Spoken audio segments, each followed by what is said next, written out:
Welcome to the next episode of Straight Outta Stanton.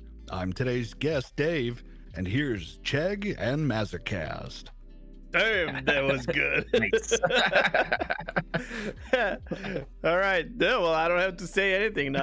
I'm just gonna message Dave for intros for all of our episodes from now on. We'll just like copy and paste a little sound bite into the Hell yeah. That'd be the amazing. intro. Actually, I love it. I'm down for that. Well, you guys should not be surprised because if you watch our shows or if you watched them previously, we actually talked about one of Dave's amazing creations on YouTube, which we're going to talk about later on. And Dave has been playing Elite Dangerous and Star Citizen, and he made a video that blew our minds. We talked about it, and then we decided to call him to join us in Straight Outta Stanton, especially now because there's been a lot of people mingling around.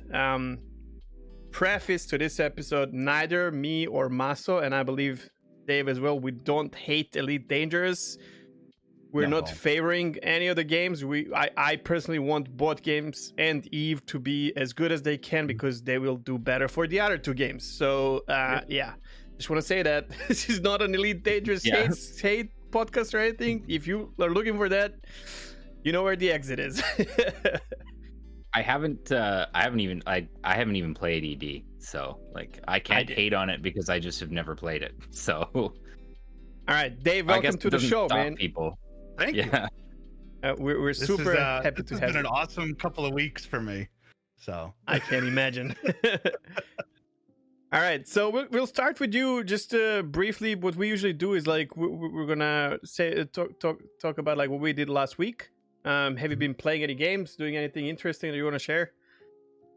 Yeah. So I mean, my mainstay games are obviously Star Citizen, Destiny 2. Ooh. And then I've been going back and playing a lot of like Doom WODs for like, like Project Brutality and Brutal Doom and stuff like that. Just for like, I don't know, it's fun.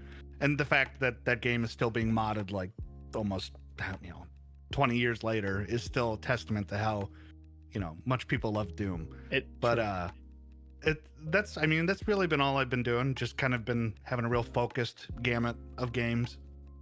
That's it's pretty funny because I actually didn't really get to do a bunch of gaming this week, but I had a really shit day on Friday and I came home all pissed off and I installed Doom Eternal and I haven't played it before, so this was just like, it was so good, so satisfying. It totally is, just like fast-paced like explosions and gore, and I love it. So that's funny that you've been playing Doom because I hadn't played any Doom games up until Doom Eternal. Well, the first one, obviously I played the first Doom. But and it was that's actually kind of funny. Actually, the message before we started the show, sorry, I told Maso, let's go. It's 7 p.m. my time. He was like, no, it was a bit early. And he was like, I need a little bit more time. I want to kill some demons. I saw that. I have like 3 Doom helmets. 2 of them are over there, off to the left here. But like Doom is, it's so good, man. It's my favorite game of all time. Amazing. Like I said, I hadn't even thought about it for a while, but it came up on sale for 75% off on the Steam Summer Sale, and I was like, I heard that's really good. I'll pick it up. Why not? It was like $11 or something like that. The shotgun has a meat hook, dude. A meat hook. It's still probably my least favorite weapon, but oh no. Yeah. That's the face I was expecting this. Yeah, I know. I'm always afraid of these, like, Doom is such a staple of gaming, and whenever they come up with a new game, I'm like, I always have that like fear. But they bring it, man. Like Doom actually is swimming, man. Like unlike some other games, Doom is fine, dude. Good job, but I can't believe I'm saying this, but good job, Bethesda, dude. Like that's crazy. Well, I think part of it is it has total autonomy when it comes to like their studio at Bethesda. That was part of the deal. Like smart Bethesda deal, can't come dude. in and they can't come in and like start micromanaging things because at the end of the day, like they're the rock stars, man. Like they do their own thing. It's very true. Yeah. There's no gamer that doesn't know about Doom, so that tells you everything. Mm-hmm. Yeah, I gotta love. I one of the things I'm loving about it too is just how much they they've realized that their game is kind of a meme and they've just leaned into it. They leaned into it. The popping noise on like headshots and the arcadey elements. Like, yeah, and the story, like the fact that your character never says a word, and like and they tell this kind of like the story around him, kind of a thing, but like it's like ridiculous and over the top, and they just don't even like, they just lean right into that. Yeah, too. they embrace like, it, man. Yeah, I mean, you see the looks that Doom guy gives whenever something happens. He doesn't need to say anything. Very expressive. It's all in the eyes, man. I just got to a point where he like shows up on Mars in the Mars orbit or whatever, and he's like walking through the station, and all like the scientists are just like petrified of him. And he walks up to the guy who has the key card to the door around his neck, and he just grabs the key card and pulls the scientist, drags the scientist to the key card reader, Perfect, boops it, and then walks through the door. And the whole time the guy's just like, yeah, he's just frozen, petrified. Like, yeah. Funny, good shit. A couple of years ago, I played bass guitar, and we had a band that plays music, just like the video game tunes and whatnot. Oh, and the Doom soundtrack. We used to open with Doom 3 soundtrack, and I would play the solo on the bass. And it was like, oh, it still gives me chills, man. The crowd goes mad, bro. It's like, everyone knows that, dude. It's so good. Fuck, like I'm having goosebumps. Yeah. When you get the chance, obviously, you know, Ancient Gods Part 1 and Part 2, the expansions for Eternal, they're a little bit more difficult than the base game. Part 1 specifically, it's kind of it's really like overtuned a little bit, but the music in Part 1 and Part 2 is done by Andrew Holsholt, who is famous for doing a lot of covers of the classic Doom music, as well as like Dusk. If you've ever played Dusk, he does the music for that, for a Medieval. And he's different than Mick Gordon, but man, it still has that same like grit your teeth, like, oh yeah. That's what it is. Yeah. So good, man. Yeah. Amazing. So yeah, that's what I did this week too, actually. Apparently, just Doom. So far, 2 times Doom. I feel like I'm copy pasting myself week in, week out. I played some World of Warships, some Elder Scrolls Online streams, played some World of Warcraft Classic DBC like off stream, a couple of friendos doing those IPUG KZ runs and some arena 2v2s. But then really I've been spending so much time lately, and last week as well, man, watching Twitch streams, especially Star Citizen, quite a lot, because I have this rule, as you guys know already, like I don't play PTU. I just can't find it. Like I really want to save it for PU, and I get really pumped up about PU, and but then my way of like figuring out things is just like go and watch like a bunch of streamers, big, small, I don't care. You know, I roam around Twitch. It's my home, and dude, there's been so many crazy things, and there's a lot to be hyped about. They just and you know, they just brought Xenotrat. Actually, kind of sad because it was like 3 a.m. here, and I was watching 2 streamers at the same time. They were like, "Oh my god, there's an update! Let's go, boys!" You know, they started making their servers and everything, and I was like, "I gotta sleep." And I was like, you know, already falling asleep. I didn't see it. I don't know what they've changed, but you can tell us. And it is tougher now. That's good. For sure. That's good. Yeah. I'm super excited about it being tougher, so it takes longer, and that if someone shoots me while I'm doing my thing, they don't go to jail instantly. Like that's what I need. Yeah. We had a couple of friendly fire moments when I was on there, with a lot of people in chat going sorry. Yeah. But it's dude, I don't know, something about like just like there's a glimpse there that you get of all the potential that is gonna be. And this was it sends shivers down your spine, man. Like real scaled space battles are a light show, even when there's only like 30 people there. Like that's it, right? Like this is one of the things.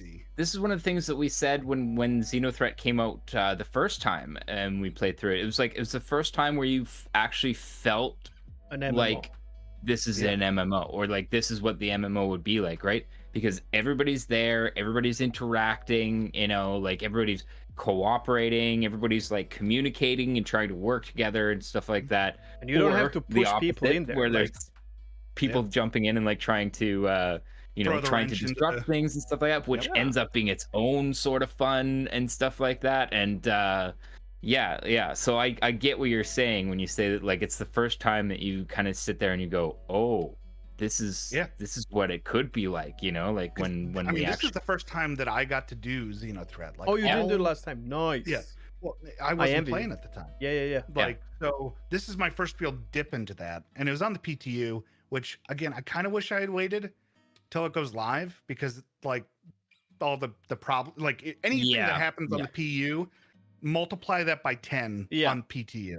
Yeah, like that's one of the reasons that I will jump into the odd PTU, but it has to be something that I really want. You know what I mean? To see. Horizon is worth so. Oh my god. It's, Yeah. oh, It looks great.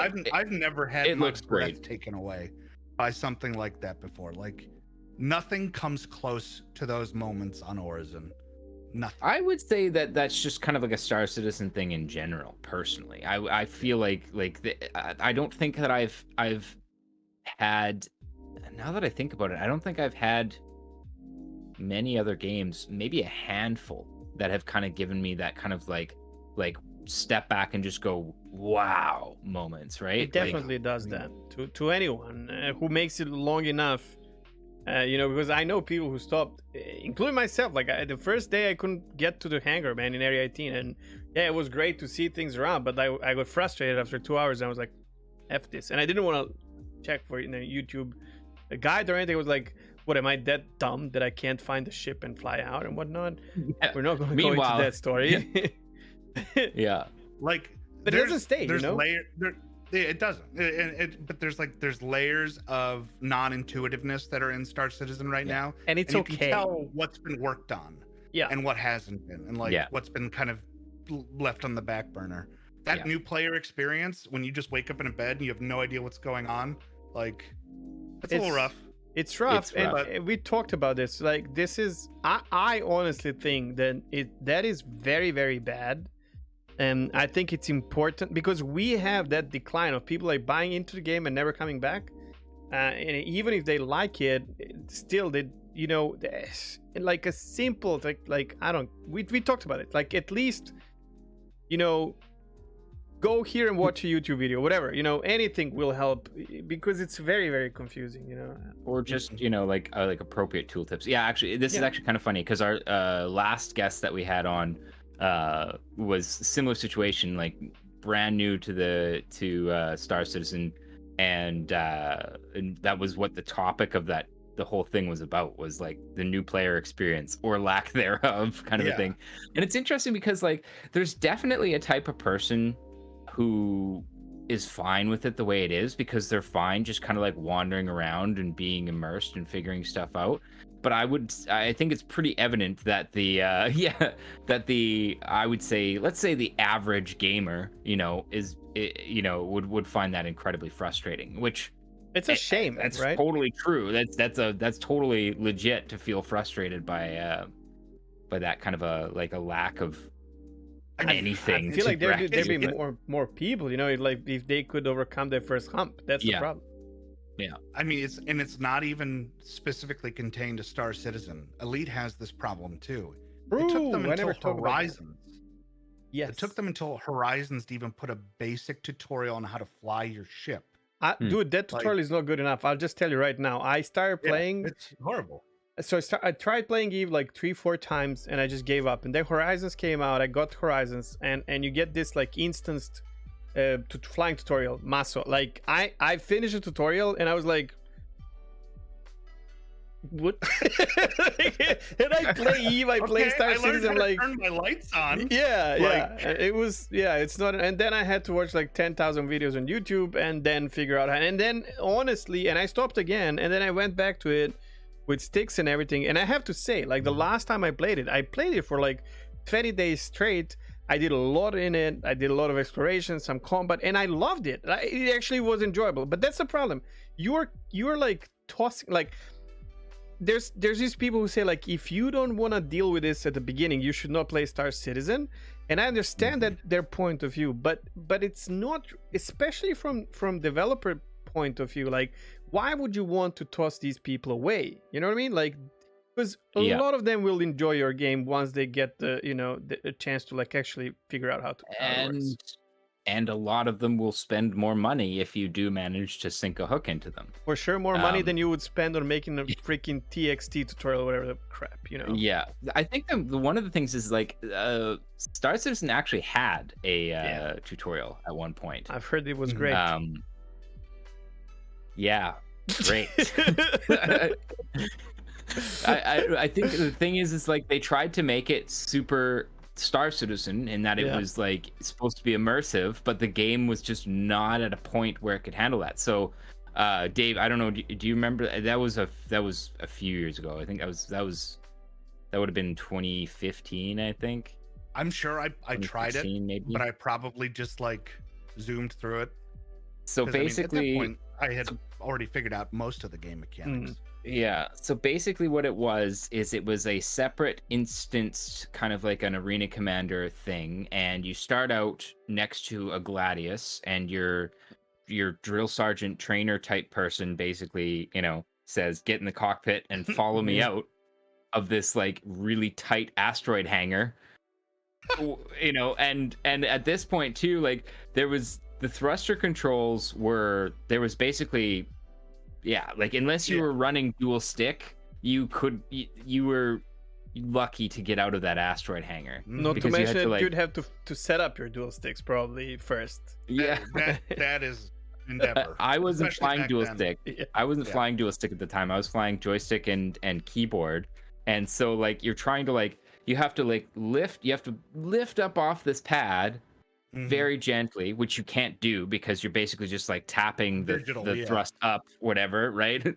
And then you have to like move forward slightly, recenter yourself, and then go straight up through this hangar. And the entire time your trainer just does it in front of you, like boop boop boop, up he goes. And then he just screams at you to get out there the entire time. Meanwhile, you're like, get out here! You don't know the controls. Yeah. You're like smashing into the ceiling, and it was a clusterfuck. So at that point, I think they just said fuck it and just there's this really like interesting thing. It's called the Dunning-Kruger effect. Yeah, and it's people that aren't experts at something overestimate their knowledge on something, and experts underestimate or think that other people know what they know. And you see it like Destiny 2 is a huge offender in this. If you don't have, or Warframe, same thing. Like if you don't have a friend that can help you figure out things, you are on your own, and there's not really a good like resource. It's very true. I started playing Destiny 2 recently, like a few months ago. And luckily, I do have a bunch of people in my stream who will hop on and explain things to me. But even with that, it was frustrating because many times I don't understand what the fuck. Like the game is so fluid, it feels good, but like what's happening? Like why? What? And it's really not good. Destiny went through a lot of changes, right? Like they had to like scrap basically half of the game and whatnot, and then it made all the confusion and everything that now I know. But like when you start playing Destiny for the first time, you have this mixed feelings of like super smooth gameplay and very fulfilling, enjoyable, but at the same time like this chaotic confusion of like, what the hell am I doing? What's going on? Where should I go? What should I do? Why am I this is crazy. It's like and I think it's like, I think where it stems from is that the developers, they spend so long working on these games that those basic things, there's like, oh yeah, well that's easy. Yeah, that's easy to figure out. That's very true. They gloss over them because they've done it thousands and thousands and thousands of times leading up to the release of that content or whatever. So it's a tough problem to solve. Nowadays though, I don't find that being okay, because you really have a bunch of really good content creators both on YouTube and Twitch, all of the platforms, where they can go and see what the problem is, right? And people will point it out. And this one thing that kind of, I think, CIG does well. They do they do go around and check streams, and you know, they get their feedback from both avocados and and streamers and YouTube content creators, which I think is important saw for my a game video. like this. Like, Of course, and they reached out to me about it, and like I'm not surprised. like that's mind blowing. That's a good Yeah. sign too. They really that's a do that sign well. of a strong community like manager and leadership team that is always looking out for that stuff. I'll tell you, we had Chrono here. Chrono is now full-time streaming, low flying and whatnot. But back then, he was streaming for like 3-4 people, and I remember him waking me up, right, and sending me a screenshot of Star Citizen sending one message in his channel and following his channel, and those are these moments that tighten up the community and everything. Like you're gonna talk about this, you know, like 3 years from now he's gonna mention this to someone, and you know what, I feel good about what happened to him. You know what I mean? Like this, it's so important because we are your testers. We are helping you see what's happening, if nothing else. Like I don't want to be I'm not an armchair developer or anything like that, you know, screw that. But like I'm happy if you can Even though see, we armchair developer very frequently. Yeah. But we admit that we don't know shit about shit. So but I'm happy if they can see something and pick it up. So therefore, I know I've seen Destiny 2 has some crazy good content creators. I've been laughing my butt off. Both PvE, PvP. Some people just sitting in their chair and talking about Destiny, what's good, what's bad. Such a good content. I'm not gonna go with names because we have nothing to do with Destiny right now. But and how are you not picking up from that? You know, like, come on, man. They're like laying it right, and you have a game for such a long time. You know, like, I don't know. Mm-hmm. Yeah, maybe that changes with time. I think part of it, like you kind of hit it there, David, in that like Tyler Witkin is their like head of the community, and that guy, I've listened to a few interviews with him on various podcasts, like level-headed, you know, knows what's up. I think Tyler's doing a great job in that position, to be honest. And I think he's a large part of why kind of that he pushed the others. You have Jake Capella now being around. There was someone else that I saw a tweet. I'm trying to find it. Someone else yesterday tweeted that, hey guys, I'm checking big and small streamers. If you see my name, because his name is different, Jill CIG or something like that, I'm gonna find it. And he's like, this is my name on Twitch, say hi. You know, I'm just there to see your feedback and whatnot. And this is Or Tyler. I agree with you 100%. Like, he's the one who pushed that idea. Yeah. Sorry, and I think this is a good thing because they're marketing the game as you know, develop it with us, so to speak. And I mean, okay, there's definitely sometimes some situations to roll your eyes at that because it doesn't really feel like it in a lot of cases, or it feels like maybe there's like a schism in their organization where, like, you know, the community team is pulling this way and the marketing team is pulling another way. But overall, you know, I think it's good to see the community team doubling down, you know, contacting their like people who are involved in the community, you know, doing their best to listen to kind of what people are saying, because, you know, like, if they're going to market this as something where, you know, you're a part of the development process, then you know, like, you kind of need to have a community team that's pushing like they are to you know, to make kind of that make it feel like there's that inclusivity, and that you know, that all their feedback is being actually listened to, even if it's not necessarily being acted on. But yeah. Well, we don't know, because some of it might happen like way after, you know, what they see. True. Yeah.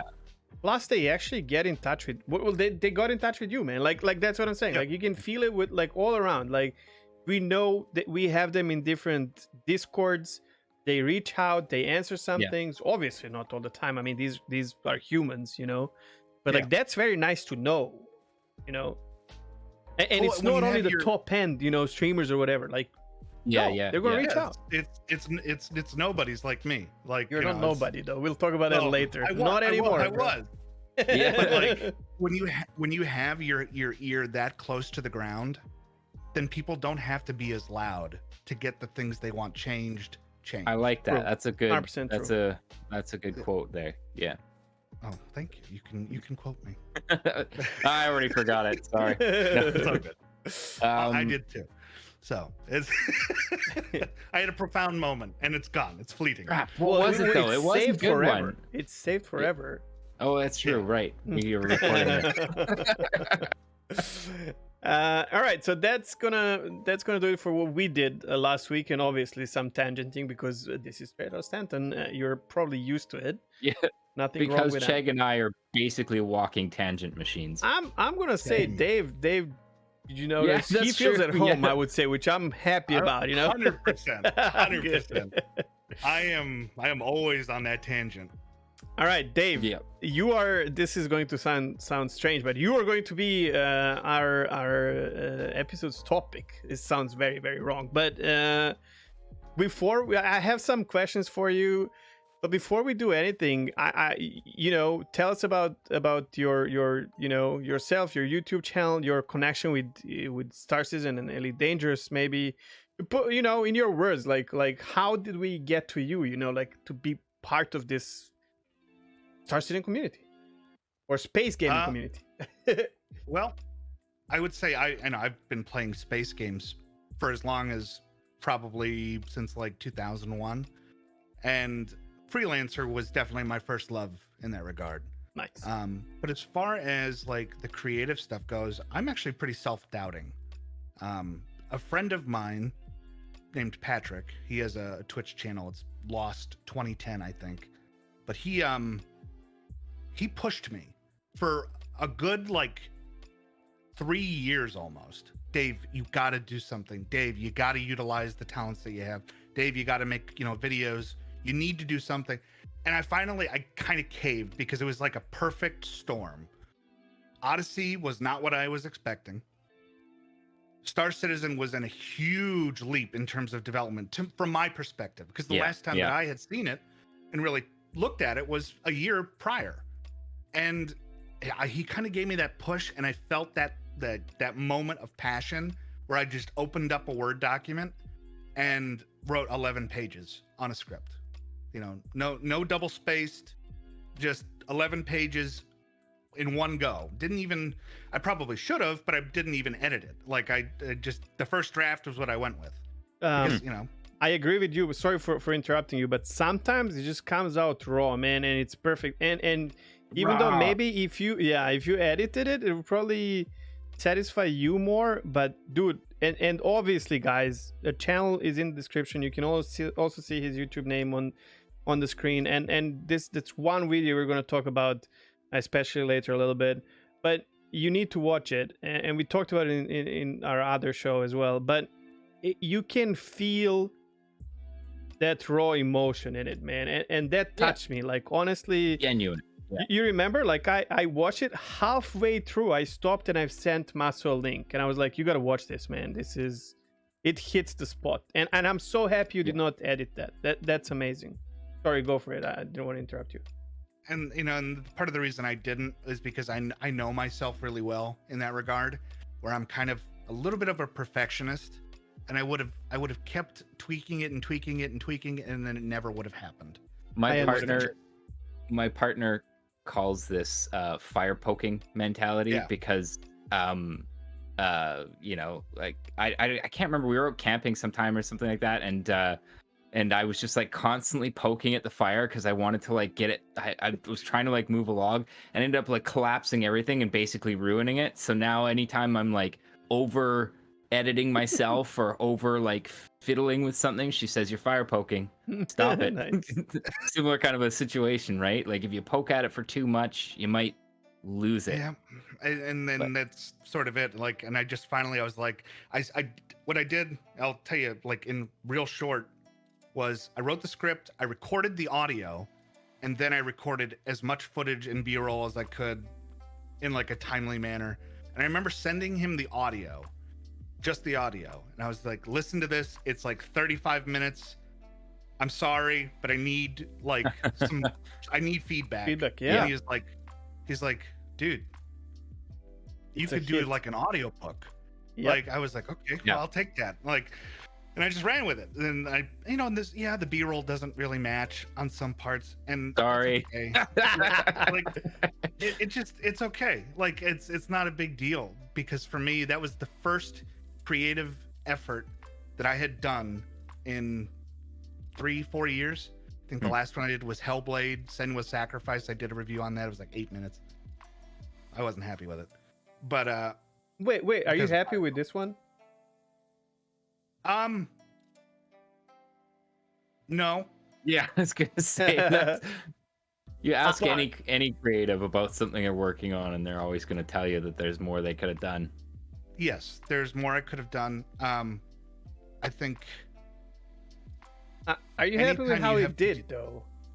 Oh my God, yes. So let's talk about that. Like when we saw it, what was the number? Like 500 or something? Oh yeah, it was maybe. What are you talking about? Subscribers or views? No. I'm talking about views. When I watched it, it was like a couple hundred views. Yeah, it was a couple hundred views, and I was like, wow, this is awesome. Yeah. And then it hit 1,000, and then it hit like 5,000. I was like, oh. I saw that video crazy. go through so many different Star Citizen discords.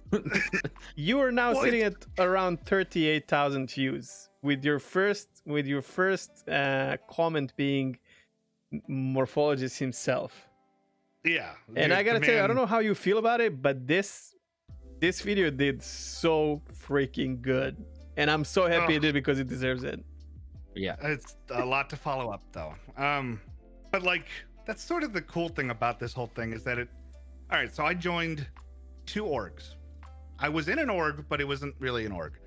My friend passed away in 2017. It was his org, and we were, very, very close friends. And so I just stayed in it because it was like memorial.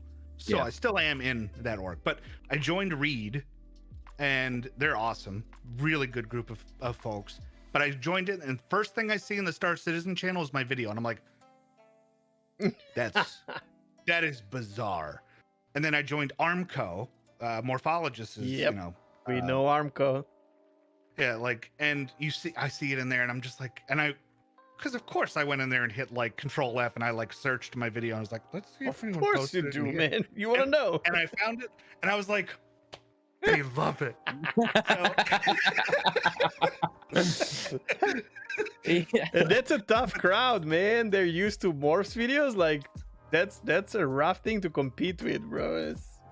I don't know though. I was playing. I got to join Morph on one of the days for the PTU where we were checking out Horizon. Nice. And it was the day that he released his Horizon video. Horizon, whatever. I call it tourism, but it doesn't really matter. It's Horizon. Yeah. And we were talking about it on stream. And he was like, I was inspired by what you did to do that video, because it made me remember how much I love the game. And I was just like, that's what I'm saying. Yeah. It's true, man. It's absolute. This is why everyone needs to watch this video. It's so true.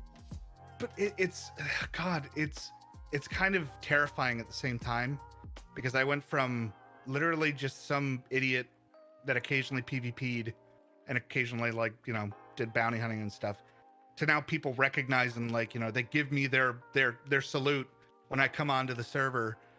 And even though I don't have my name posted anywhere in that video, and they somehow have managed to recognize me. Word spreads quickly. Are you man. in chat? Could be in chat, maybe. I don't know. Yeah, maybe. But it's heartwarming. It's overwhelming. It's nerve-wracking. But man, I've never felt more at home than I do with this community. Maso, this is a part of content creation that you might not know yet, but this is exactly why I still stream.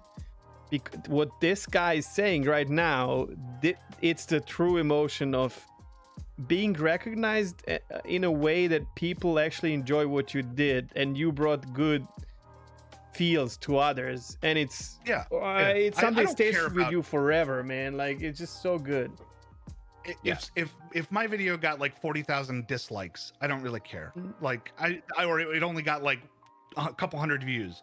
If I affected those couple hundred people in a positive way with the story, that is what gives me that's the fuel. reward. Yep. Yeah. And I wasn't expecting to continue doing anything. Like it was just kind of like a once, like just to get my friend to, you know, shut up, kind of. But it kind of backfired on me. We need to be grateful to your friend, and we need his link. You're gonna give me later, and we're gonna have it in the description, obviously.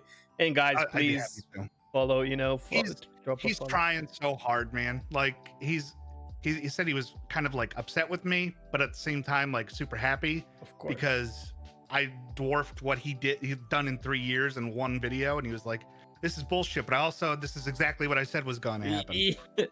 Wow. Yeah. I mean, that's the internet for you, right? Like you never really know, and then something just blows up. That's the thing, and there's so many people, so many content creators doing amazing stuff that just never get, you know, out there because of how flooded it is. And but I mean, there's so much to go into it. Like you can't be pure luck, but carve your niche. Exactly. There's so much that goes into this. It's not an accident or anything. But yeah. Ooh. I get emotional about this. This is but again, thank you so much for jumping on here and sharing this with us. It's just I love it. It's kind of more of it's kind of like an honor in a way, because for me, like, I don't know, I've always watched streams and podcasts and seen the people that like go on those, and I'm like, oh, that'll never be me. Like, it's just you know, it's not something that like crosses your mind at any point. And I'm gonna try, by the way, remind me after this to see how much shipping to Serbia is, because I'm gonna send Mazzo something, but I'm gonna try to send it to you too. It's very expensive. We can talk about it later, but it's crazy. We'll talk about it later. But it's I can't put into words the gratification I have, and you know, and the kindness of being brought on to things like this, because this is in many ways, you know, kind of my dream. I dropped out of college, but I was a broadcast journalism student. Oh wow, okay. And I got frustrated because I wasn't like feeling like I was moving anywhere with it. So in a way, this is kind of like living out that original dream. This can open the door, you know, man. You never know. Like this is, I mean, you know how many people? I'll just a little bit more. Like, you know how many? I know I've been streaming full time for almost 4 years now. Used to live really well with it. Now I'm proud of what I'm doing. I don't care. Like I'm struggling, but you never know. Like it can go up. If it happened once, it can happen again, or whatever. But throughout my streaming career, I've met so many people. I'm very like social on Twitch, especially. I connect to people and help them out, ask for help and all that. So many great streamers that went from like zero to absolute heroes, and especially in the Ashko's online community, where I'm gonna say names like T the Khajiit, Madigon, like these guys. She has an average, I would say, of like 2,000-3,000 people watching her now, being a VTuber, and she was, you know, a tiny streamer with a really bad microphone, but she had it, like, you know, and a few of us jumped in, like T. Yeah, you don't need all this stuff. Yeah, you got to get them, you know, like $15 mic so that we can hear you, but and she goes up like crazy, super nice and grateful person on that, but you need to have it in order to get there, and you have it, dude. Like it's just amazing. I'm so happy that you're sharing this with us. This is great. I told you I was an open book. Like I don't really. I'm an introvert, but I'm very like public. I don't really like. I'm a cancer survivor. I've been through shit. Yeah, like so. This eye, for example, that's a prosthetic. That's not a real eye. Gotcha. But like, man, what better way to like dump in, you know, like to dive into a community than just like dump all of your baggage at the door and be like, this is who I am, you know. If people accept that, and you're good, you're good to go, man. You're free. It's awesome, and I've made so many friends, you know, just in the past few weeks that I'm sure I'm going to keep in touch with for years and years and years to come. Yeah, like I know it because I know. It's almost like I know them before I met them, because we all have very similar passions. Yep. We all love some of the same things. We're just nerds, man. Like we just love this stuff. Yeah. Well, I don't know. So like, cool. I mean, we've kind of been all over this, already, but and in Straight Out of Stanton, or sorry, in Stanton Gossip as well. But I think like the one thing that really stands out with this video is kind of like that storytelling ability that you have, and I think that's really kind of unique in a lot of the content creators that are making content for Star Citizen right now.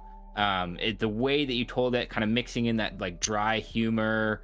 I was about to say, butt under the face, stuff So like that. good. It's really enjoyable. So yeah, I think like I'm hoping, I'm looking forward to your next one. I realize that yes, it's going to be nerve-wracking and stuff like that, but I think like that genuine kind of perspective that you could just kind of like came through with, and the ability to tell an interesting story. And I think like I honestly, I wouldn't even really care what the next one's about. I just like, when's the next Dave story time coming out? Narration as well, and that's what it is. Like there's some content creators out there. We're going to talk about Star Citizen once per se. Like if Morph's video comes out, you just watch it. You don't care. It's going to be a good one, right? So you don't have to worry about that. If Tomato does a video, you're just going to like watch it, listen to whatever you're doing. Like it's fine. You want to listen to it, even if it's not something you are interested in or whatever. And I honestly, dude, it's not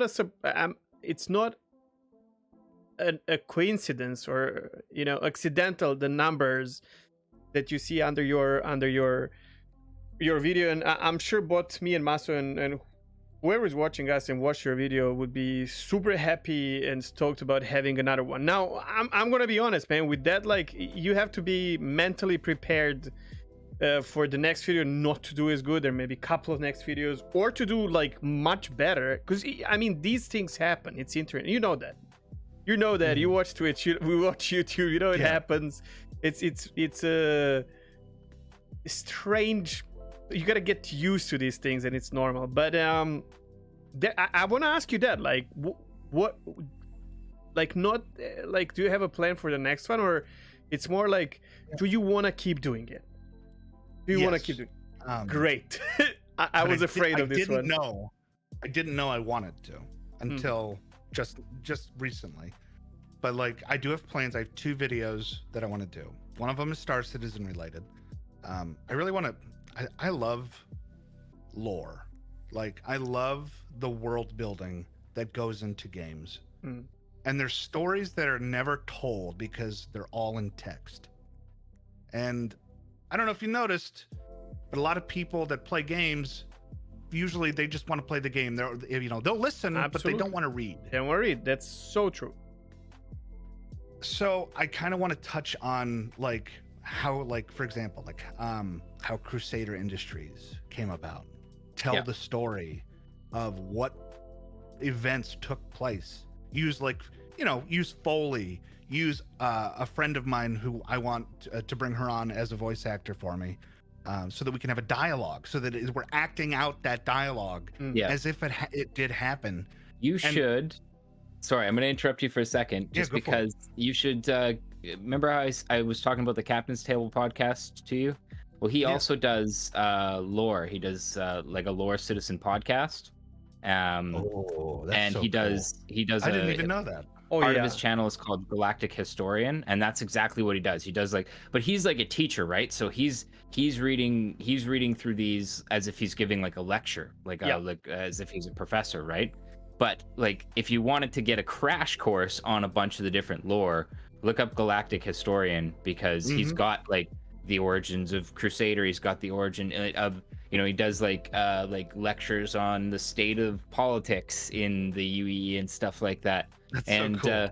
And like, Paul's actually looking for an ED content creator for Captain's Table. But if you want to talk lore, like that's that guy's jam, right? And you especially should look up his Jumptown his Jumptown documentary, because he did it like a Ken Ham style that's awesome. That was his masterpiece, like, honestly. Like, it's like a 40-minute long thing.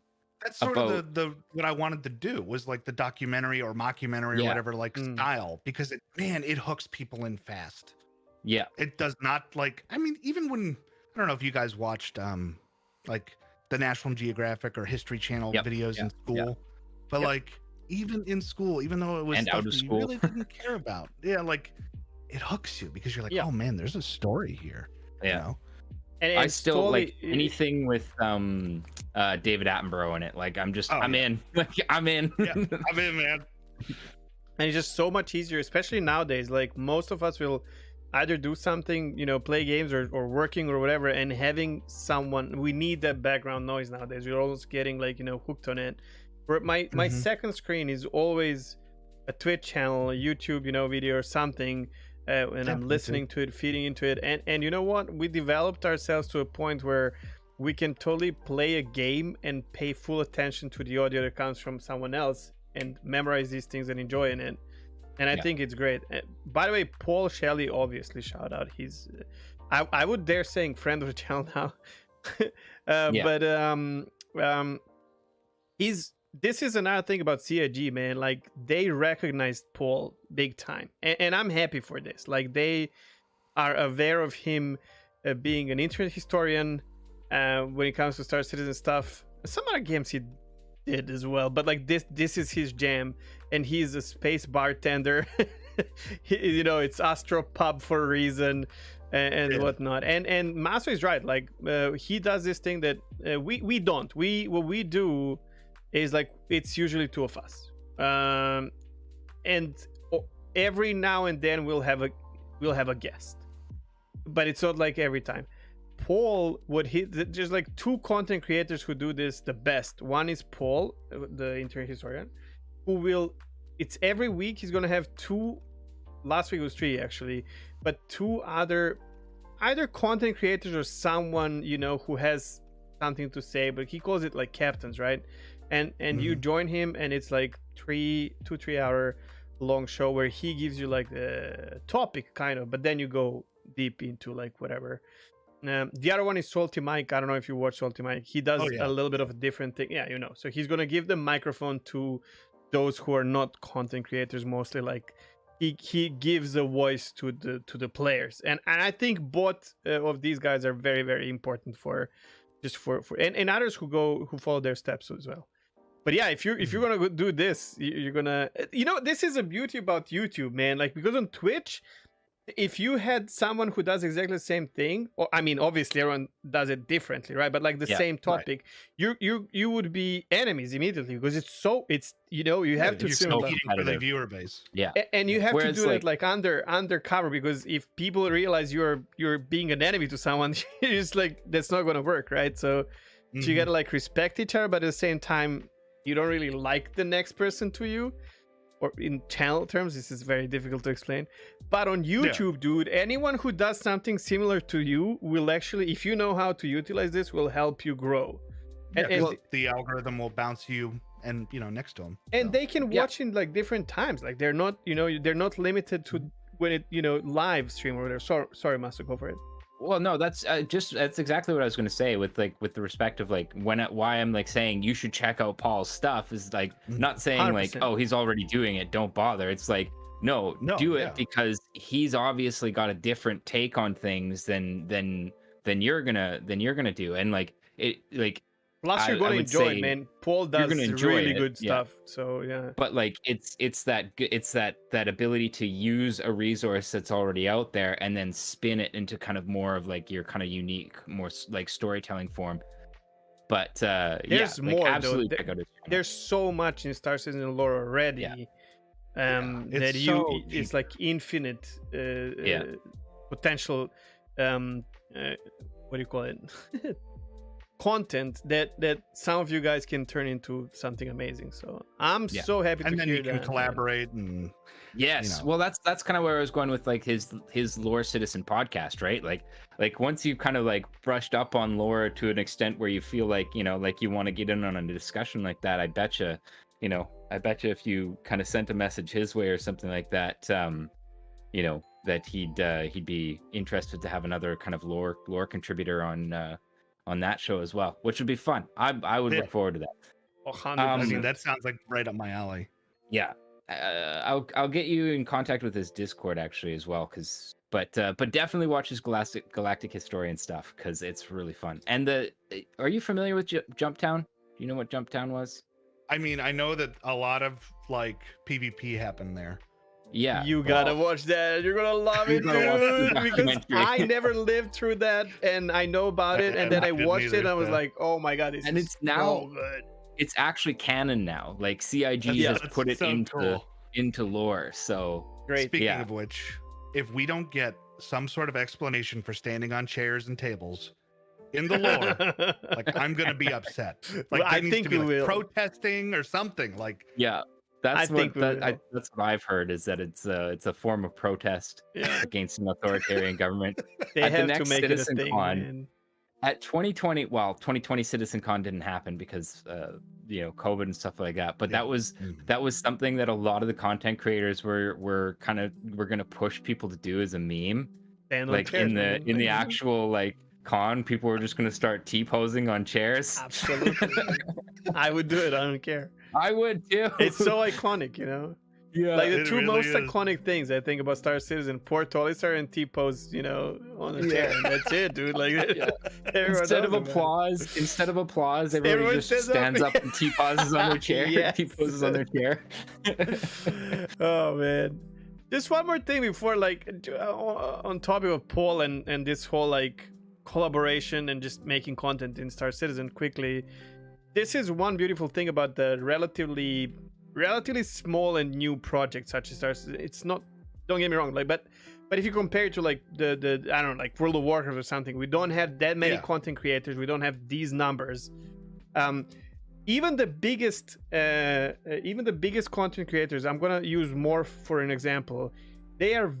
People are so approachable, man. Like I go to Morph's stream or Burke's or Mike's, and you tell them something, they're gonna read it, answer. You can DM them on obviously, I don't want anyone to like bother these people, but if you have a question or anything. I had a great conversation with Paul Shelley on Twitter, that's Astropub, about history or something, like, and this is how it is. Like obviously his channel is so high up compared to ours on Twitch. Now he's much bigger streamer than I am, but no, it's not a problem. Or with more for it, just you can 100% do a call up with these people.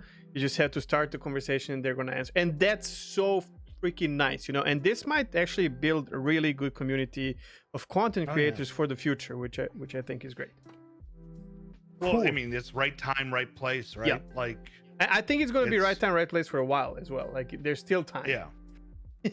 Because kind of like I thought, we were starting this podcast half a year ago now, and we think like it's been 8 years already. There's so many content creators. It's not like that. There's still so much time before the game even starts. And we often ask ourselves, like, what are we going to do when the game actually comes out? Like, what is our content? We're going to run out of stuff to talk about. Yeah. But at that time, there's going to be different. So I'm not really worried about that. If we are still alive, because 20 years from now. Oh my God, stop. I'm 31 this year, and it makes me realize that like all this time Star Citizen has been in development, my entire 20s were just gone. Yep. Yeah. And the game still is not out yet. Like, please, I let it come out before I'm 40. Oh my God. Well, I'm not getting it before 40. Neither is Maso. We're pretty sure about that. I'm 36.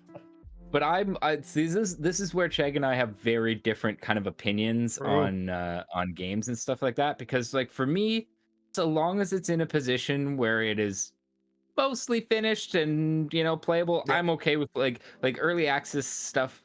I'm okay with, so long as it's playable-ish, right? Like I don't care if it's got that released stamp on it, because I want so long as I'm having fun. Yeah, so long as I'm having fun, I'm fine basically. But Chegg likes it to be released. I want it to be released, but I mean, as a content creator for this game, it's not like I'm not gonna play or have fun for sure, but obviously, but I want but actually Star Citizen turned me into a person who is never ever going to pay for another early access, beta, alpha. I want to play New World and the beta is starting in 2 days. I'm not buying it. There's no neither am I. fucking way. I'm gonna play it the day one when it comes out, and same for some other games. Like I just don't want to do that anymore. That's fair. Valheim, dude, I want to play Valheim so bad. I don't have it. I don't want to play it because I want them to release the fucking game. And I think Valheim's in a different league though, because That's how I think. Yeah. It Nice is done. try. Like It's so playable. Yeah. I already. don't fucking care. They need to stop doing that. Release the product. You've made fucking millions. Just release the product. Stop avoiding and tax. that's like, again, like this is a topic that we've like Always. beat to death in Yeah. a few different podcasts, but like to sum it up, it's basically that there are people out in the games industry right now, especially larger companies, who are abusing that early access kind title to basically, Everyone not needs fix muscle. things, or to like just deflect responsibility away from like having a game that is functional. Currently, fix it eventually. in the world of like gamers, the amount of people the number of gamers who are paying to QA for certain products is fucking insane, and that needs to stop. Like that needs to stop. I don't know. Okay. This will just launch us right back into this whole argument, but I think it's not so black and white. But yeah, that's the background a little bit on To just on that. add like my 2 cents on it. Sure. Like Sure. let's take my experiences in World of Warcraft, BFA, the expansion as a whole, and the last 2 patches for Shadowlands should not have ever made it to a live release candidate. They're not fun. They're not. That BFA as a whole expansion was a train wreck. And I have heard that, Shadowlands yeah. released like, I don't know, probably about 6 months too early. And they're losing players. Like, yeah, Blizzard itself is at the most profitable it's ever been, selling a game they already made. Like, Classic is where that money is coming from. Live, it's vanishing rapidly because people are tired of beta testing their game and You're paying wrong. $15 a month for it. I can explain why you're wrong, but we need to promise each other that we're not gonna make this into a World of Warcraft show. Go for it. First of all, I love BFA, and I've been playing since vanilla. Okay, so there are people who like it and there are people who hate it. The thing is, I'm not playing live anymore, but I played Shadowlands. But man, we've just had enough of it. There's like many issues. Like for example, 16 years is a lot.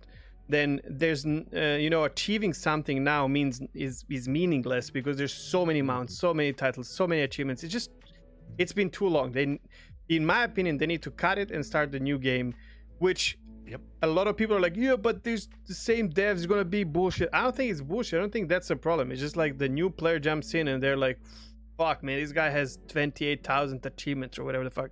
Yeah. The other it thing is just- Blizzard is making money, not on Classic, but on selling tokens, because people are spending tokens to be boosted through mythics, arena, raids for gear. So basically, player-based microtransaction, like a new way of microtransaction, is what's keeping them afloat.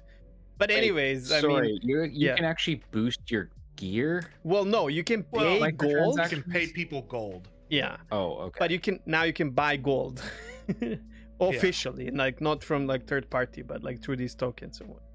And it's not a very good rate of conversion either. Like $20 gets you like usually like 120,000, which is nothing. Yeah, By the way. because the player is making the economy, right? So someone will charge you X depending on the server and whatnot. But it was 12 million for us to do a sale run for people. They wanted to do all 12 or 10 bosses or whatever it was in Nyalotha. 12 million. yeah, but there are That's people who have a so huge much money number. that they don't care about it, right? Exactly. Yeah. But I mean, then in the end, in my opinion, like it's been too long. And the other thing is, like, we as player base made it here. Like we started like charging. We started with Raid.io. We started with like, we brought in Lich King, what was it, Gear Score and whatnot. So I mean, you can't. There's so many players. Someone's gonna come up with the idea that will eventually ruin the game, and they need a reset. That's what it is. Well, it's like we were talking about before we started was, like that competitive aspect, Yeah. that artificial thing that we create to make the game more fun for us. That's where agree. it comes from. But yeah. Enough about WoW. I quit WoW. I'm done with WoW. That's cool. That's cool. I've said that a few times, and Yeah, you know, same. occasionally I still go back, though I haven't in a while. I don't know, and I don't know.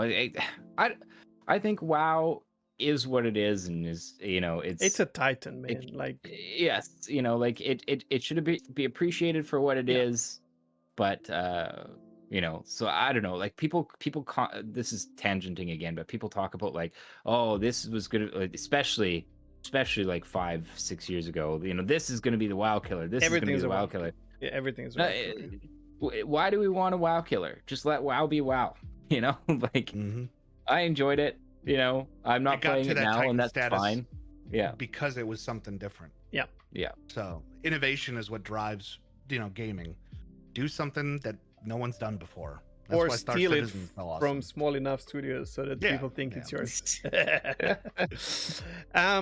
Speaking of this, so recently we had this crazy migration in World of Warcraft where a lot of people are following certain content creators going into playing Final Fantasy 14, which I believe Square Enix is an absolute dogshit studio, just as much as Blizzard, but people are just, it's all new to them, so it's like, oh, it's so good. But actually, board games are great, but board games are flooded with similar issues, because guess what? Board games have been around forever, so whatever.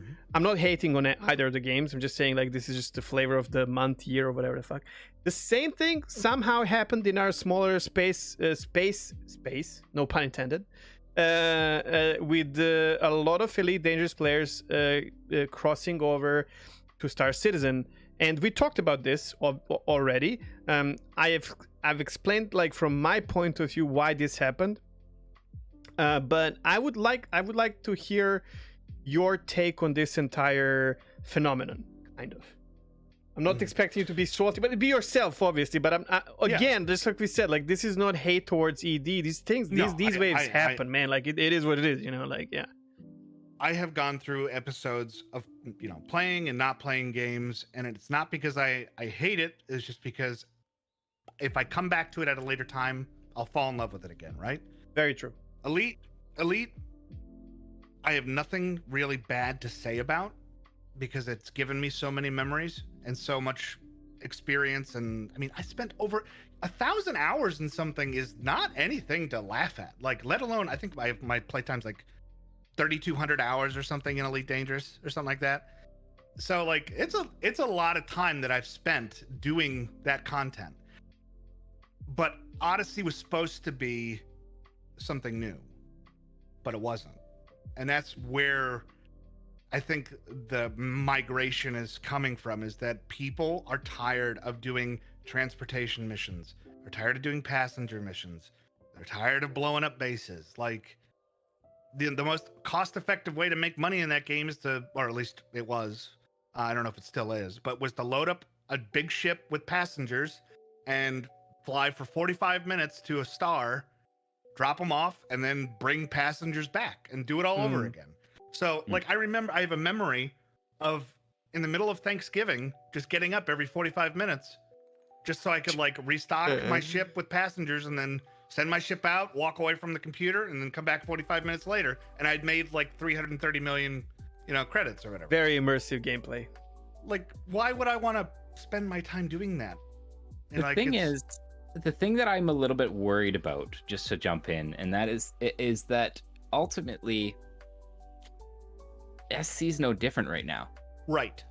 Like, you know, like everybody who's coming over from ED and is seeing, you know, all this new stuff and getting those wow moments, like, eventually it'll get to a point where there's that realization that there is this same level of repetition.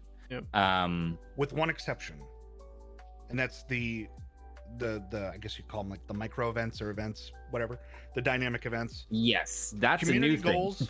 But, in Elite are like that, but instead of them being unique and bespoke experiences, they are take passengers to this station, blow up these ships in bounty hunting areas. Right. Same thing. Yeah.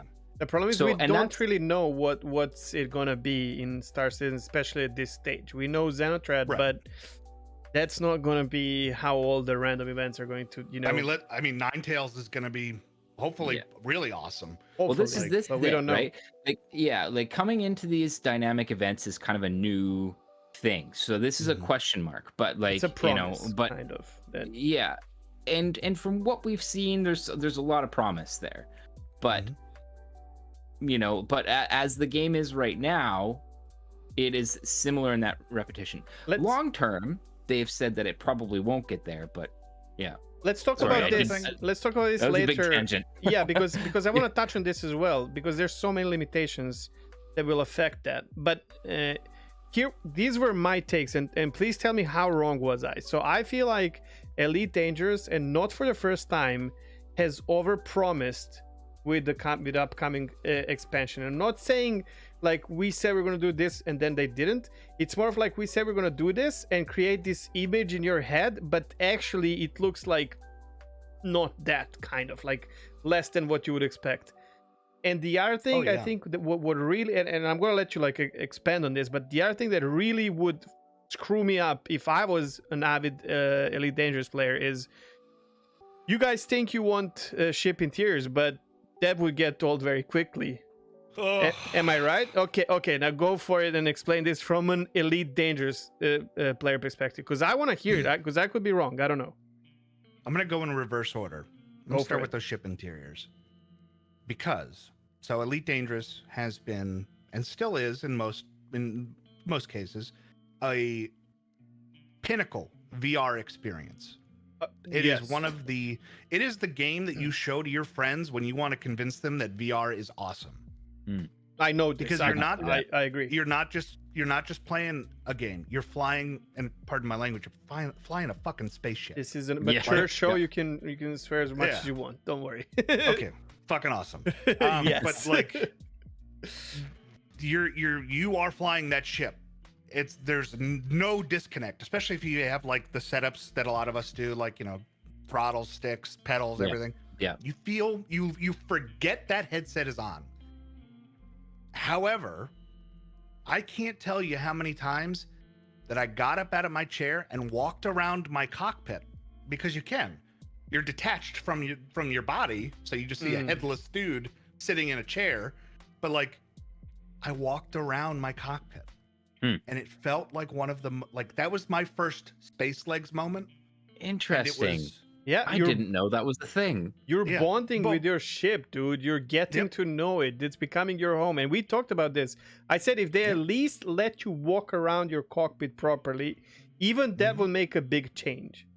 It would be huge. You know why? Because here, I have a Go for- sorry. in Elite, I fly a Chieftain, right? So a Chieftain's a medium fighter. That's like my favorite ship. I own every ship in the game. I have like 14 billion credits. And I fly one of the like medium cost fighters. Well, feels good.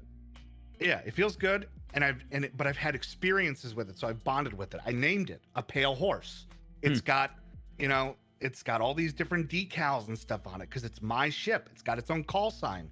When I go into a station, they say, hotel, what is it, like something Dynamics Hotel Whiskey Golf.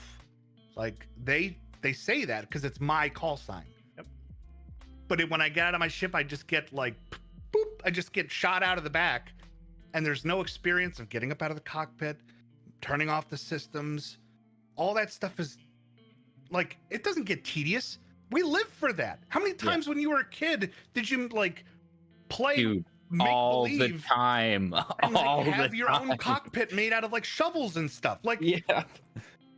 we've all had that Millennium Falcon moment where we're like, punch it, Chewie, and we just flip something, like we flip a lever that's not even there because in our minds it's the most awesome experience. Man, Not doing that and saying that we don't want it, not Okay. only is it a mistake, it's lying to themselves, because we do want it, and we've been saying we've wanted it since the game came out, because it was one of the original promises. I think they know. I think it's them like trying to, and you remember, Master, we talked about is like, it would probably cost a lot for a studio to develop something like that, I think and it's a time and money. technical Yeah, mitigation. and they're just like avoiding this kind of. But I think they played it wrong. I believe because Elite Dangerous, just like Star Citizen and Eve, is played by mature people mostly. Yeah. I would say at least like 60% of players. And I think if they came out and said, "Listen, guys, we think what Star Citizen has, like literally like that, is amazing. But we cannot develop this. Yeah. We don't have the money, the time, yeah. or the resources. Exactly, or our end, as Master said, or our engine cannot do it. They're not developing their own engine, so that's another limitation, right? That we could play into it. I think people will be like, "Fuck, dude," but okay, thanks for being honest. Like Honest. Yeah. I really hope that this will become a new reality in gaming industry. In the studios, like EA doesn't have to say anything to their player base, right? But Frontier has to, because if they piss off all their players, guess what happens? People gonna play Star Citizen we or hold Eve. them accountable. Yeah. Of course, because they want that like reaction. They're like, "Hey, we're friends. We make a game that we enjoy as well." Blah blah blah. Which I believe is true, especially when it comes to devs, right? It's the same for Star Citizen. I just wish there was more truth, man. Like, I don't know. Like from my perspective, I would I would easily swallow that. But to tell me what I like after I told you what I like, is screw you, dude. Like, who are you to tell me? Like, fuck you. There's someone who's gonna do it. I feel the passion. Yeah. We had this But, conversation, but yeah. So yeah, I saw it on the last last show. Yeah. But like, and I wanted to give them the benefit of the doubt that like, oh, maybe they're just they don't know, but they know. Like, I think they know. These are the same people that have the same dreams and aspirations and wants for games that we do. They grew up playing Elite. What do you think? Yeah. Why are they working on it? You know what I mean? Yeah, like, just be honest with your base, because I mean, at the end of the day, the only thing I would say is that I don't like how some of the Elite community has reacted a little bit. It's been kind of like mean girlsy, like, you can't sit with us. Like, like That was fair. I don't know. And they're like, oh, now I'm a Star Citizen player. Like, you can play both You games. can play man. both. Please, Tribalism. Yes. Oh my Tribalism God. is something that, again, we've talked about in a few of our episodes, actually, and that's that. There's this. It's not limited to games though, which is it's super frustrating. You see it throughout our entire society. Yep. Pepsi versus Coke. This beer versus that beer. This car brand versus that car brand. Xbox versus PlayStation, etc., etc., etc. But like, yeah, like I never and I was understood there too, like AMD versus Intel, stuff like that. But like, it's honestly just like a few years ago where I just kind of like snapped out of it, and I was like, wait a second. Yeah. It doesn't matter. Yeah. No, and I'm not even necessarily saying SC versus ED, just tribalism in general. Like, yeah. Like I what agree. you like, But then you can like, but that's what it is. Like, I can like certain, like, I'm very comfortable. We are not sponsored by any of the names or anything that we were mentioning, but I am personally very comfortable, for example, with Asus hardware. But that doesn't mean that I hate on someone who is using something else. It's like, or if I have a better piece of equipment that was made by another manufacturer, I'm gonna be like, I'm done with Asus because this is better, whatever. Come on, man. Like, first of all, brand loyalty doesn't do anything for you. Like, that's no exactly it. for that. It does it for them. The company though. doesn't give a shit, Well, they want you to be loyal, but because then you spend more money. Yeah, exactly. I have a PS5, I have an Xbox Series X, I have 2 Switches, and then behind me, and I'm not going to show because like my office is a train wreck right now. What do you mean? It's Mine too,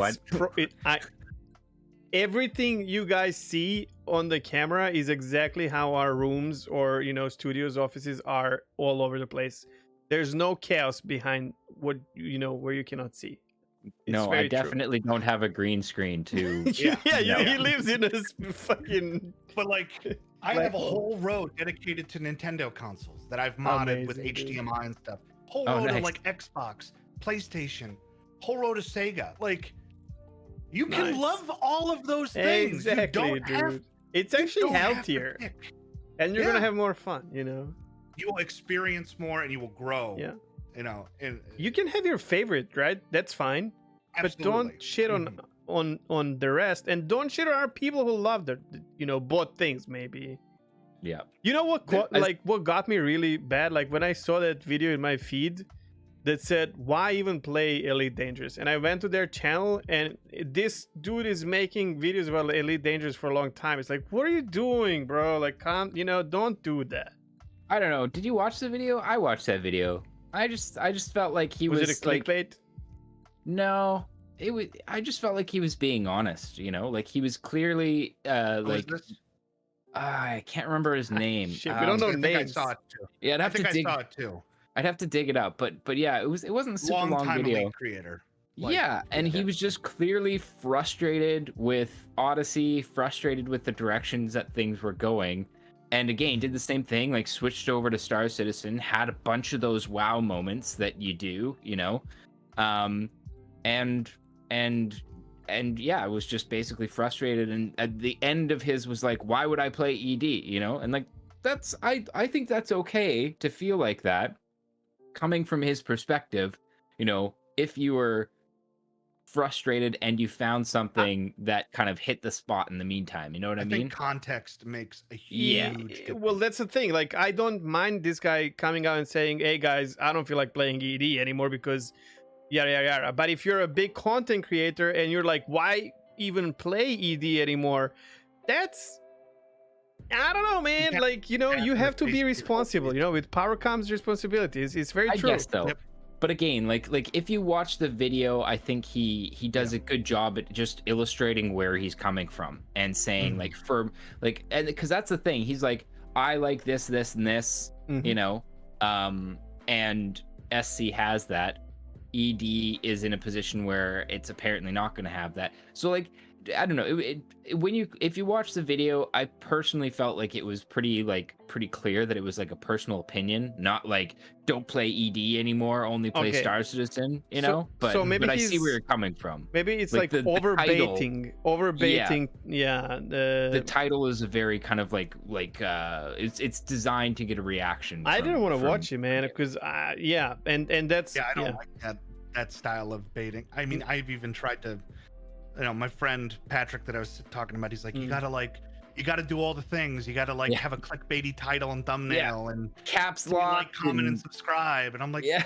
that's not me, man. Like, that's not what that's not what I and want to you do. are the proof that you don't have to be that to, you know, for something to get the numbers, which is great. Well, I mean, and that stuff works. I can't deny that, but it's not. yeah. It doesn't work for me. But I think it's like, I don't know. honestly, and this is like, I don't have any experience with content creation or anything like Well, this, now but you like do. I'm not really, but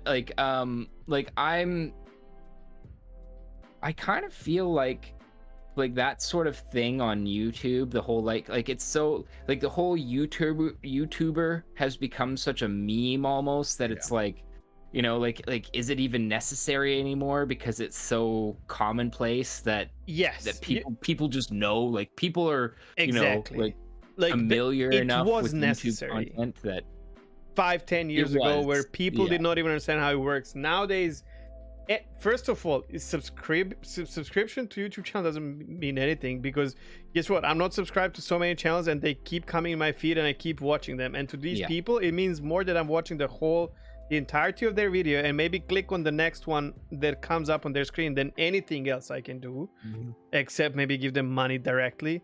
But and it's so like, to me, honestly, man, like I will subscribe to channels that there's more, but I am a content creator, but there's more chance for me to subscribe to a channel that does not ask it from me.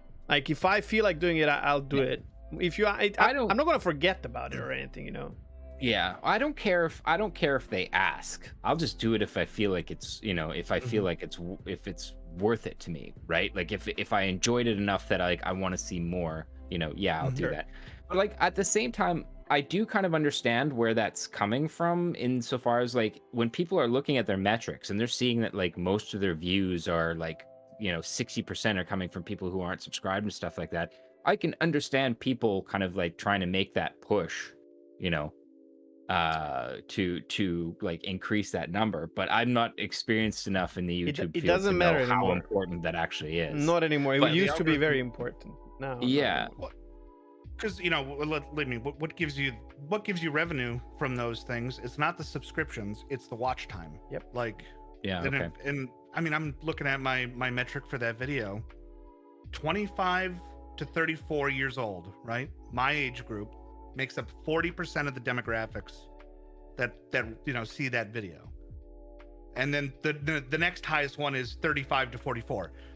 I don't know about you, but we both of us, or all three of us fall into those two demographics. We do. When I hear like, comment, and subscribe, I'm like, oh God, I cringe. Yeah. There's a nice way of saying it, right? Like sometimes you can throw it in, like it's fine. But if you start your video and you're like in my face with that, I'm like, and then ka-ching, like, or interrupt your video in the middle. If someone does the whole video and then at the end they're like, hey guys, if you want to support me, throw like that means a lot. That's fine. I can live with that. That's okay. But if you do like a video, it if you want exactly. to. But Right? then if Like, it's you in can the be like, middle, next. like people start their storytelling and then they will stop. And by the way, guys, Yeah. please don't do that, man.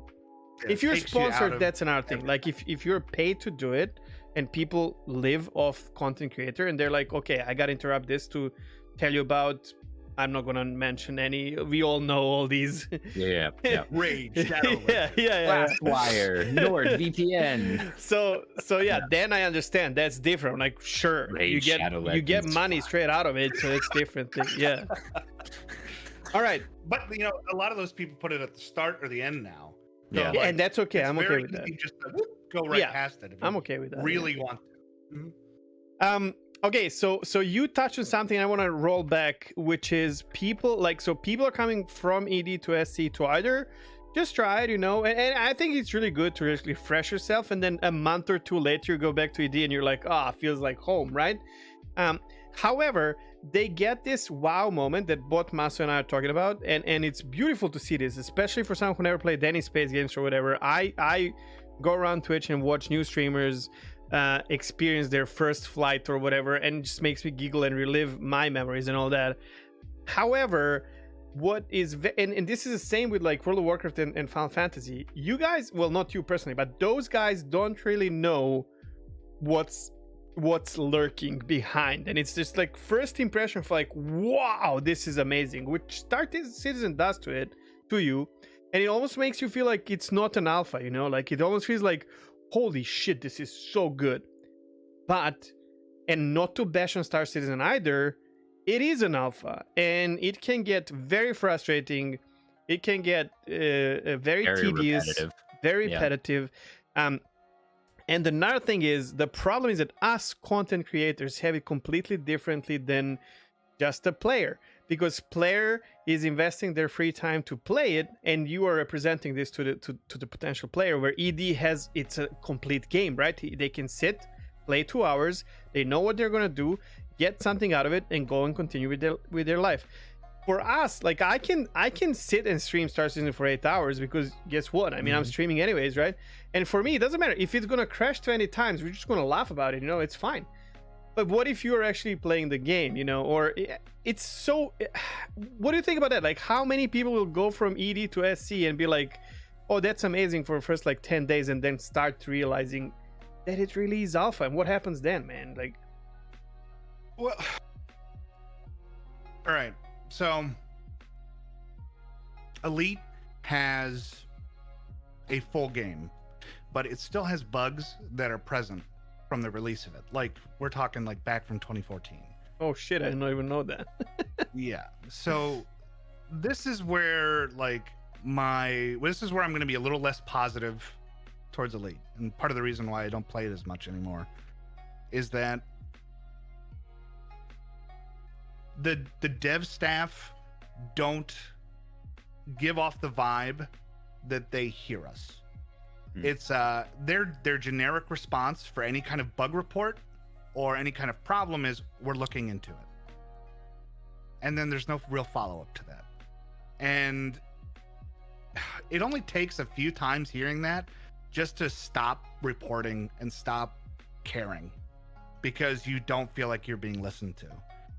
Like, I can remember going through planets, like just boop, going straight through them, and there's still present. Those problems are still present to this day in Odyssey, even though there's been a total like rewrite of a lot of the game systems. Sometimes you just super cruise through stuff, and like, man, that's really distracting and really takes you out of it. Or you get, like, you do that, you go through the planet and you blow up, and now you've got to rebuy your ship. Like, you didn't know how that do feels. anything risky. Yeah. Like, yeah. But in Elite, there is a cost. Like in Star Citizen right now, it's time, right? Yeah. You have to, at the most, Unless you're even if you have, cargo like, hauling and quantum Yeah. drive It's still time. drives though. your ship into a Right. It's city just- and then explodes with 1.4 million. It's still credits time. and- He's right. It's still of, time. You just got to make that money Laranite. again, right? Yeah, but that's true. in Elite, you have two options. You either spend a whole bunch of your credits for something that wasn't even technically a risk, like just flying around in Super Cruise should not be a dangerous activity. Right. It is different, man. And- It's not alpha, like you don't Yeah. think about like That is possibility true, of yeah. losing shit. Mhm. You don't count on that. So, We are like, mentally ready. Yeah. Yeah, you can spend the money that you've, for a lot of people, there's three rules of Elite Dangerous. Number 1, don't fly without a rebuy. Number 2, don't fly without a rebuy. Number 3, don't fly without a rebuy. Like, because if you don't have the credits, you didn't just like die and lose time. That ship is gone. Yeah. You have to get a new ship, and they'll give you a little loaner and like put you in debt. So It's the same as Eve, as any space game. Yeah. Don't fly with something you cannot afford to lose. It's Yep. always a rule, more or less, right? You gotta be mindful of that. Yeah. I did not know But- that SC has these game breaking bugs, kind of. you mean Or Elite? ED. Yeah. What Yeah. did I say? SC. SC. ED. SC has a lot of games. Yeah. Yeah. No. I mean, Yeah, I we're can't used tell you to the that. amount of times that I've just Nice, dude. Perfect. You need to start streaming, bro. That was hilarious. Okay, but I think what's happening, and again, I You just end your streams with that. 30K. in the middle of the sentence. Yeah. I think that what's plaguing Eve is like there's at least 50% chance that they will plague SC as well when it becomes a game. You know what I mean? Like, Mhm. it's just something that happens in gaming industry once the product is done, and it's different because now they can hide behind alpha, right? It's a normal thing. Maybe not even hiding. Like, okay, we know it's there. You addressed it, we addressed it, we know it's there, but 3 years from now it might start functioning or whatever, because it's not the priority. But when it becomes a bug in a complete product, and this is one of the reasons why I want games to come out, so that the developers cannot hide behind this alpha, beta, vault, whatever, early access. Yeah. so But there was another game that I'll go ahead. I'll all I was going to say was that it's like this isn't something that's unique to these two games, right? And you can even have an official game that comes out with a game breaking bug and they just Yep. never end up fixing it, and that's just the reality of it, like It shouldn't isn't- happen for live it's just service a games, unique though. experience. Ah, You'd think dude, so, unless it ended up perfect. being something that was like embedded so deep within the code that they can't actually fix it without breaking everything. And it's like that's the option. It's basically leave this bug here Okay. and have a game, I- or pull that thread and watch the whole thing unravel. Wait, but I how don't is know, that? like, that's How an is that my example. problem as a gamer who is playing a game that I'm paying for like constantly and whatnot? Like that's their problem. I don't give a shit, man. I'm paying for a final product that works, and they need to Yeah. sort this shit out.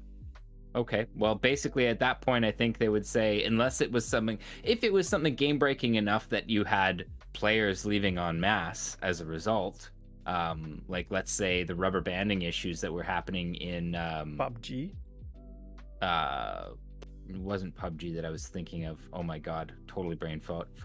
It's not around anymore. It was the flying armor suit game, and for some reason I can't remember the name of it now. The one that came out was BioWare, and then they pulled it back. Oh, Anthem. Ended up killing Oh, Anthem. Anthem. Yeah, Oh my yeah, God, yeah. yeah. You know, so unless it's like it's something that is like that critically game breaking, they'll probably just be like, well, sorry, you're one customer, bye. Sure. Yep. Well, and But then I know that's the case, and I can leave, and it's fine. That's true. Yeah. I think there's a serious lack also of stress testing. Like, I don't think developers are realistic with their stress tests. Like, look at The Division.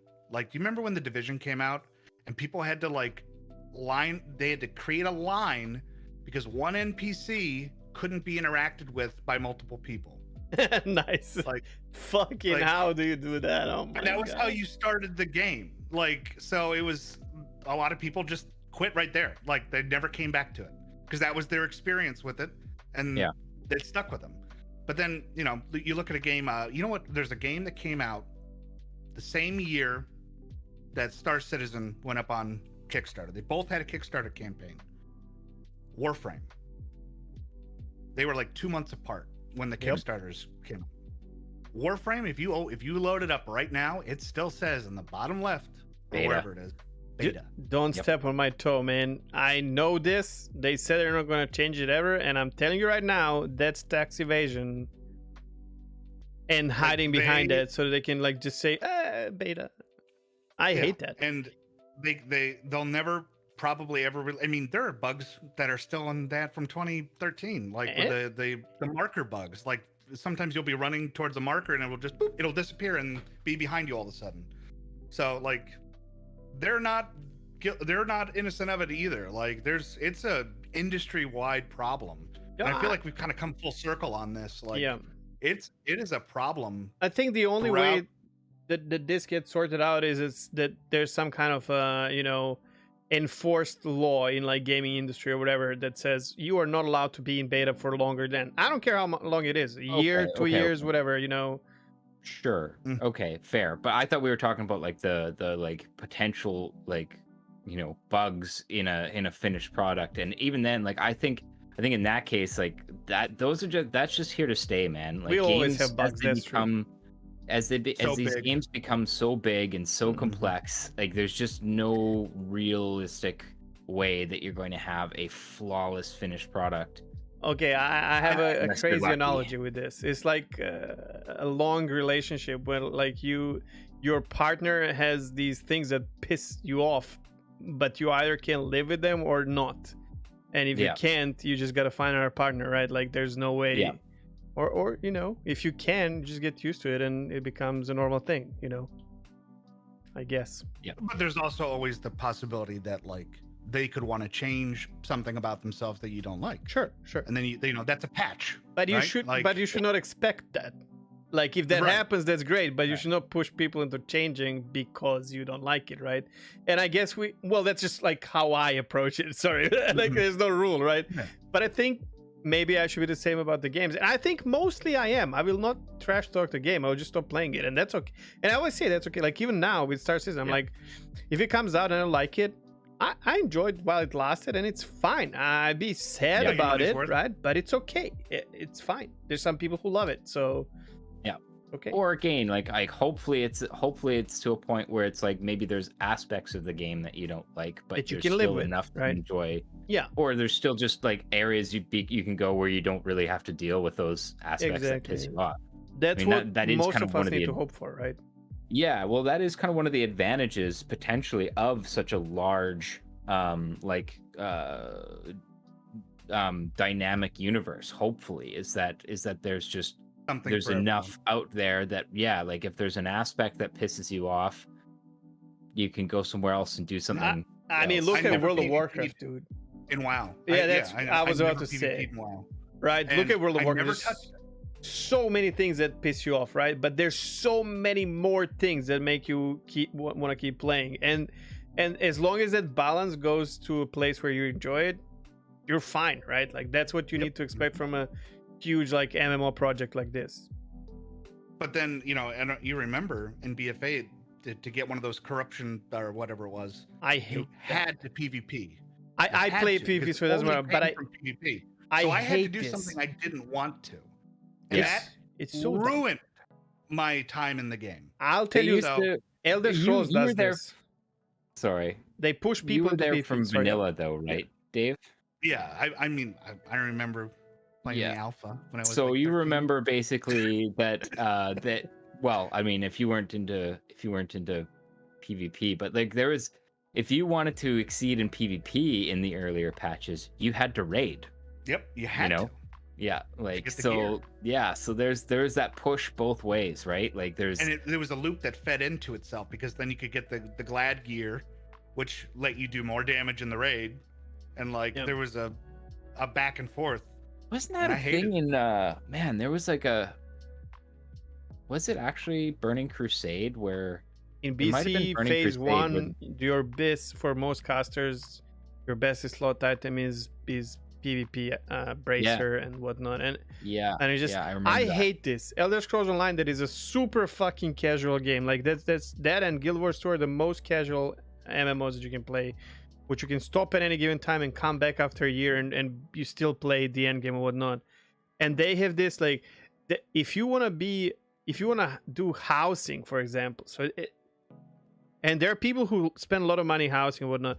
In order to get some things for housing, they need to go and do PvP in a certain season. And these people, they don't know, like they can't, like they're not playing the game to kill anything, let alone other players. They go in, they get absolutely demolished. Yeah. And guess what? They're on a team with someone else whose team is losing because of this occurrence. So no one wins in this. Like these studios need to stop pushing people into places where they're uncomfortable. You know what I mean? Like, why Have are to you get pushing? their metrics up. And there's There's something there too, like and that's something that I think we can hope for in Star Citizen, because one of the things they constantly talk about is that like if you want to make the big money, like it's high risk for that high reward kind of a thing, right? And I'm hoping that it is that is true, but I'm hoping that it is not so hardcore in that direction that basically, like if you're not in nullsec doing those, like I don't know, You should be able to do it anyway. Maybe it takes much longer, but like maybe like 3-4 times longer, not like forever. Just to be clear here, marathon. Just to be clear here, I'm not suggesting that Star Citizen should have accessibility to the point where like somebody who's never set foot out of Terra, is going to make as much money as somebody who's run with a like super elite crew, doing these really hard missions in nullsec. That's not what I'm saying. But they will what be. I'm saying is they will be, because sorry for interrupting you, but anyone will basically be able to do something like that in Star Citizen, because there's this, even though you and me, Master, we are not role playing. I don't know about you, David, and nothing against role playing people, but like Star Citizen softly is allowing anyone to just live themselves in the verse, which is soft RP, and through the power of your voice or anything, you can make money, dude. Like you can talk to people, become friends, they can give you money and whatnot. So in Star Citizen, you can make, in Eve as well, dude. I have a friend, I didn't play for like 2 years, and I was like, dude, I've lost everything because the station where I was destroyed. And he was like, what did you fly? Do you still have a setup? And he sent me a couple of millions and I got the ship. You know what I mean? Like you will be Star Citizen, especially if we get, obviously we don't know about this, right? But if we get like economy gameplay, CEO gameplay that some people are hoping for, stuff like that, like of course you're going to be able to manage people to make money for you, right? Sure, and that's fine, but I guess, and like in like being a non-combatant in a large org and providing them logistics support while they're doing those kind of like high-end missions and being able to reap the rewards for that, that's okay. That's, again, like that's not something I'm saying don't do. I'm just hoping that they manage to strike a balance that that in such a way that you can play casually and not feel like you're completely wasting your time, while also not making the people who are risking their literal life and limb and putting everything on the line, not making them feel like, what am I doing out here? You know what I mean? Like I'm broke ass when that guy who's like just basically been truck driving in Terra for his entire career is retiring on an 890 jump right now, like yeah Like, I mean, Elite had or has that problem. Like, for the longest time, I don't know. And again, I don't know if it's still like this, so I'm speaking of experience. But it was difficult, even if you're a good player, to go positive when you were bounty hunting, because you had to pay for cost of repairs and fuel and ammo and everything. But you go and do a couple of like mining missions or passenger missions, gameplay that really doesn't require you to be paying attention or even present in some cases. Like, and then you make not just like orders of magnitude more money. Like, why would I ever want to like do that? It's just and that's exactly it. Like that's forcing you into the same thing that we were talking about. That's a company kind of forcing you into a style of gameplay that you potentially don't want to do. You know, and not, I don't know, making an effort to kind of balance that out. And I'm hoping that isn't the case. It needs to be fun for everyone, but you need to be able to recognize people who go, you know, above balls deep. Balls right deep. And and I agree with that 100%. I think people should be rewarded for that. Yep. You know? But we know right now that there will be an issue, because you know why? Because of how, and this is the big issue. And you know, maybe like there's going to be a lot of people who come in from Elite Dangerous and start investing into the game. But you guys need to understand, and again, not you, David, because you've been playing for a long time, but like, you are not buying anything in game, dude. Like, if you're getting yourself ships, the way this works is you are supporting CIG to create a game. In return, you're getting credit that allows you to test game and ships in game. Like, the problem is there's going to be a lot of people who feel entitled because of thousands of dollars that they've spent to have the game that they want or like or whatever, you know, make money any way they want, you know. And that might not happen, dude. Like, and I see a potential problem, you know, later down the road with this. Sorry, go. Oh, well, I was going to say, like, imagine. So here's the scenario, right? You have an Idris P or an Idris K or whatever. You still start with the same 50,000 credits that everyone else does. Sure, yeah. So you lose that Idris, like, well, you're not going to be flying that for a while because you can't afford like the insurance on it. With 50K, you're not going to be able to move it first. Exactly. Like, that'll pay for 5% of your fuel, probably.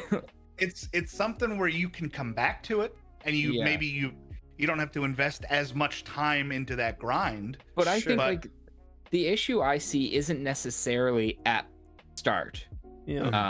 I think there's going to be some grumbling when people realize that they're not going to be able to fire up their Hull Ds and start making billions of credits right off the bat.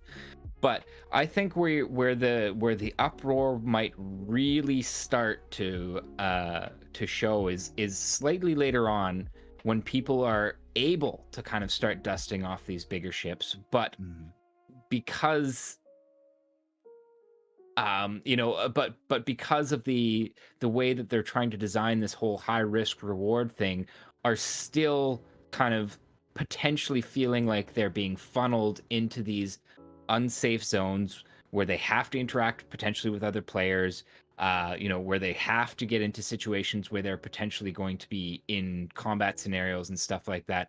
That's where I think that it's possible that you start to see a lot of these people being like, I paid thousands of dollars. What do you mean I can't, go experience the pyro system? You know what I mean? Mm-hmm.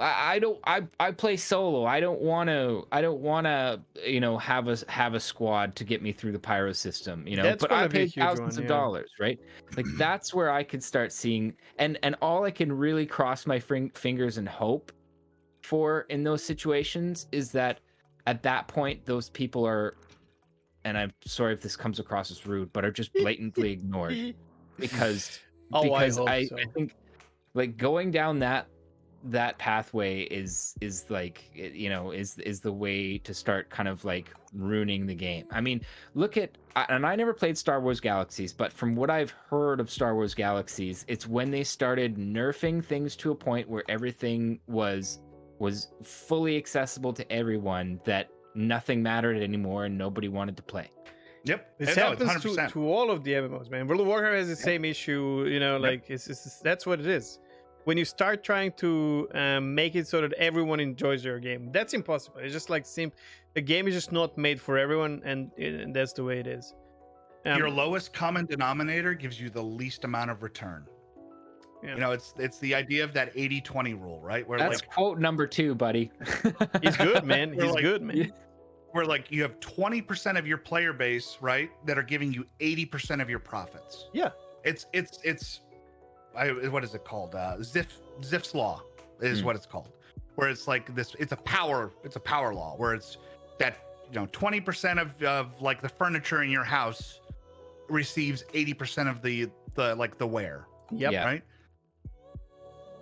It's very true. If you try to expand that 20% out to be like, you know, more and more and more, what happens is you start alienating those people that were diehard. Yeah, that they're were there, core. like, they're your core. This, by the way, this also, and okay, this is a little bit of like rollback, and I'm not in a position to give advice anymore, but I'm gonna tell you what is something that can potentially happen. I'm gonna make a parallel here with like streaming and content creation. It's the same. Like I have core audience now. Audience, such a shitty word to, you know. It's community. My community with friendos, and they will follow me. We're like whatever I'm playing, they're gonna be there, chill with me, giggle. You know, like we're gonna have some good conversation, and whatnot. But if I try to unnaturally grow my channel, I might get hundreds of people who are completely different to my core audience. And here's my rule is, if someone is annoying my regulars in the chat, I just tell them, dude, I don't want you here, man. Like, just find another stream where your behavior is acceptable. I don't have anything against them, but there's another person, right, that you will enjoy more. And but here's what happens. Like I get like, for example, and I think I talked about this already. Like, let's say I have my 20 people and I'm playing Star Citizen, and then, or this occasionally happens in some other games more, where like I get hosted because I know a lot of people on Twitch, and they will hop over and host me. And let's say I have 20 and they host me like 500 people. And these 500 people are there mostly for the drops on Twitch. So what happens is my 20 people who are used to our cozy little atmosphere there, who are my core audience, right? They will get kind of spooked. They're not people who enjoy like massive streams, right? And they will stop talking to me. With these 500 people who are there for the drops, they're not talking to me anyways. There's gonna be like 2 or 3 people saying something, right? And that's exactly what happens. Like, even if they start, like, there's sometimes I get like posts where they're like people who are super active, but they talk about completely random ass shit like that no one understands in my community, and I have to like react to it. And that's actually that's what it is. Like your community is diluted. Is that the word? And like it's completely like alienated. Like your entire stream is like, yeah. And I think it's the same with the games. Like you gotta keep it. You need to. I think every studio needs to know what their target audience is. Stick to that. Listen to the community, just so that you can get feedback and the ideas and whatnot. But you can't listen to everything you hear, right? Because that's what Blizzard tried. Like, you can't please everyone, man. Like, stick to your plans. I don't know. That was a tangent. I don't know if you've oh no, I mean, but it makes Not really sense. a tangent, yeah. Like, if you've ever done, this will be a little bit of a tangent. If you've ever done gardening, sometimes you have to prune the plant to make it grow more, right? Like, you have to clip off parts of it that might hurt it, but it will let it sprout. It's so true, man. It, you cultivate it. You got to do that with games too, with anything. Like, you got to build your foundation. Keep the energy of the plant going where you want it to, instead of tomato plants are a good example because they spread out these little, they're called suckers off of the like between, and basically they just funnel off all the nutrients and energy from the plant. You know, you get little itty bitty tomatoes. Yeah, you get all the energy being kind of like all spread out all over the place instead of concentrated. You know, where you want it to. And yeah, no, that was a good analogy. Again, We need you as a content creator, man. You got to keep doing this. It's good. Yeah. Where is it? Hold on, do I have it on my desk? Yeah, I do. All right, so my friend, small off. My friend sent me this, right? Called Pocket Ref. It is literally a book full of just like random information, like stuff that has like completely unrelated. And he's like, "This book is you, because you are just a walking like encyclopedia of just random shit in your head." And so yeah, that's amazing, man. I love that book. You need a bunch of those books for when the apocalypse happens and Google doesn't work anymore.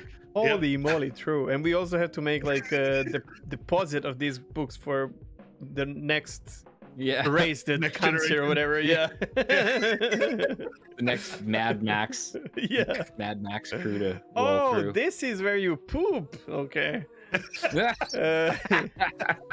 All right, let's go to some lighter topics. I'm gonna ask you, what ships are you flying and what are your favorite ships and why? And this goes for ED and SCA. You already told us about ED. You can expand a bit of that, and then we can continue with Star Citizen, because that's more where we can talk about. Whenever I play to have fun in Elite, I would always be very combat oriented. So Fer-de-Lance, Chieftain, even the Mamba a little bit, which it's not as good as the Fer-de-Lance, but I almost those are bred like I almost got Mamba for myself. If you're gonna PvP, Fer-de-Lance is where your bread and butter is. It's the most agile. It's got one of the best, shields and capacity for that, and it's got a big size 4 hardpoint, which is a giant gun for such a little tiny ship. So like that's where I live. I live in that medium fighter, Chieftain, Fer-de-Lance, assault dropship, stuff like that's pretty much it. Yeah. Does that tend to? Well, I mean, this is something we'll get into in the when we start going through like some of the patch stuff where they're starting to differentiate between the fighters. But like, is that kind of something you find like transfers over into SC as well? Do you gravitate to kind of like your medium fighters? And I mean, like in Star Citizen, God, I would say the ship that I have the most fly time with is probably like the Saber or the Gladius. Yeah, they're not meta, but man, they are so much fun to fly. The Gladius has been in and out of the meta pretty in and out. It's had some weird bugs with like its belly like doesn't get shielded properly on live right now. So if like you're in the wrong angle, you can just die, or like if you like ballistics can just kill you outright in your cockpit and not even damage your ship. Stuff like that. Yeah, that was a big problem with the Saber, because the Saber had the Saber's cockpit's right on the nose, and there was a shield hole right on the nose. And then you got like the Vanguard series. Obviously, I was about to ask, because that more translates to what you said, in my opinion. Like from the medium. Big guns up front, some interior, and that's but it's so change, weird. I think. It's so weird to me because I actually enjoy flying the smaller ships so much more in Star Citizen. Like, I don't know, the Vanguard, even though the Sentinel technically is like a really, on paper, an excellent ship, God, it's boring to fly. Like, really? It is so boring to fly. Why? Because it's like not agile, or? No, it's plenty agile. Well, for its size, it is for sure. But compared to like something smaller, what's that difference that makes it for you? I think it's the loadouts. Like with the Vanguard series, for example, you are locked into basically 2 or 3 loadouts. Like that's true. That are effective. You can either run a full ballistic build with like CVSA cannons, or you can run like the AGSR or whatever it is. I don't remember all the Vanguard weapons. The nose guns. And then you put the distortion scatter gun on front. And that's to take out like hammerheads and stuff.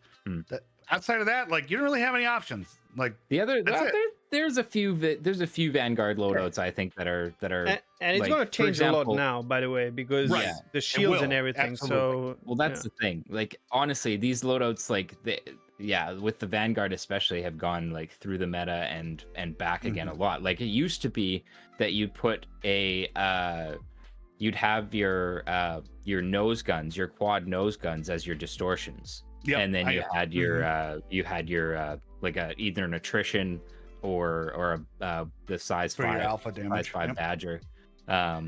And then before that, it was, well, you had to go gimbaled because you wanted, because desync was so bad that you couldn't really hit things. But I see what you're saying with the Vanguard being kind of boring.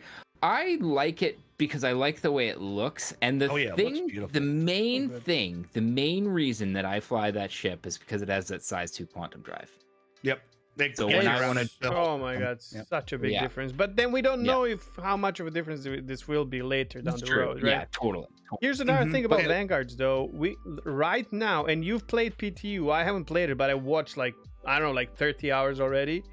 It has a turret, man. Like we never thought about these ships as something with a turret, right? You never think about it. Like it's an extra, maybe if you have something to. But now turrets are actually a thing, dude. Yeah, they're cracked. Like they do a lot of damage, and it's a lot of damage that you can do in 360 degrees, basically.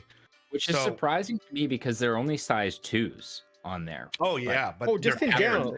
Because of how capacitors work and all that. And I don't know. Yep. Obviously, they're changing everything now. That's why we have we basically have a patch for P2 every day, which is good. I mean, they're just playing with it. I kind of like that.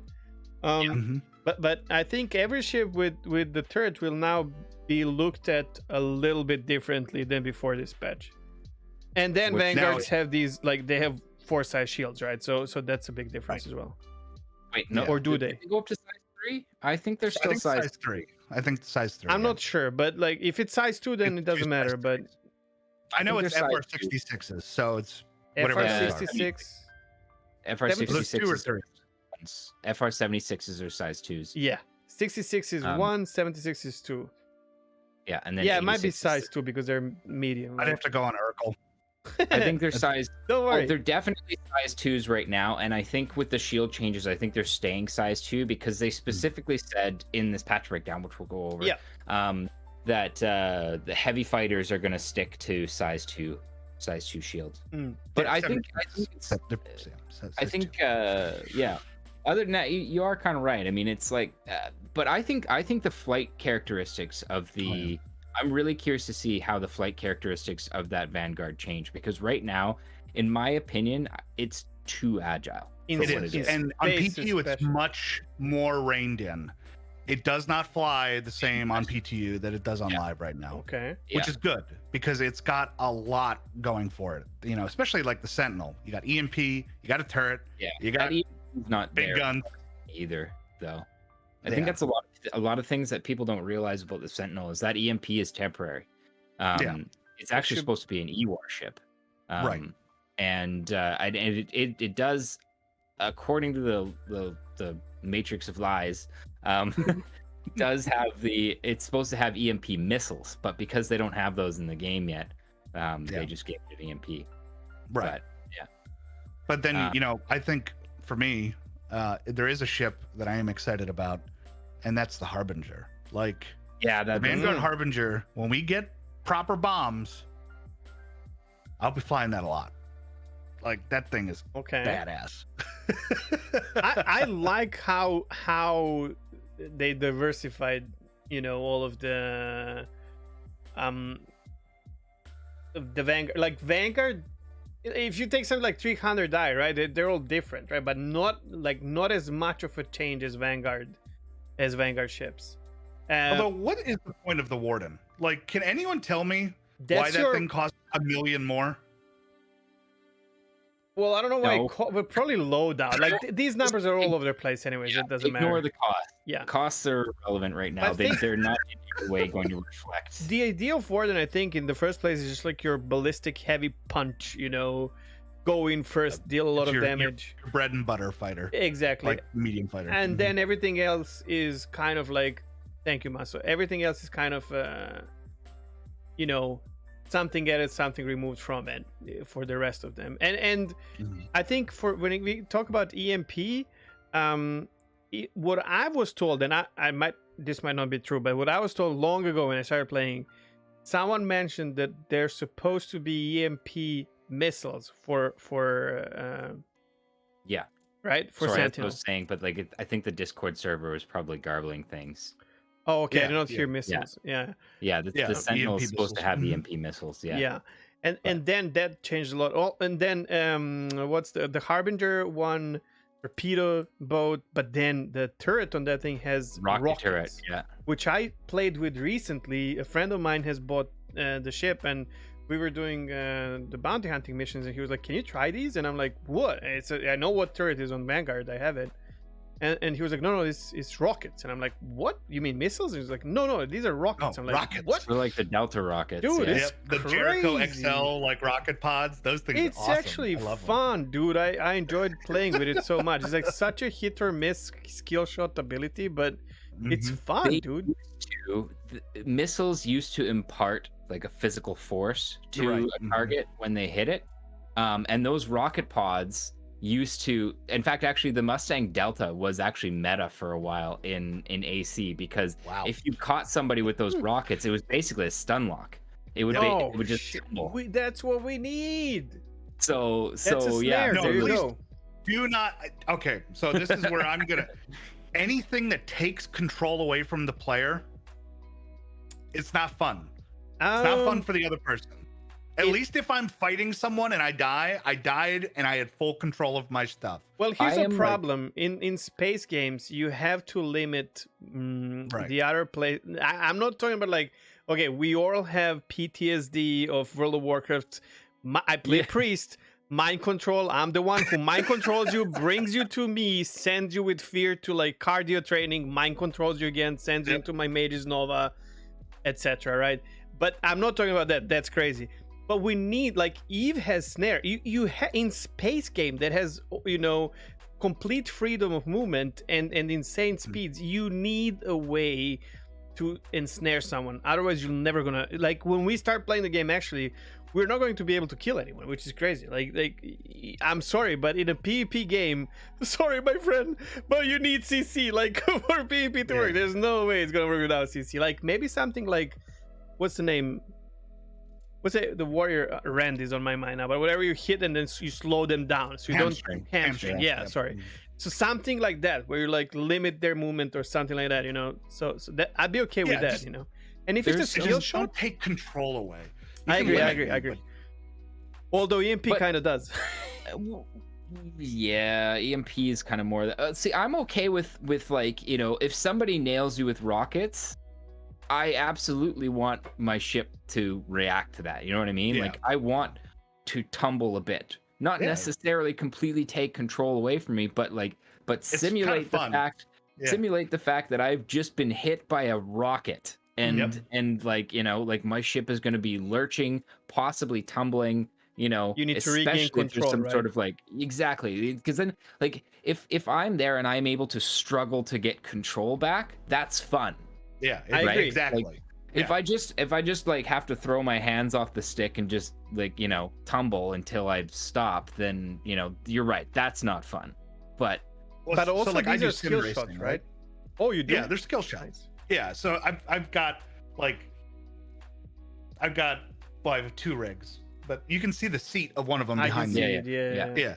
Yeah. But so like there some of my like most heart like pounding moments are like right when you're about to lose control of the car, Oh, yes. but then somehow like you manage to You wrench save it back onto Yep. the and you say you're like, ooh, and like you love those moments. Absolutely. Like, now if someone just comes up behind you and like pit maneuvers you, you're like, really, man? Like, that's not fun. They don't care. Yeah, they don't. But this is same. Like, well, this. I don't think everyone enjoys this, though. I do as well. I sim race as well. Not very like, just like with group of friends but I also like if I play Diablo 2 or Diablo 3, I play only on hardcore, because that near death experience again in game, right, is what gets you going, and it's like it's such a. And I think this is like what I hope for with Death of a Spaceman, where you have to live on that edge, man, and that makes the game so much more fun. I do think people need to have an option not to play it like that, because I don't understand why people are so upset about that. Like, I think that's a very compelling gameplay mechanic. Because they don't have any experience in it. Like they're very, very not afraid like you of lose your losing ships. everything. Like, it just goes to a your next of kin or whatever it is. But like, We don't know that. No, Chris Well, Roberts they- talked about that. Yeah, they have said basically that you're not like that sort of stuff will be passed down. Sure, and but like we most- don't know how like Oh, right, yeah. I don't know if you I guys think- heard that, but that I was did, yeah. it was thunder, man. It was okay. I think that it's gonna be like I think ultimately it'll be the reputation hits that are like Yeah, that's what I'm saying. Like it's I not gonna be think you're gonna yeah. get your ship back, but you might not be able to fly it, for example, until yeah or yeah, something yeah. like that, you know.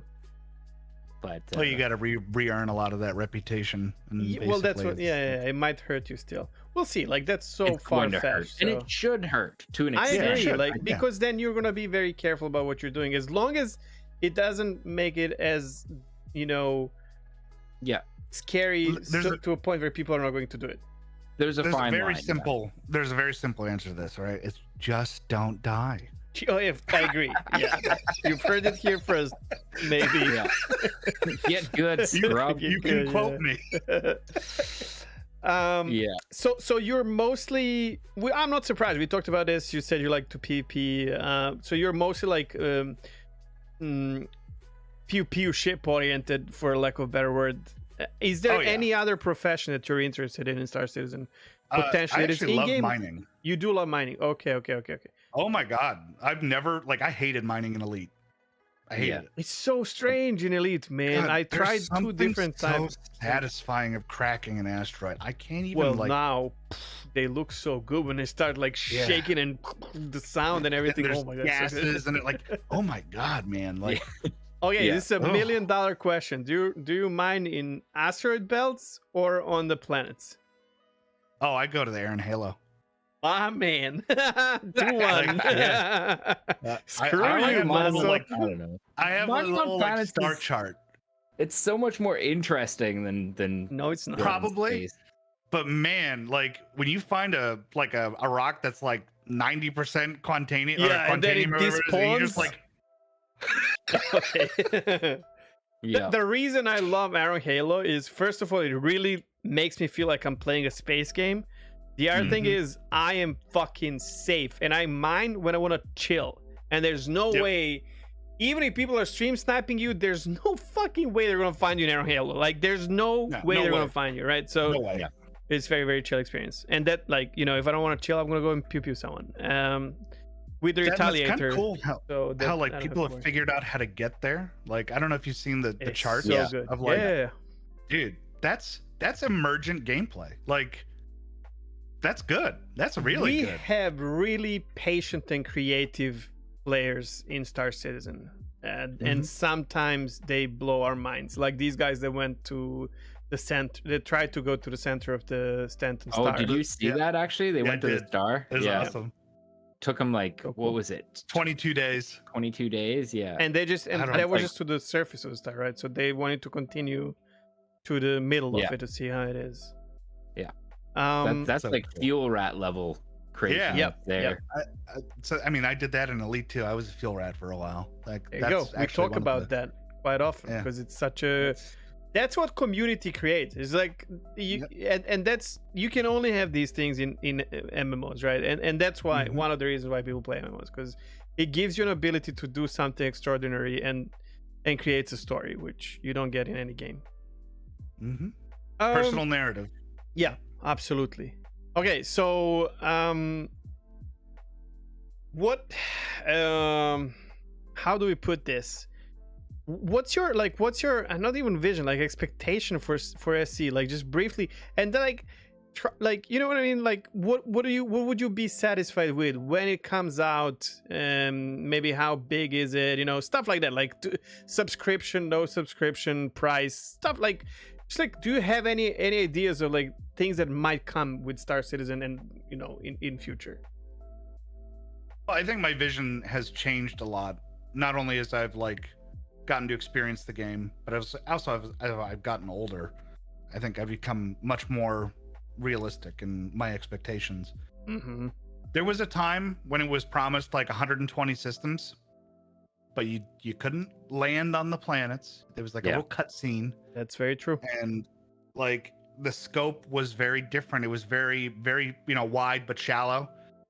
I think the approach that they've taken with having like, if we could get like 10 systems at launch that are as fleshed out, even a quarter as fleshed out as Stanton is, man, like that is a I'm gonna come back to that game over and over and over again. So That's gigantic, actually. yeah. The only thing I would worry about, and this is where I think I'm worried about their server meshing tech, because everything else they've shown us, right? It's all right. They've shown us the like all the different tech that they've made, Planet Tech, and the animations. We haven't seen any demonstrations of the meshing. But do you think, That because server meshing is not a new thing, they're selling it as a new thing because they're trying to make it different so that it suits their game. But it's the dynamic aspect of that server meshing that But do you guys think how that is that going to work? Well, yeah, but is it going to be a loading screen? Like, is it going to be seamless? they're going to try here's to the do thing. everything not to have a loading screen, I'm sure. Right. Yeah. First of all, I'm laughing because again on Captain's Table a couple weeks ago, I expressed Chegg and I have talked about server meshing and exactly come to this like similar kind of conclusion where it's like it might pan out, but I think it's important to kind of just like set your expectations at a level that it's like it could end up being different than what they want it to be because it's R&D. If they're doing this dynamic server meshing, it's entirely possible that they put all these resources into it and then end up just going, shit, it's not going to work like this. Yeah. You know Not what gonna would be work cool the way I though? want it to. But Go for it. But like, imagine like you get meshed onto a server, right? And then at 30Ks, but you never get the full mesh, like you never did the full transfer. So you're stuck in like a limbo state, which causes a whole bunch of errors, which causes a whole bunch of other servers to crash out. Like, man, there's a lot of cogs in that machine that need to work perfect. I'm sure. Yeah. Which is why it's taking so long, right? And might Right. even take God knows how long. But what would be cool to me? Like if they said, okay, guys, we are doing this insane revolutionized version of server meshing, because there's a lot of people in Star Citizen who don't understand that server meshing exists for fucking ever. Yeah. And Paul actually Charting on touched on WoW. this. Of Yeah. course. And even before that, like Ultima Online had it. Paul said that as well, which kudos to Paul for remembering that. It's not a new thing. And what I would be okay with is them saying we're making this crazy version of server meshing that is our own product and that we need it to make the game crazy good. But you know what, guys? If it doesn't work out, we're going to use the same server meshing as World of Warcraft does. Or something like that, so that we don't have to worry about what if server meshing doesn't work out. Holy shit, we're doomed, Okay, so couple things. First of all, one of the things I was actually going to go into in the roadmap progress section later on, but I might as well just do it here since we're talking about it. They've dropped a bunch of server meshing updates onto the progress tracker that kind of lets you see all the different layers of how they're planning on doing their initial version of server meshing, which would be more of a static thing. So let's just use an example. Because they already have the object container system set up, they can designate a planet, let's say Lorville or Hurston rather, as an object container and basically tie that to its own server. And from what they've been saying, or at least what I'm able to get from what their first hybrid, they call it the hybrid system, and this is something that they're finishing work on actually in September. So Right before CitizenCon. it's is possible that we see a more traditional version of server meshing, a la WoW, a la whatever, In-game coming before, sooner right. rather than later. But and that honestly, I'm sure they'll figure that out. For example, it would calm if down you- so many people, man. Yeah, to address the whole the handoff between servers and stuff like that. The way that they've detailed the layering happening, a lot of the stuff with the persistence of your character, the persistence of your state isn't actually even on that game server that's doing the handoff. That's handled by a completely separate layer, Loadout a separate services. server. Yeah. So I mean, you're right. I'm not going to say it's easy, and I'm not a super techie person or anything like that, but from the sounds of things, I don't think it'd be too difficult to have it so that when you go from deep space to Hurston, it hands you off to a different server as you're in Quantum, probably. Probably. To kind of make it so that handoff is less obvious. Oh wait, but Quantum. The problem with Quantum is that you can be pulled out of it. So you have to be physicalized in quantum. I think the only place where you potentially are not Jump points. is jump points. Yeah. Yeah. Right, Yeah, Master? Because you're I can set up my. You are still sure, but basically what I'm saying is like with the stuff happening, right? Like if there's hitching or something like that, as they're streaming something in or doing that handoff, it's going to be less noticeable, right? That's how Elite does it. It's system jumps will reinstance you. Yeah. But they also have like a cutscene every time you do a system jump. And that helps so much. I mean, from the developer perspective, not game. So, you know? It's the curtain that you can. Yeah, you can draw the curtains on it, so it's that smooth handoff isn't what I kind of what makes me think I should temper my expectations. I think that they've put enough resources and have been so doubled down on there being no loading screens that I think they'll probably pull that off. But the thing that has never been done before is the dynamic aspect of it, where it is in real time spooling up and linking different servers dependent on load. So if you guys are on a javelin destroyer or whatever, and all of a sudden, you know, 2 other javelins and a bunch of fighters jump in, then it might go, oh shit, you know, we need more spool up a server. Yeah, spool up a server for that one javelin, so everybody who's in that javelin is on their own server. Likewise for the other 2 javelins. Meanwhile, like the people who are in the fighters are in their own, you know, like that's the part where it's like I really hope. Yeah. Exactly. Dude, you know what I just realized? We need GCD, bro, for this. What's that? A global cooldown. Global cooldown. Yeah. Oh. Yeah. Well, I was gonna say the only thing I would worry about, like with that style of meshing, is just like imagine you're in a dogfight, and then they just disappear. Yeah, well, that's the thing, right? Like that's where it's like, you know, to my knowledge, something like that has never been done before. And while they are clearly like pushing hard for it and pouring a ton of resources into it, that's the one where I'm just kind of like, okay, I want you guys to try for it. I hope you guys figure it out because you guys are fucking way smarter than I am. Mm-hmm. But you know, ultimately, I'll settle for just like that static server meshing. Chris will not. But it would be cool if they showed not. us. Yeah, but it would be cool if they showed us the static version, so that we're like, okay, if this goes to shit, we have something. What, guys? What if server meshing is now in game for the last 2 patches, and that's the reason for obnoxious desync? What if that's the revelation? You know what? Like, yeah, like that's kind of it, right? Like, I actually was thinking about this as I was reading through all these different network services and stuff like that and their progress tracker. Like, what if and that actually came to like a similar conclusion. Like, what if it's the fact that they've built the game out to utilize these systems, but the systems aren't there? Like, the systems aren't done, so like the game is like limping along. But like it doesn't every time you get a 30K, it's not that the server crashed, it's that something happened on the handoff or something. Maybe, yeah, or even just a server wasn't there. Like, or do we even know or how many like, servers they have right now? Nah, we don't know much about this background stuff. Because I mean, it feels like the servers that like every time I go on, like it seems like every time they're always 50 out of 50. Like whenever I'm in there. So like, well, which makes sense. It makes sense that you'd have a matchmaking service that like tried to fill up every single server, right?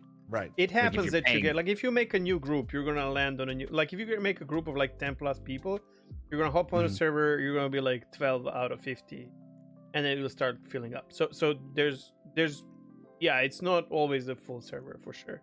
God, what do you think the cost of their server? Oh God.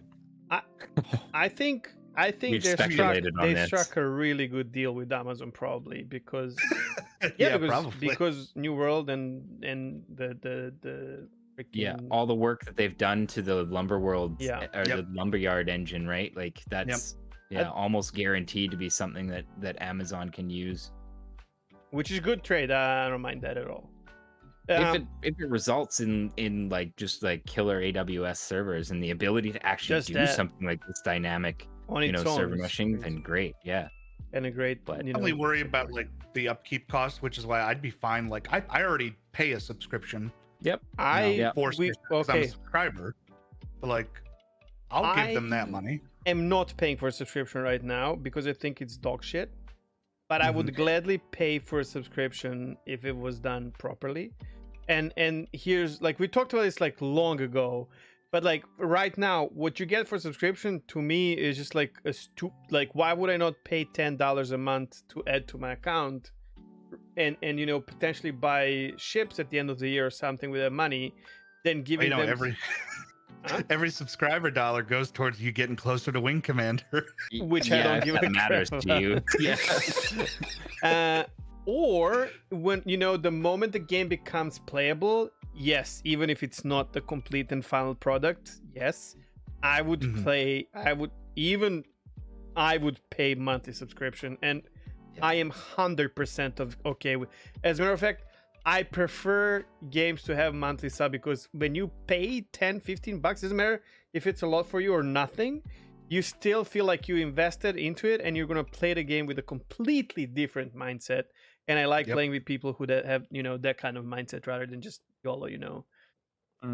But I don't really have that. I don't really share that same kind of opinion on like getting value out of the subscription. But I wouldn't be opposed to it, because again, like I don't really like. I would rather have the service at its greatest potential than and pay a subscription for that, than have, you know, and have it be less good. And, you know, with other monetization, I do think though that I think a subscription would be kind of like a last resort for them, just given how hard Chris marketed no subscription. You know, well, like, that's start. Yeah, it is. But I also think a lot of people would swallow it kind of and go with it. Maybe, but at the same time, we've seen in the games industry, right, that like microtransactions can pull in a ton of money. Yeah. Probably more than if they were like Star Wars: The Old Republic started making more money when it went free to play with microtransactions than it did with subscriptions. They all did, and this is why I like subscription more. But it also lost. I mean, it lost me as a player. Here you go. That's what I'm talking about. Play, I stopped, because I spent $60 on that game, man. Like, I didn't get reimbursed that money. Like, it didn't go anywhere. It's like they took that money and they made a promise to me and they didn't deliver, and then they said, all right, now everyone gets to play. I don't know, like that just didn't sit right with me. I had the same situation with Guild Wars, so I was pissed off, but now I'm kind of okay, even though I'm not playing, because they made it into a model now where like you buy the new expansion, but then when the new one comes out, the other one becomes free for everyone. But I see what you're like. I don't know, Master. Like, from personal experience, just like free to play games, I'd rather have subscription-based game with MTX for like visual shit, like Flare and whatnot. Then let me look flashy. I love that. Yeah. And let people pay for it. I don't care. Like, because I will pay for it every now and then when I feel like, you know, I want to spend money additionally to support the studio that makes my game. But the problem is, if there's only almost guaranteed, if there's only MTX, there's gonna be something that is over the top. I'm not gonna call it like optional subscriptions, because Star Wars ended up going to an optional subscription model, and I ended up just like when I was playing it, I was just like, well, depending I was already how fair paying it the is, subscription. I'm just gonna continue to pay the subscription because there's a ton of perks you get, right? It's like, really important. So, for example, World of Warships does this so beautifully, where you can play the game 100% without spending any fucking money in it, like ever in your life, and you will never feel like you have disadvantage. However, if you pay for the subscription, you will get a little bit extra experience, a little bit extra credits when you play, but it's not game breaking. On top of that, they have you can buy like ships or you know, like camouflages or whatnot, but it's not like pay to win. Elder Scrolls Online has optional subscription. They let you play whatever the fuck you want, but they limit you with inventory, and brutally, to a point where every streamer will tell you, "Oh, ESO Plus is so worth it." No, it's not, bitch. It's not worth it. They're just making you pay for what you are supposed to have already, because they made the game so that. Say that Star Wars is guilty of that. Yeah, exactly. And then you have, if you are free to play, you have your limited inventory and you have limited maximum credits too. Yep. So, you know. Well, that's what I'm saying. They can make an optional a subscription, that's perfectly fine. If the model is fair, man, just make it fair, and more people will pay for it if it's fair. Honestly, like. But honestly, okay. Do you have to buy ESO though? Like, Yes. even though it's okay. So in that case, it's a little different then, I guess, because like in Star Wars: The Old Republic now, okay, yes, David, you and I paid for it, fair enough. But I feel like I got my 1-2 years out of that, so like I feel like I got my money's worth. But now you don't have to pay at all. So if somebody's jumping in completely free and has those kind of zero barrier to entry, with those kind of more hardline, inventory and money restrictions at that point, I'm just kind of like, well, it's free. Like, what are you complaining about, right? Yeah, you still get to play the whole game. I would still complain about it because that brings a lot of people who YOLO in my world, and they don't care about it. And that's that kind of dedication that if you pay anything for it on a monthly basis, you care about it more. Yeah, or you that don't. is true. You That's stop human playing. psychology. Yeah, that is exactly. Human psychology. And I really love that about MMOs. Like, paid, even if you like Eve, you have to pay monthly, right? You can play, but you're very limited. So you can pay for it with real money, or you can grind your butt off to pay it with ISK. But the person who paid it with ISK, they love the game, man. They know what they're doing, and they've invested a lot of time and knowledge into it. So like I've said, as long as it's fair to play to true, like what we talked about before, to your true core game base, player base, I'm okay with it. But I would also be okay with them paying like just being like subscription based game. But I do understand, like, if they were promoting it's never going to be like that. I understand how they could. Yeah. Although they already have a subscription, right? They do, but it's not that barrier to entry, right? Like, right. I know that Chris Roberts said, though, I don't know how long ago it was, but he's like, I don't want to we're going to eventually stop selling ships, and the primary way of microtransactions is you can buy credits. Yeah, like this has been the same shit. Kind of a hot topic. I hate. Like, have you ever gone and looked at how many credits you get for like $20? Yeah, it's hilarious. Okay, to be fair, we don't know how much this will be and this ratio and everything once the game comes out. As a matter of fact, they might just like say, "Oh, that was all alpha UEC." So the UEC is completely different. So your $200 of alpha UEC was 20 million. Now it's 200,000. Is it like Dogecoin? Are we doing Dogecoin in Star Citizen? Hey, listen. Keg and I actually made a bet over this on one of our previous episodes. We've got 100 EU and the bet is like, when the game releases, real money cost with purchased UEC will be cheaper than current real money prices. That was what what you were saying, Che? Yeah. I was saying they would be more expensive. Right, yeah. I was saying it's going to be cheaper. We actually have a bet going, so we'll have to see how it pans out. We will have to see. If we survive that long.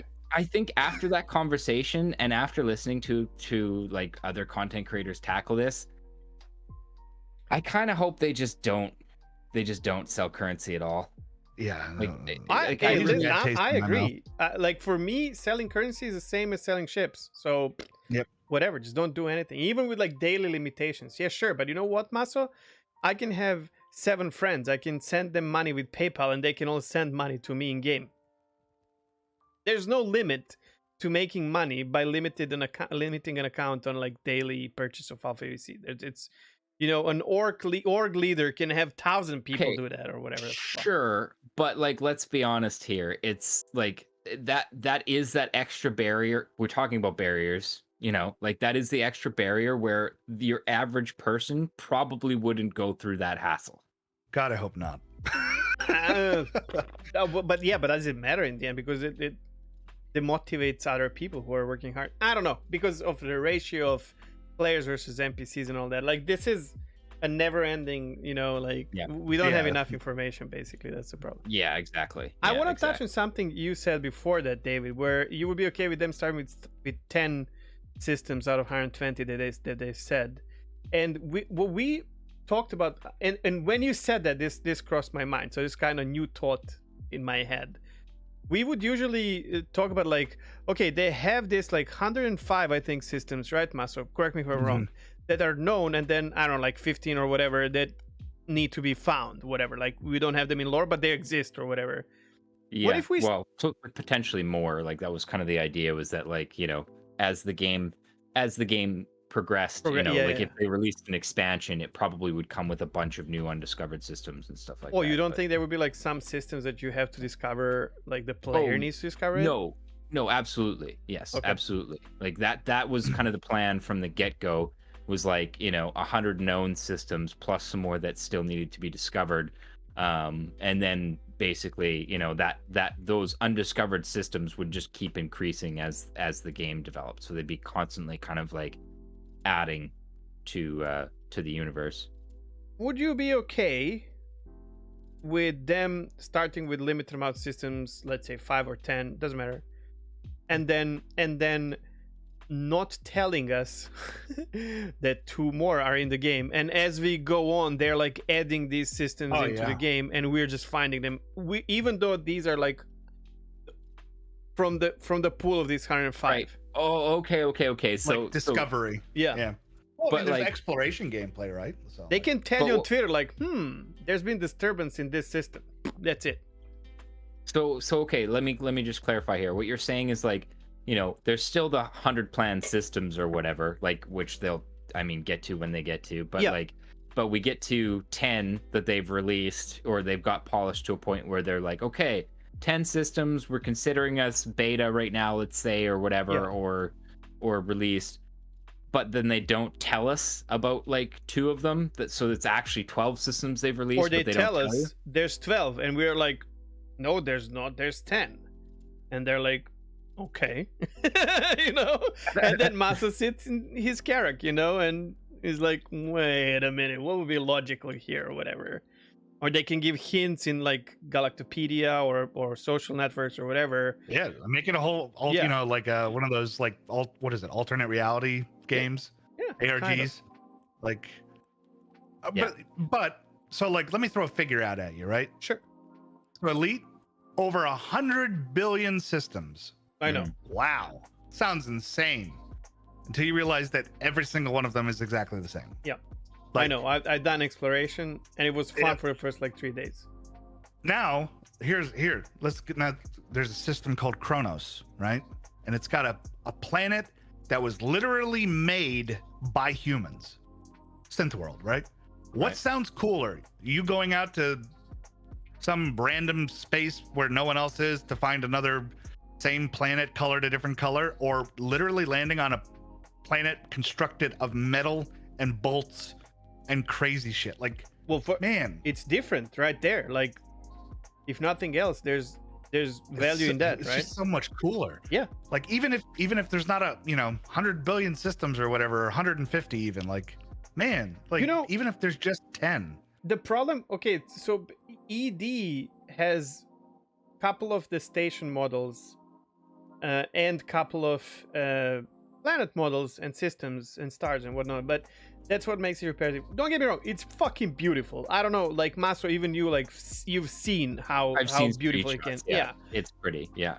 With Star Citizen though, you can go now and find, like, you remember when they added Jericho and someone found it, and you find this station, bro, in the middle of nowhere. We didn't know that's for Xenotrat. It doesn't. Yeah, it doesn't show up on the. And someone fucking the found it, quantum you thing. know? Yeah, exactly.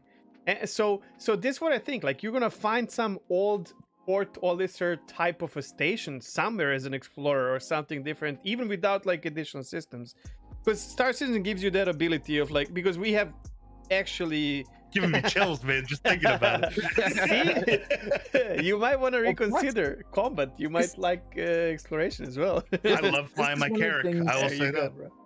This is one of the things that I think is really interesting about the potential of the tools that they've shown us from like Tony Z, right? Like like showing the builder tools for like in behind and showing how they're building this game in such a way that it's like easily accessible to game masters who wanted to just build and throw in content, Like I think that is one of the things that is a major component in the potential longevity and replayability of Star Citizen, is when like obviously working with, they'd have to have some art support as well, probably.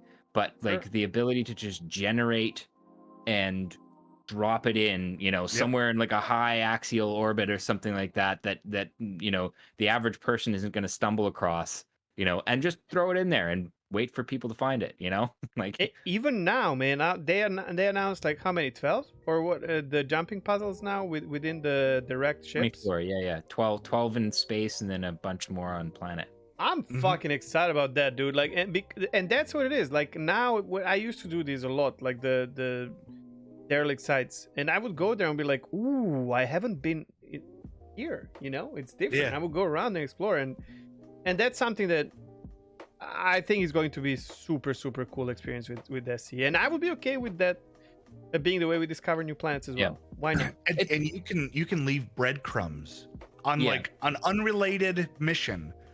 Could have like a data pad or whatever that like tells you about something, and it just. What does that say? I can't read it. No, it's not about. It's just Chris Roberts' cup. Oh, it's the coffee cup. Right. Yeah. Okay, I gotcha.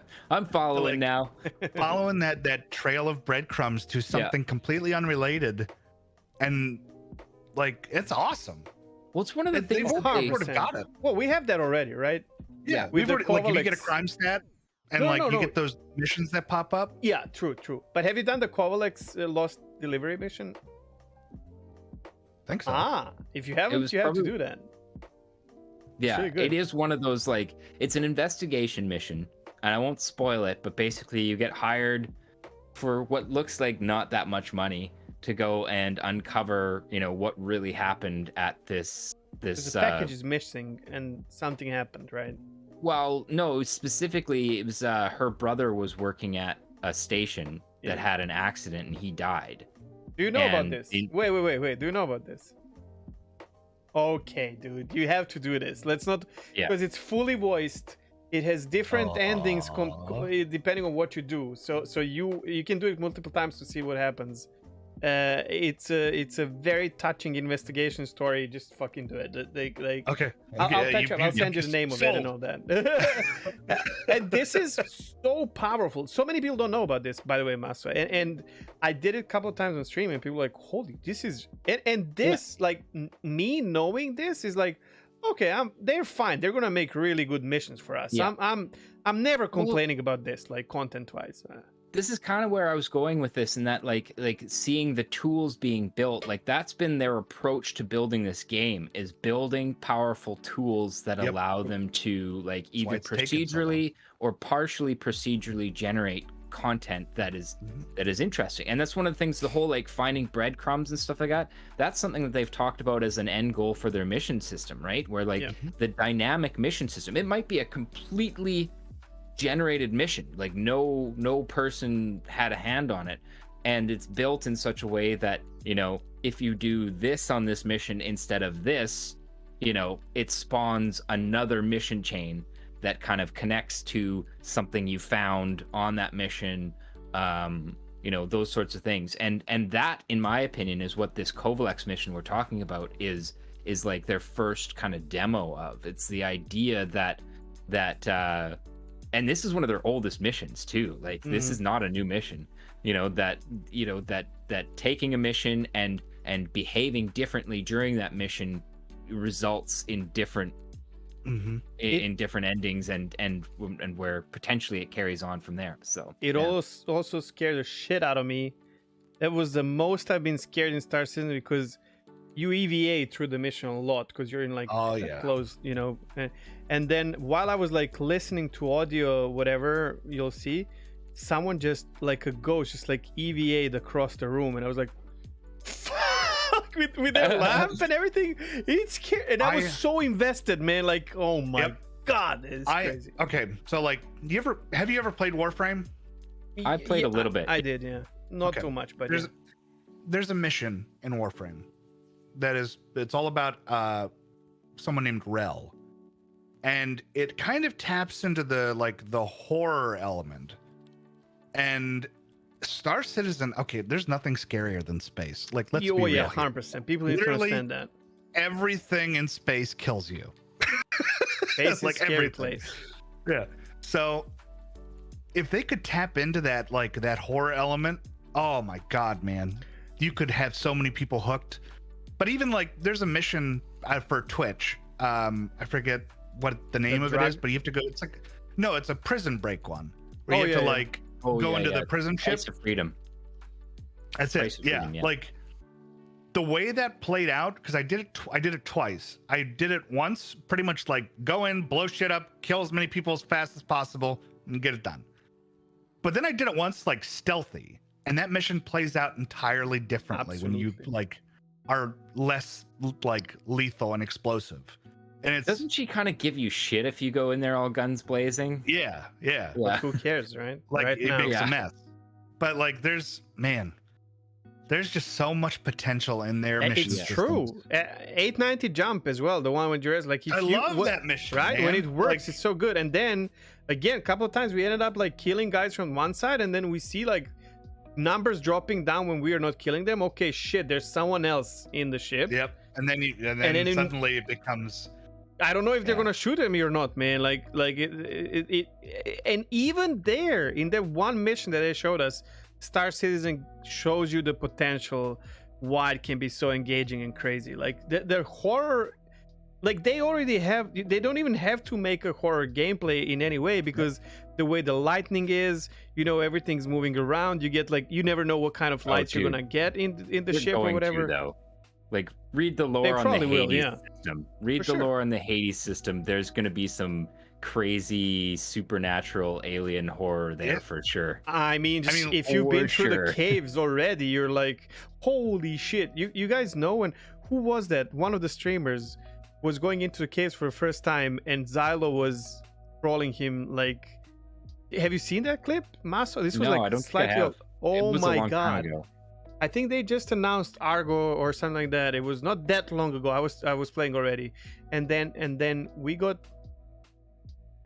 hand mining in caves or something like that. And this guy was going around trying to find it, and Xylo was Ghost, basically, a community manager, right? And he would sneak behind him and start, talking to him. And this guy, he obviously, the cave, you know how caves are there, man. Like, he lost his shit, bro. It was so good. Fucking Xylo. Oh, man. Oh, just on this is another tangent, but it's on the horror vein. One of the coolest, I think it was Meyer that this happened to.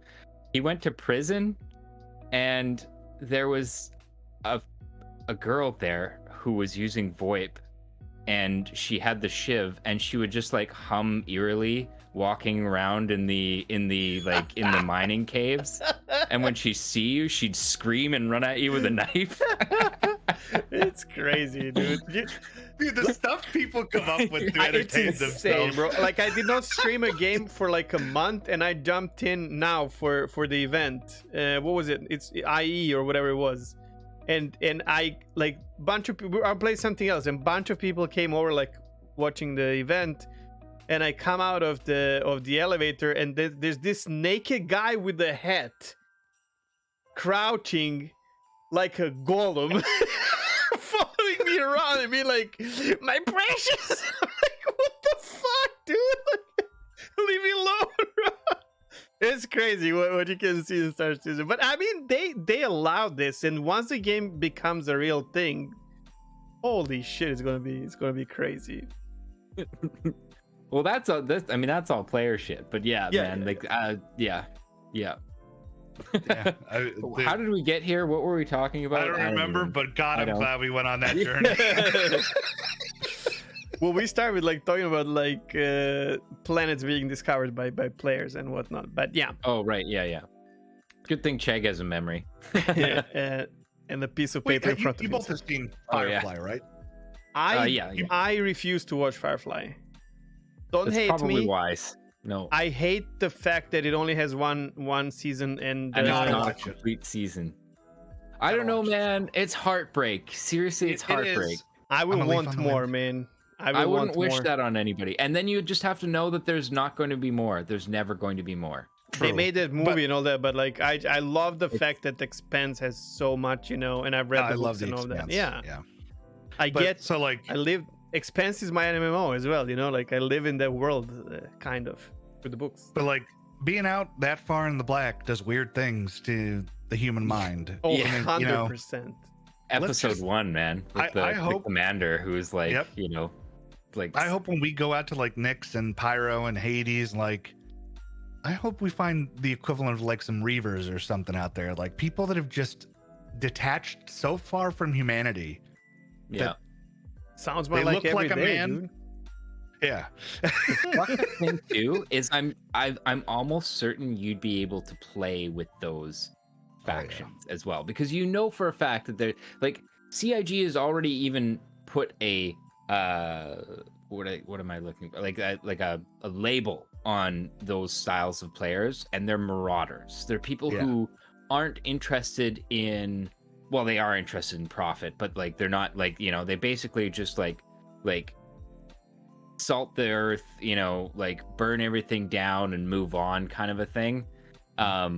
And I'm like, that there's going to be players who want to do that. So like, I don't know, like I could totally see these like just brutal marauders who just like pillage and destroy all over the place. And yeah, you can earn rep with them and eventually play with them. I mean, I can do see you know who that. Galathier is? Yes, yeah. All right, so you know that he puts on the whole war paint and everything for his stream. I've seen his tweets and recently. he puts on like some crazy like music, and it's all like Viking metal and Viking music and Pictish music, and he gets into it, man. He is the space Viking, and he does not care if you have a blue chevron, you are his target, and doesn't get anything out of it. He just does it because that's what he wants to do. Griefer! But that's what those like. He's great. Honestly, those like systems like Pyro and stuff like that, I'm positive that there's going to be just these like marauder gangs, and like, yeah, if you want to play Star Citizen where you just shoot anything that moves, go for it. That's where you live. Like, I hope And so. But then it makes stuff like trade more exciting, because it's like, oh, I gotta go through Hades. Oh man, I don't know about that. Like, Yeah, then I'm gonna pay Maso to do it. You get, then you get interdicted and you get blown up. Well, if you do it again, like, all right, I'm bringing someone with me this time. Now you've created another gameplay loop where you've brought other people into you. You have escorts now, and you might make a little bit less credits, but now you got security with you. You got players that are going to be watching your back because there's credits on the line. That's the sandbox part of Star Citizen or Eve, for example. That is what is good. Yep. Not everything has to be we sandbox, hope, though. because we don't have that yet. But Yeah, but the idea is there. I mean, if you give us tools, people will do it. So you give us reason. Before we continue, I'm just gonna mention one more time. To the Moon is the name of the video that Dave made on YouTube. Link in the description. 100% check it out, watch it, and then if you like it, and subscribe. There's a reason why it's skyrocketed, and if there was not for this video, we wouldn't have Dave here today, probably, most likely. So so yeah, check it out. We talked about this already, but it's 100% worth it. Thank you for making it. We can't wait for more.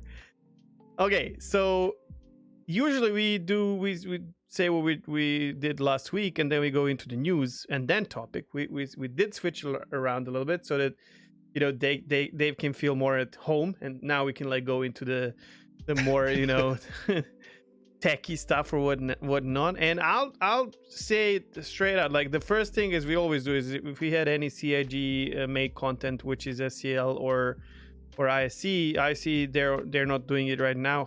Like 2 more weeks or so. And and SCL week? Oh, is it next week? Time flies, man. Maybe. SCL was all about Lightning.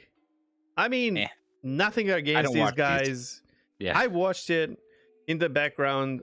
Couldn't care less. I know they're crucial for the game. Lightning in this game is fucking amazing. It was actually cool. They were fiddling with the room in like starting hubs. Yeah, I watched the Nubifier summary. I watched the whole thing. They made a mistake by asking chat to decide what color the room should be, like the lights and all that. Purple. pink that turned into purple Yeah, and pink and purple. Yeah. That's cool, man. RGB is a thing today. You know. Yep. Listen, the And it will problem be is, in 29. yeah, 50 or whatever. yeah. It was pink already, Master. So they wanted pink on pink, and yeah, it was just like Twitch doing Twitch okay, things. I get it. Right. And then Jared was like, "Wait, let's make it purple then," which makes no sense when you have pink already. But sure, whatever. But these guys are good, very talented. You can see how easily they deal with these things. It looks great, man. Like, honestly, kudos. But yeah. I feel like I need to clarify there. I wasn't going as in like I don't care about lighting because obviously, yes, like the lighting in Star Citizen is really well done and I appreciate it a lot. It's just I'm on record with most of these kind of like dev stream SCLs that like I'm typically not super interested in watching their workflow. I appreciate the work, but you know, unless it's gameplay mechanics or cool ship stuff, I'm kind of like, that's cool, not really my thing. I'll say one thing Definitely. though. Sorry, go for it. I was just gonna say definitely more aimed at Morph than us. Yeah, for sure. Jared said something interesting during the show, and that is like he kind of explained why he's bringing these different departments on, and he's got a good point, kind of. Although I think there's more value in like people who are interested in doing the same thing as their profession, like seeing how CIG does it, you know, and like maybe comparing or whatever. But for them, it's certainly like I'm a photographer, so if they bring photographers, or you know, I'm gonna be like, that's how, whatever, you know. But he said that every department is crucial for the game, and they don't get credit for it. So that's why he wants to bring all of them and give them, you know, a couple of minutes of glory under quotation. And I agree with this 100%. And I have no problems with it. Yeah, exactly. And these guys are nice. Like I listened to them. Their microphones were working, man. Like that's crazy. Oh, they did a sound check. You mean before I don't know they started? If they did this a sound check, but they were. Well, obviously Jared's microphone is shit as always, but like the other guys were fine. Yeah. All right. So the rest of it, Maso did. There's a lot of notes. I can tell you that. Yeah, much. I just copy pasted them honestly from the patch watch. By the way, I like how they're doing this patch watch thing now, like and doing like summaries of like not just like patch notes, but like here's what our design intentions are, here's what we're aiming for, here are the changes we made, you know, and stuff like that. And this week they did one on thruster tuning, which kind of ties back to what we were talking about, like how right now it's too easy to get away, like that there needs to be some sort of snare and stuff like that. And there are some interesting things that they mentioned in here that I think kind of tie into that. So we'll go over that. But the first thing is that they basically really went into detail about what they want the different classes of fighters to feel like when you're flying them, which is cool. Oh my God, we've needed that for so long. Let's talk about it before you dive deep into it, because this is, sorry, Dave, as well. So we talked about this, and this is so important. We don't know what the fuck CIG wants to do with their game because they don't know or they don't tell us. And this is a step into the right direction. Like, hey guys, we want this part of the game to do this in comparison to the other. So right now we had ships, and this is so like finally we are starting with you know building the idea of the game. So that we can like kind of know what to expect. So go for and it. Shields before that, like the week before was shields, where we finally got a breakdown on like what the different sizes of shields are supposed to do and at a base and stuff like that. And yeah, patch watch, love it. CIG, keep doing it. This is great. I you know, like this is basically what we've been asking for a long time. Transparency is amazing. Yeah.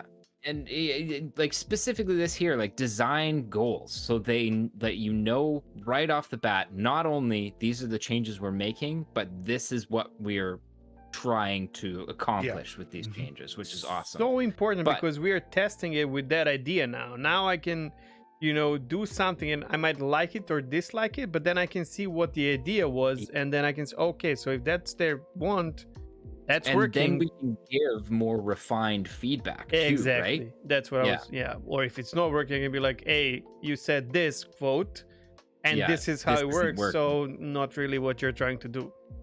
Yeah, totally. Perfect. So yeah, again, like further into the differentiation between different flight characteristics of the different ships and stuff like that, they also kind of went into like some of the stuff that they're trying to take out of the current combat system. So to quote here, they are refining the amount of G-forces that thrusters are able to output.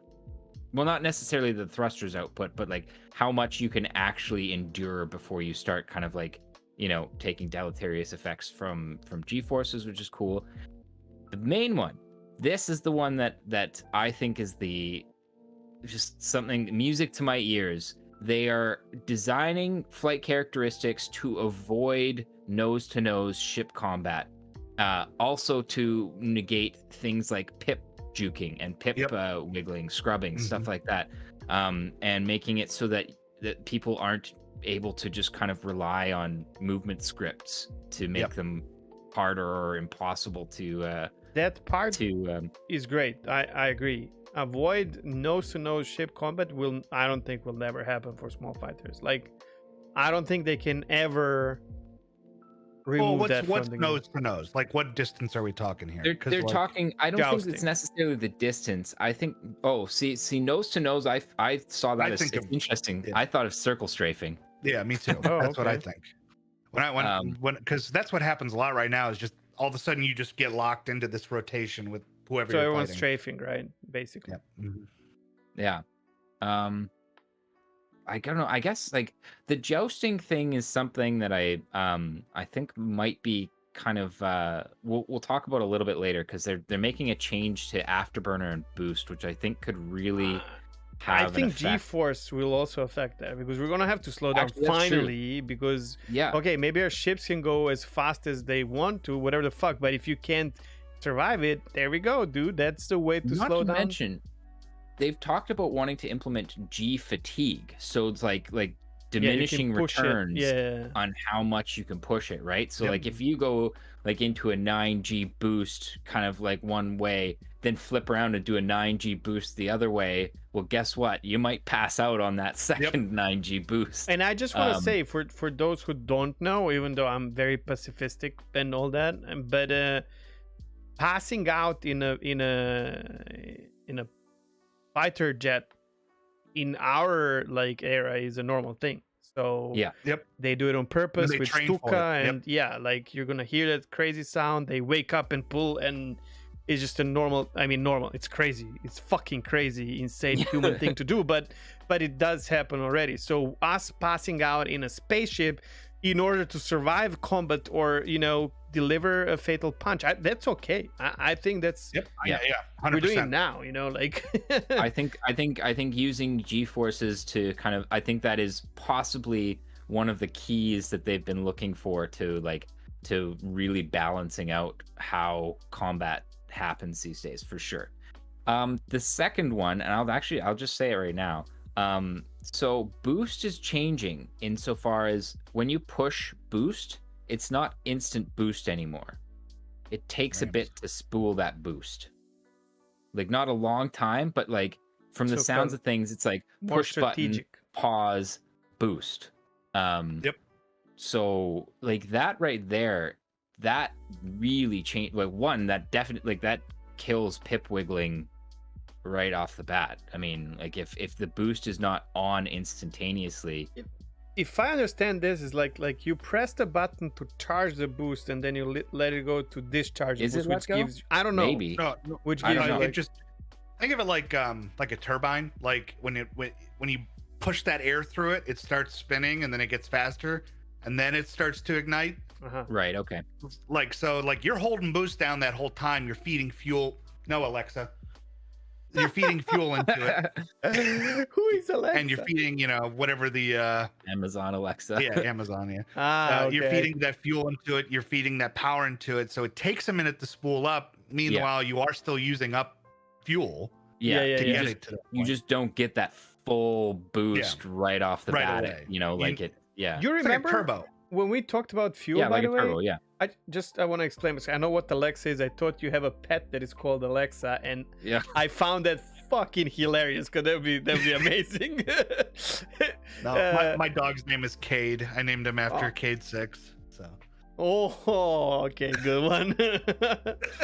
Oh, for all of Destiny lovers there.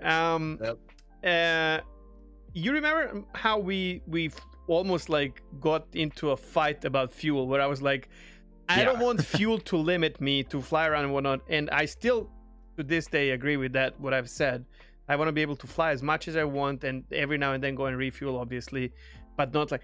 But you know what? Boost can spend 10 times more fuel than regular flying, and in that case I'm down with it, man. Like if you use boost and that burns your fuel, fuck yeah, dude, because I don't want people to just like boost all the time, right? So then you know, okay, I'm about to fucking burn a lot of my fuel for this or whatever. That's kind of where I was going with the whole fuel thing. Wasn't necessarily that like, just flying kills your fuel. Well, you gotta explain it, dude.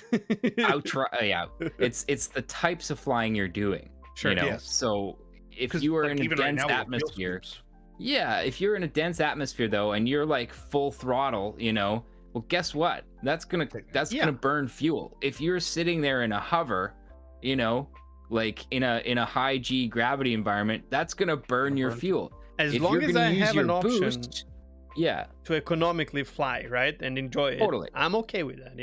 Yeah. Like use like if you wanted to go, it's all about the ship, what your ship can do, and the environment you're doing, and how you're using it, right? So like if you, I think every ship should have an option to like just chill, fly for an extended amount of time for you to bond and enjoy your fucking ship. You know what I mean? Yeah. But then as opposed to like dual universe, where it's like like you fuel up and like you're going back to refuel in like 5 minutes. Like yeah, that's not fun. But like right now, there is actually, I don't know if most people realize this, but there is an economic way to fly right now in Star Citizen, and it's by tuning your thrusters, because you can control your thruster output independently of your acceleration. So, on my button box, so you can find like that point where you're still getting positive acceleration and lift, and then leave it there. Yeah, and you will stay. That's you're not what gonna I be the want. most agile, but you will stay there. You could be able to fly for hours. There's even an equilibrium point if you're out in space, where even if you're full throttle, as long as there's that thruster limit, you can actually gain as much fuel back as you spend. So and like boost, absolutely have that just dump the fuel in there, like if you're running out of fuel, well then it's your own dumbass fault. Well, I mean, it can save your life, then it's worth it. You know what I mean? Like that's fine. Yeah. And then you limp back to the station or call for help, whatever the fuck. But call for that Starfare. I'm cool. I'm cool with that. Right. Okay. So tell you to bring some torpedo burrito as well. Yeah. That's what we need. We need like snack stations on Starfare, dude, because it's a moving fucking gas station, right? So. Well, yeah, that's your Kraken, right? Your Kraken has all those. I just don't get a burrito. Well, it can be anything. Okay. Yeah. So the other thing is that boost requires a minimum capacitor charge to engage. So you once you're down below a certain level, you can't even start your boost. Correct. Until your capacitors regenerate. Here's the thing with that though. I kind of like this to be somewhat complex. And as someone who plays PvP a lot and all that, I am okay. I'm like right now, this sounds very complex.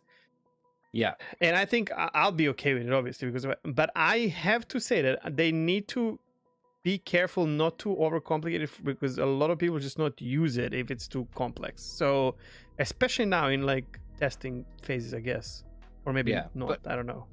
But in this case, then that's when you just leave your power triangle at 33, 33, 33. What about the boost though? Then you cannot use a boost. No, you still boost, get can. regeneration on it. Oh, Yeah, okay, it's just like I think the boost mechanics will be like easy.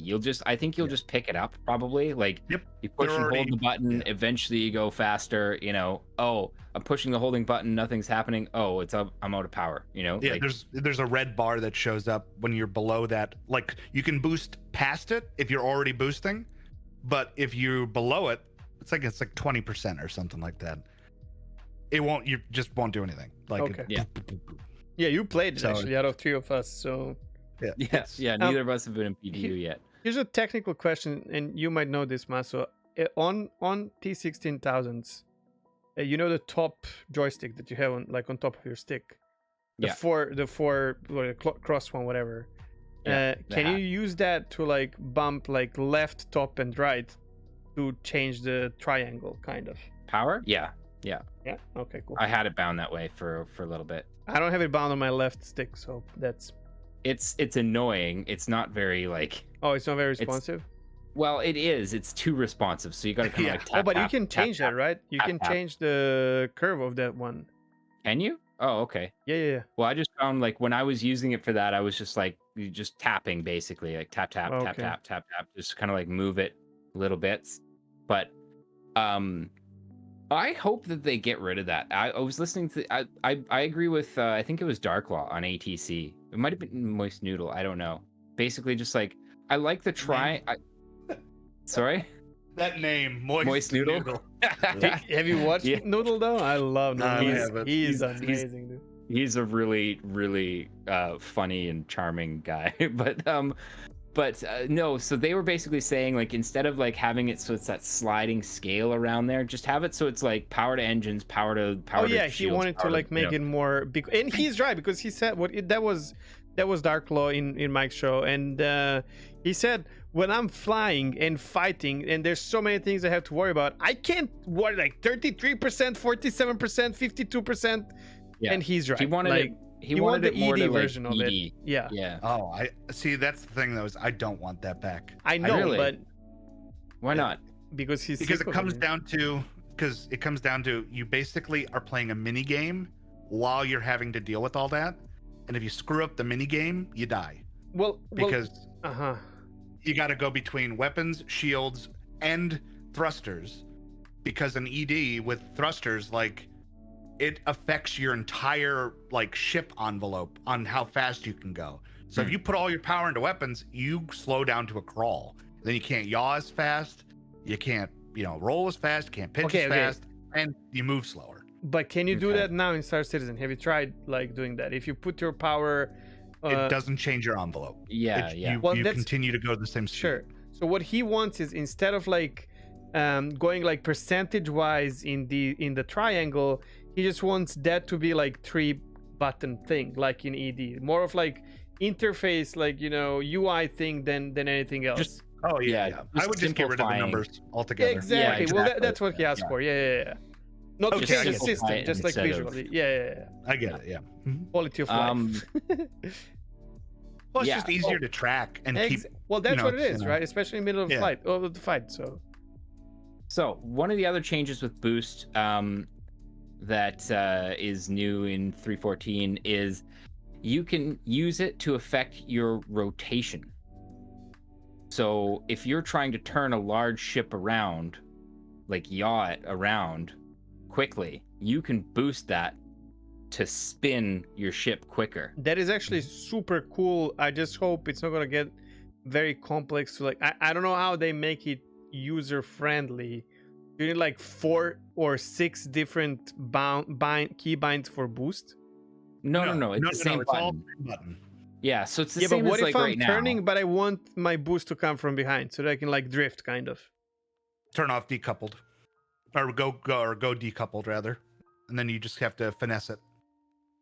But how Because will the that's boost know? interesting. How will the boost know if I want it from like the So- side or But from your behind? maybe- thrusters, like all the Keep- different thrusters, they get activated based on your stick inputs when you're flying decoupled. Yeah, but if you're but if you're in the middle of like a banking turn Mhm.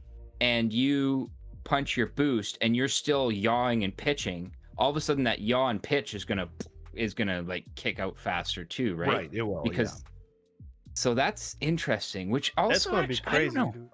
It is going to be crazy, but maybe that's good too. Like maybe putting more restrictions on boost in like when you're using them, or when you can use boost, even like just from like a simple flight stability standpoint. I don't know. I think I'm gonna have to from play with that. The system side of things, you've got two different types of boosters on your ship. You have retro engines, and you've got main engines, right? The retros are designed to only go in one direction, really, whether it's on the side or the left or whatever. Whereas the engines can actually kind of like, if you look at the animations for them, they'll actually do this like tilty thing. And it's interesting because like right now I've been messing around with doing like some more advanced maneuvers on the PTU, and what you can kind of do is you can start into a turn, boost for about half a second, wait for it to get it to spool, Get a little bit of a kick. and then you can see like they have a new G meter inside for the canvas slice, and it tells you like your direction and how many G's you're pulling, and you can see like that thing max out in one direction and then almost instantly change to a different one. So it lets you do some really wild maneuvers. Like, I'm gonna have to play with that. You don't need to go fast. You just need power in the right spots at the right time. Yeah, and it's be pretty cool. It's very Top Gunny. It's really cool, but it sounds very simmy. Which yeah. I mean, yeah, it is. Yeah. I have been asking things to go a little bit back towards the sim side of things, but I guess we'll see. That's the thing.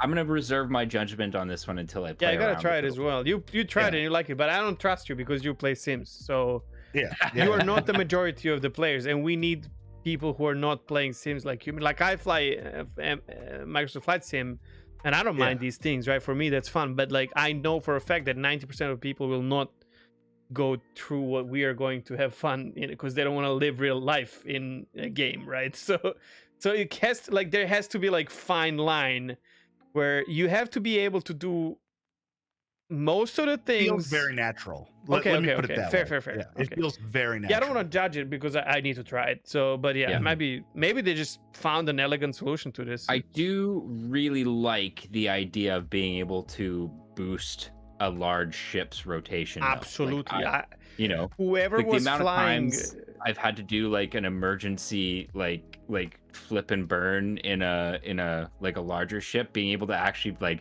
power the boost into like a Starfarer, for example, and like flip that around so that you can bring your mains to bear on. I don't know. Like, so let me just I just tell want to you, do a crazy Ivan. yeah.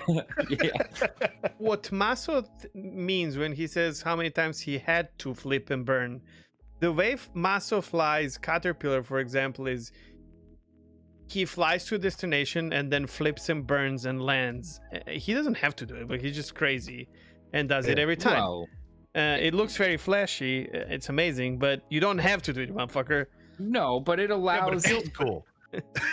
Well, there's ships who need this actually, like Reclaimer. Which that thing needs fucking help with any boost that it can get to like do whatever you want, right? Sure, but yeah, okay. I mean, turning and burning just makes sense. If you want to like maximize the speed that you slow down, you throw your mains into. Okay, let me just tell you something. If you're flying a full Caterpillar of Laranite I still turn and burn. That makes no fucking sense, dude. Like, don't give me that it makes sense shit. Like, imagine fucking 787 or whatever the fucking plane just turns and burns because it makes sense. You shitting me? Yeah. It's like falling to like crazy, or fucking cruiser just dropping the anchor full speed because hey, we can do a U-turn or whatever the fuck moves the continent. Thieves, this works. Yeah. Okay. So if it is an emergency situation, for example, where it's like we came out of quantum, there's an asteroid fucking right ahead. That is one of those situations where it's like to have an you option. can try to retro, you can try to maneuver, or you can flip your ass around as fast as possible and gun it the other direction. And then lose your thrusters because you smashed into an asteroid and you're now stuck. But you're still alive. Yeah, or but not, your debris.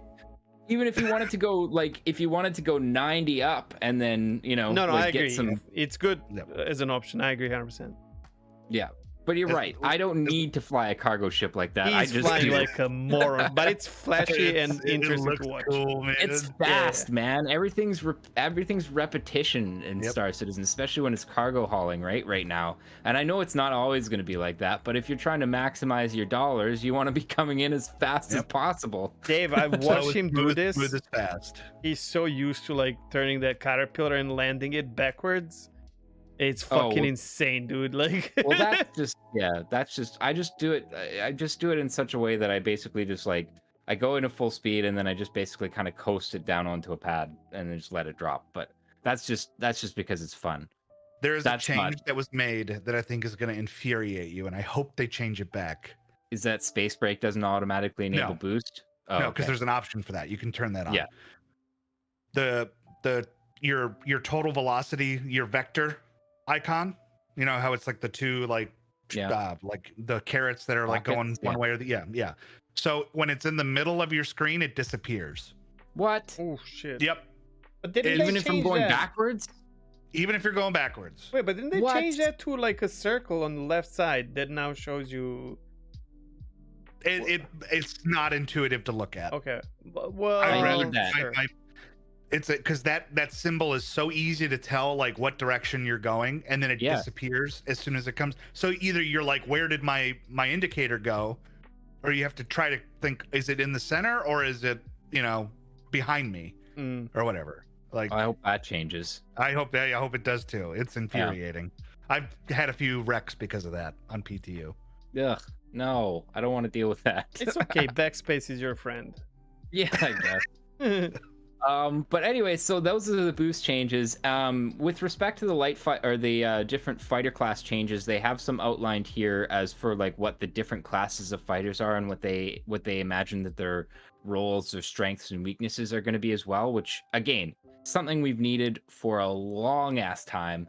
Because now we can start hopefully kind of getting more of that like rock paper scissors dynamic between different classes of ships and stuff like that. So and have an idea if something's actually wrong or we just think it's wrong, right? yeah, exactly. And like start working on some actual balance here. So light fighters, they've said specifically are going to excel in 1v1 dogfights. They are going to have low durability. They have the highest agility, and this is the next part that's interesting. They've started detailing different flight characteristics, like for example, light fighters are going to excel at lateral acceleration and have a high rotation rate. So they're going to be able to boost kind of up, down, potentially side to side, depending on where your thrusters are located, better than other sorts of ships. That's And where their bank and yank maneuverability. in atmosphere. Yeah, Yeah. that's where the maneuverability is going to be focused. That's that So positional maneuverability which you need, right, in like close combat and whatnot. Yeah, And this will yeah. make more sense as we go on. Because finally, the fact that your ship is an interceptor actually means something. It's not a light fighter anymore, right?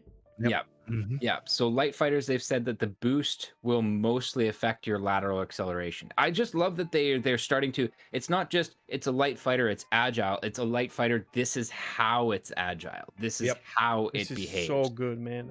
Yeah. It moves. It can move in ways that other ships can't. Totally, yeah. So the next class is interceptors and interdictors. These guys excel at forward acceleration. So they still have low durability, so they're basically a light fighter with big ass engines on the back. They said they will often carry specialized equipment. This is what makes me think possibly snares, possibly also like the util mounts for like quantum interdiction and stuff like that, like you see in the Cutlass Blue. Yep. I Stuff play like that. an interceptor in Eve, like you play whatever the fuck, but that's like what I always wanted to, and like most game time with. And basically you scout because you can fucking disappear, you chase and prevent someone from escaping, and then there's this crazy mechanic in Eve. I don't know if it still works, I haven't played for a while, but like you're so fast in an interceptor in like straight line that you would what's the name? Orbit around the big ship, right? Like you would orbit around big ship in such speed, and then your carriers would tell their little like drone fighters to follow you as an interceptor. So you're like flying so fast, and these like fucking little ships are like lagging behind you while doing damage to the ship. It's crazy, and no one can target you because it's so fast. One It's more crazy. pass. Yeah, it's so That's crazy. hilarious. But this is why it's yeah. so important that the ship is not just small ship, whatever. No, Yep. it Yeah. needs a role, man. Like it's Exactly. so good. Yeah. So obviously, they have the highest forward acceleration out of any other ship. Makes sense. And they have average agility, so they're not as maneuverable in an actual turn for turn, like dogfight, like a light fighter. Which again, awesome that they're differentiating between, again, interceptor and light fighter here. You know, and their boost was going to mostly affect forward acceleration. Makes sense. Yeah. So those things are just gonna like if an interceptor wants to take off and lose you, goodbye. Yep. And it's okay. Yeah, that's great. So medium fighters, they say these will excel at having loadout flexibility due to more hardpoint and equipment choices. Mhm. Average agility, average durability. Again, none of this is a surprise. This is a medium fighter. That's literally what it should be. And then boost will affect all of its axes equally. So, you know, it can accelerate, yeah. Anyway. Just as fast as it will, Yeah. turn. It's the same as a small fighter, just like bigger, right? So less agile, Yeah. basically. Less agile, more brick. Slower. punch. Yeah. Of course. And then heavy fighters are going to excel at prolonged combat, so brawlers, obviously. Multiple ship engagements. So, I mean, the idea with them would be to basically fly into the thick of it and start dealing punches. They said it's going to be the only fighter class capable of equipping manned turrets. So that's the other thing, obviously. They have size 2 shields and heavy weaponry. Nothing new there. They have poor agility and boost affects all axes equally. Rock, paper, scissors. We finally have it. Okay, this is a little bit confusing to me because Hornet, I guess you're gonna have to play around with numbers, dude. Because Well, Hornet's a medium fighter. is a medium, but yeah. But what about Super Hornet? It has a mean, turret. Same chassis, right? Yeah, Oh, but that's true. It has a turret. what about Ooh. Gladiator? Gladiator's a Well, bomber. Yeah, Technically. Gladiator's a Fighter bomber. I know, but it has a. Is it heavy bomber? Well, I then? think you can No, light have bomber. you can have bespoke roles, like one-off ships that are specialized, right? Like a heavy, like a warden is a general fighter. Like Vanguard Warden can literally do a lot of stuff. Yeah, If but there's it's, a rule that says that only heavy Yeah. fighters have a turret, Here it is. I'll tell you. The Super Hornet's going to lose the turret. I think or it it's probably gonna have to. or it's gonna become a heavy fighter because it's the same shell, but it might be made like of different materials, like more armor, More heavily armored. different shields. I think Most that's people- what they said that was going to happen with the Super Hornet is it was going to get more armor and lose some of its mobility. And it add shields if there's like different kind of shields, and there you go. I think it's going to stay a medium fighter, and I think they're basically just going to lock that turret forward because that's what most people. That's how it is, anyways, right? Like Yeah. like I think it's just going to become. Okay, what more about the heavily Heart armed Seeker, medium motherfucker? fighter. You're gonna remove a turret from a Heart Seeker? You haven't even said the ship that I'm worried about. Which The one? ship I'm waiting for, Scorpius. Oh, it also says manned turrets. Scorpius is not classified as a heavy fighter. It's the most agile, like It is heavy called a heavy fighter. fighter, though. It was actually Yeah, called yeah. that in the brochure. But right, it can't be like it's the most agile of them all, like of all the heavy fighters. yeah, but Yeah. that's okay. So That's fine well, too, though. if Like, it to has have a similar envelope to like a Hornet, though, like a regular Hornet, like But Hornet is a medium. yep, No, it I should mean, not but- be. it should not be a medium. Well, but then again, the Hornets are supposed to be on the heavier side of the medium, Right. right? right. So The, sliding the scale, problem I guess. with heavy ships and the issue that you're having right now is that you might not like that ship when it comes out, and that's the problem that people need to understand. I'm gonna like that ship. Sure, but you have to understand, like, if you lose speed, agility, and maneuverability in general because you have a fucking turret, and you're gonna have to fly that ship with someone else for it to be viable. That's where it becomes right. That's where it becomes a thing. So I don't know. This fucking good turret makes all the difference. It does. It makes you so much more deadly. Yeah. I like that is starting to become a thing. Me too. Like really, really, because it makes the like a lot of the Drake ships, like the Cuddy, it makes it a lot more menacing. Like I was watching Burks in Hurricane last few days. Fucking hell, bro! It's melting ships. It's insane. Yeah, it's crazy. Well, it makes sense. 2 size 4s and 4 size 3s. Like, yeah, and you know what's great? If you are flying it on your own, you're like the worst ship to fight in. It's like a complete and utter crap. Yep. Yeah. And you add the person in it, and it can fight 1 versus 2. Fuck yeah! Yep. Like that's what it's supposed to be. It's awesome. The shield boost to it was a big help too. Like it went up to a size 2 shield. And it only had 2 size 1s before. Yeah. But like just like the thing where you are stronger with that ship than 2 light fighters makes it makes fucking sense, because otherwise we are not in 2 different ships, right? It's exactly what they said there in the design goal too, and that they want heavy fighters to be able to go into multi-ship engagements. Credit where credit's due. Good job, CAG. I love what you did there. Fucking amazing. Yep. The only ship I'm actually like really worried about is the 600i, because that thing is like still pretty mobile and it's got a lot of shields and a lot of guns. Honestly, the 600i has been in and out of meta too. Like Darklaw, I think, was the first guy to create a combat focused 600i. He called it his Orca. And that was in the Jumptown era. And like if you see a 600i hovering over Jumptown, it's like either come back with a Retaliator or it was crazy. Rusky, the guy from my streams, he made his Brt, that's how he calls it, 600i, which is all Gatling guns, and well, that's not gonna work anymore, but it was just fucking insane what he was doing with the ships. Yeah, it'll work for like 15 seconds and then you gotta leave. Yep. Like, yeah. All right. I mean, that's how the Warthog is in real life. You know, like the A10, it does. I mean, its payload, it can dump its whole payload in like 20 seconds. That's we actually looked it up. We actually did the math the other day. It's like it's actually close to a minute of solid firing. Okay, a minute. Yeah. Apparently, I still live on board ships that are locked in like World War I era, where a machine gun means you're going to be doing it for a while. Like constant fire. Ammo is heavy, and like I think they're trying to kind of drive that home with these ballistic weapon changes. Like ammo, I don't mind that, except for like I just want. Okay, so ballistic cannons, 100% okay. Slow them down, and all that stuff. If I have a Gatling gun, dude, I wanna have, yeah,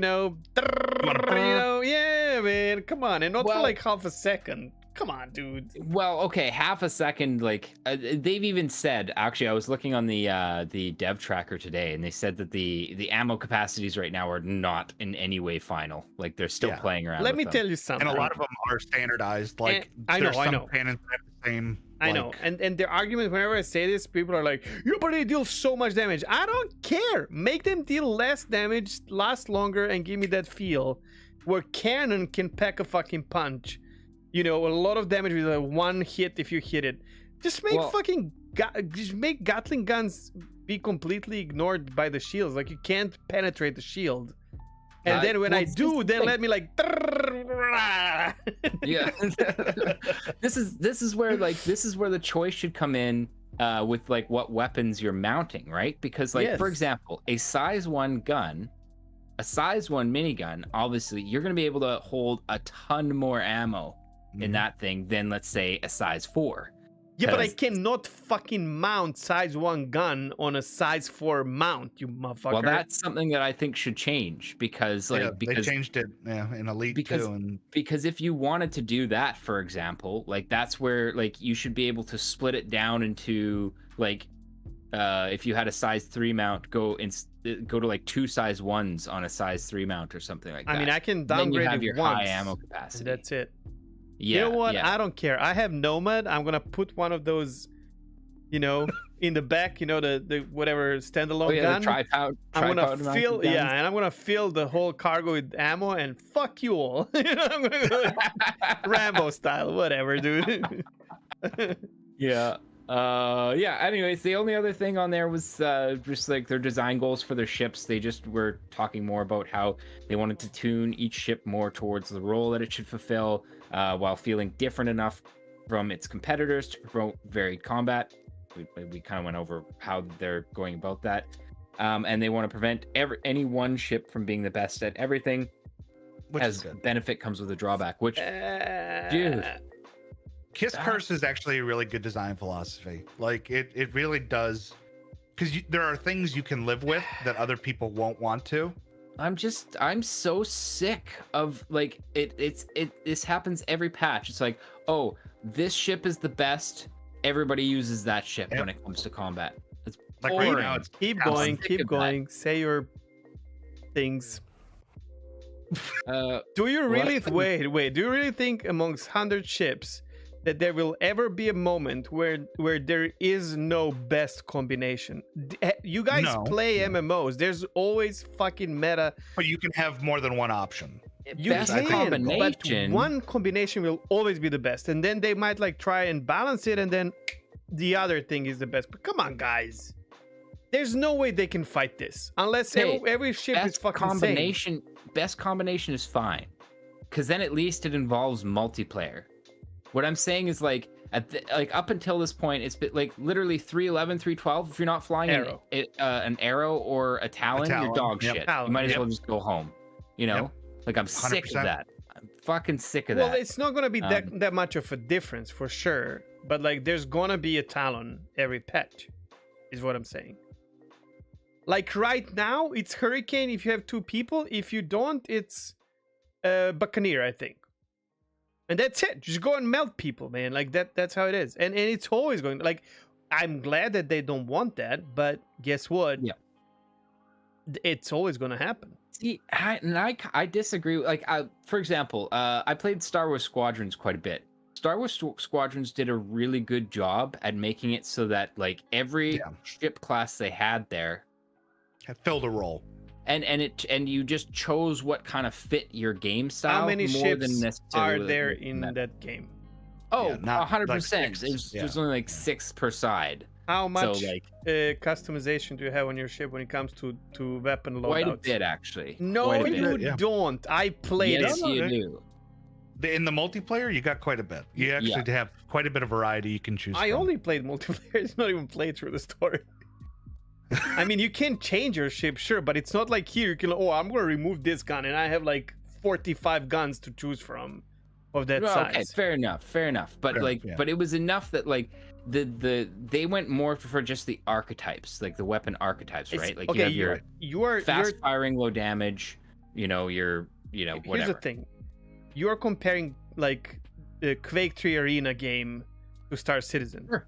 Oh, absolutely. But it's not. It's an MMO. Like Star Wars Squadron is a closed environment, just like Quake, where everyone is having the same rocket launcher if they're using a rocket launcher. In Star Citizen, you don't have that. It's completely different.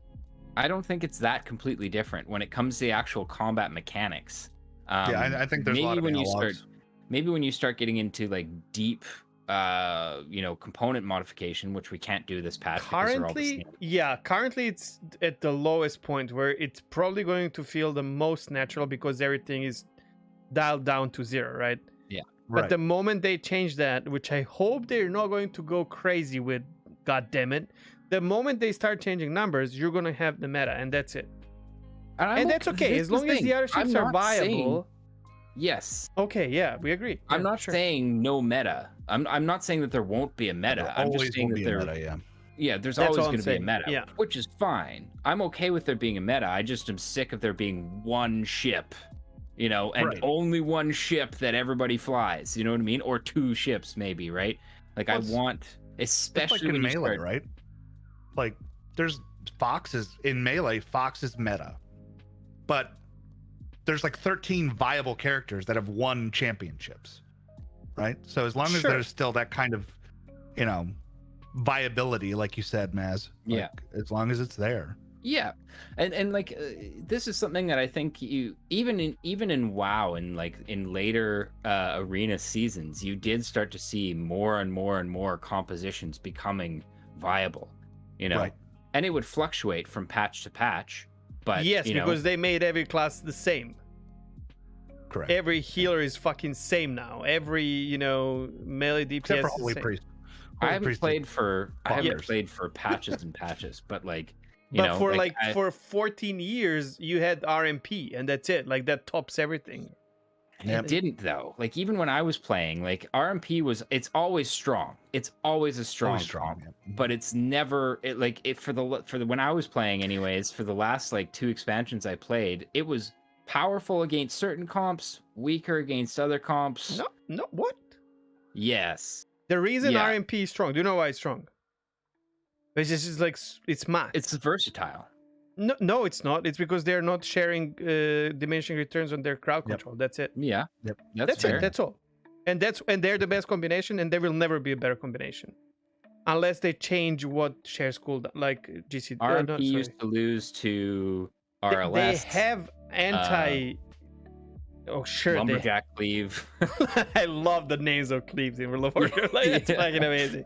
There's a team that can beat them, but usually cannot beat the other teams that are around. So, but that's what I'm like. I like that Rock, give paper, and take. scissors is fun. Yeah. It's like this comp is great against this, Sure. but not so great against this. This comp is all around strong. It's like rock paper scissors, but RMP is a fucking boulder. Like, okay, good luck. Okay, Well, never mind. I like that they anyway. want to make it as balanced as they can, and I want to be. I'll be right back. That's cool. And I want. I love this. It's the best BRB screen.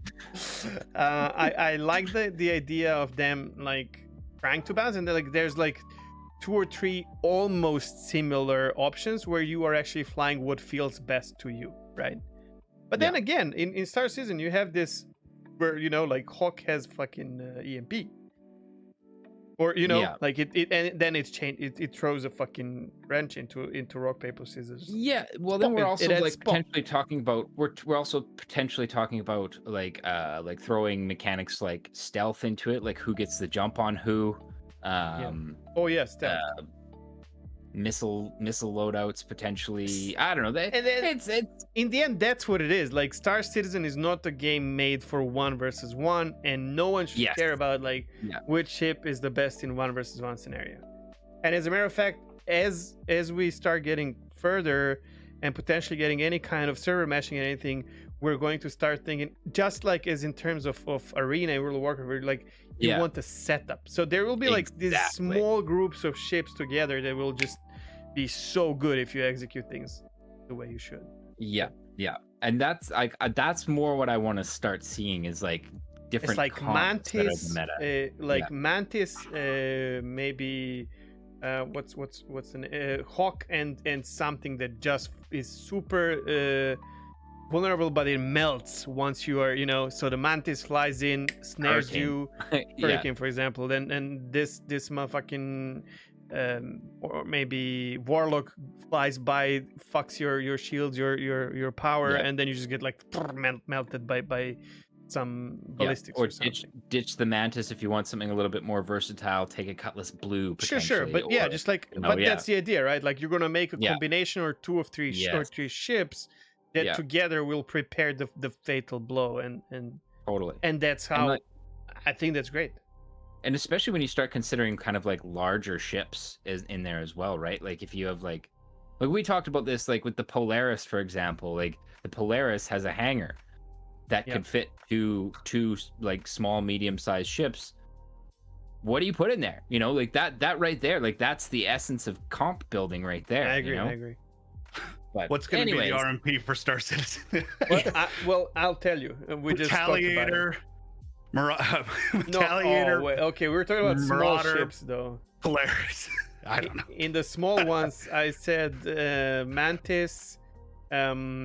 Mantis, Hawk, or Warlock, and maybe Hurricane. Yo, the Hawk. Could be a Buccaneer. I love that ship. That's my favorite ship, dude. I have LTI I love Hawk. the I'm Hawk. done, See, bro. the Hawk just doesn't do it for me. Like Put a bunch of it's- neutron. Just put a bunch of neutron Yeah, he repeaters doesn't on care it. about that. It'll do it for you. I'm not talking about the loadout. I'm talking about just the looks. It's one of those love it or hate it ships. I feel It like. definitely is. Yeah, I like hate it. Anvil's It's just designs. not.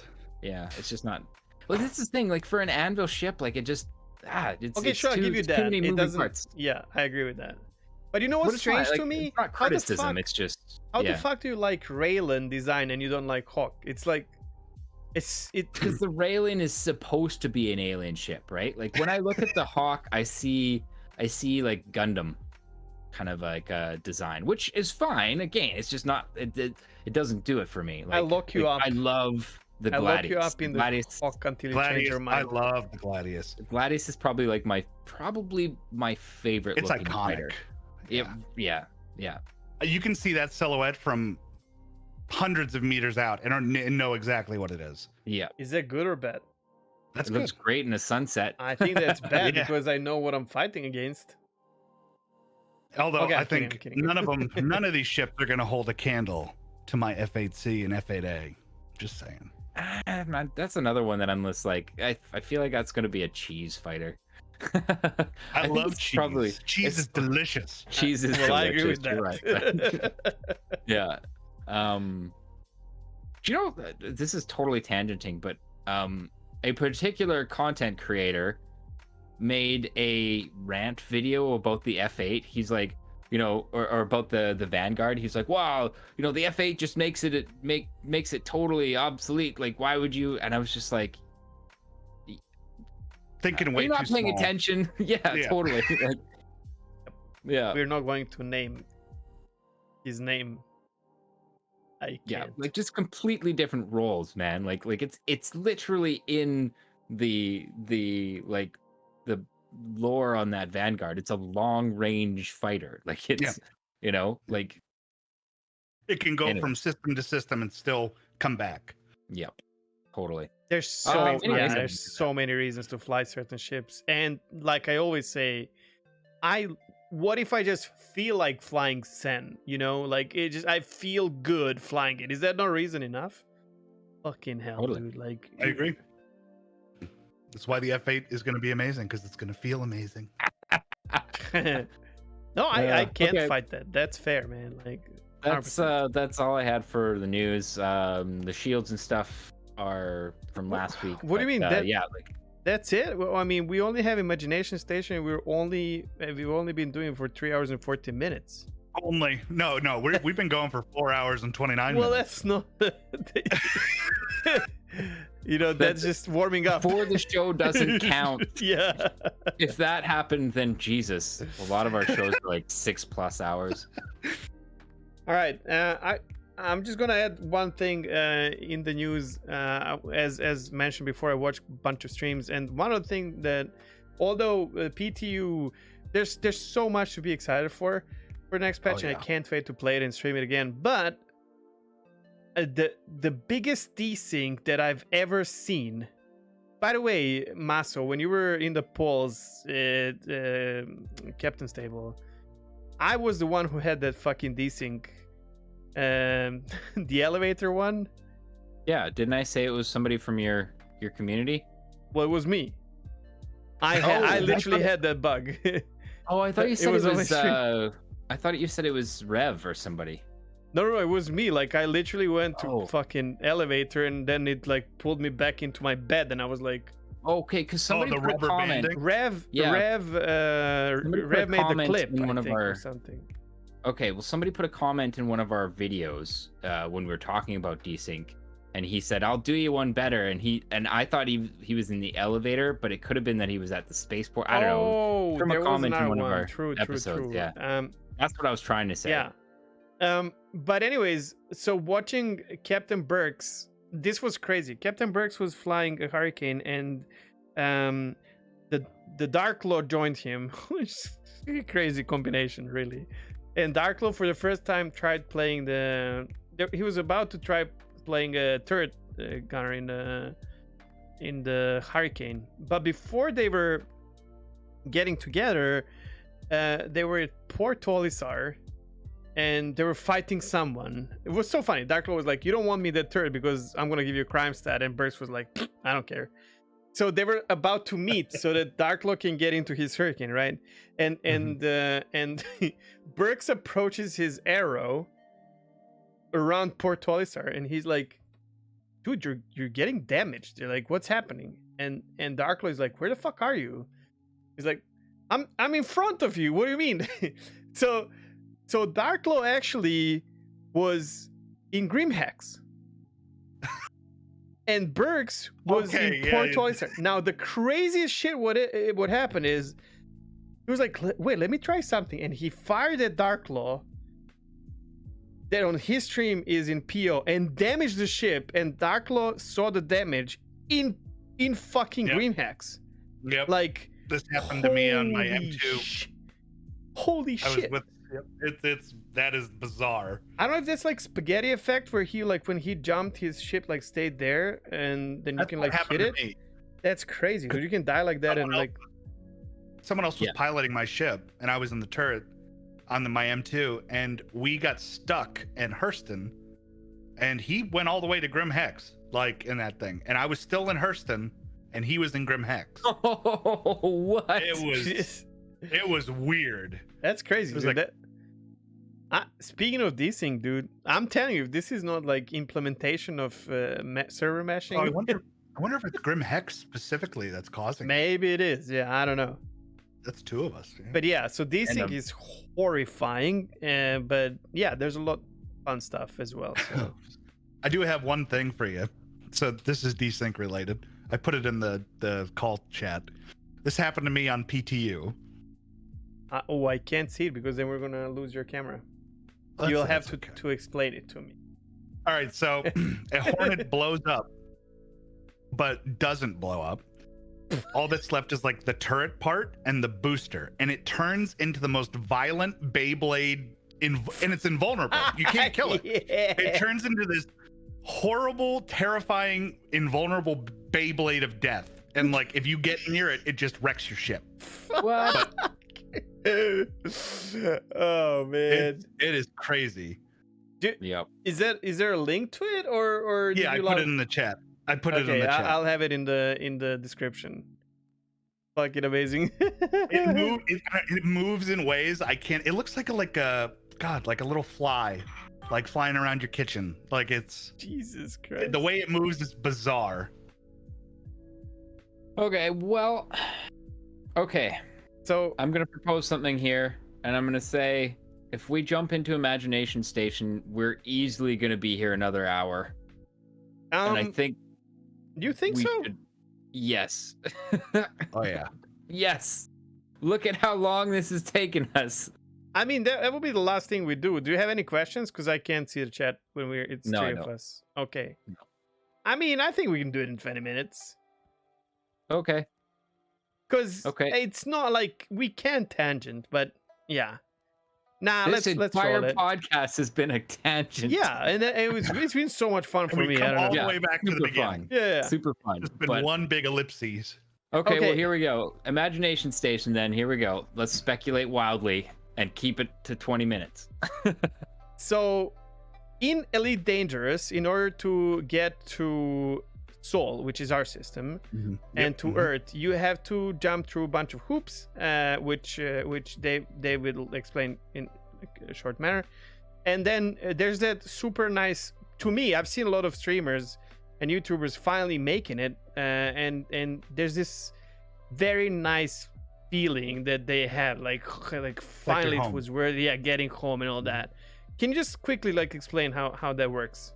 In short. So there's systems all throughout Elite that require permits, and permits are usually locked behind reputation with the major factions, the major powers, to get back to Sol, you have to reach a certain point with the Federation, whatever it's called, the federal, whatever it is. Whatever UAE would be here, probably. Like, Yeah, roughly. the equivalent of that.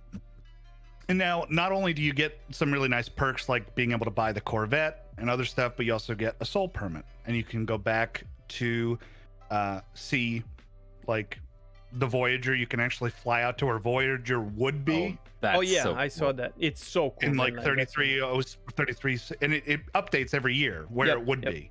So it's pretty cool. And then you can't land on Earth or anything like that, but it is really cool to like come back to where a familiar place in a galaxy that's like filled with places that are very alien to you. Yeah. And seeing like Mars and Earth and Venus and fly past them, see the scale, especially in VR. It's really cool.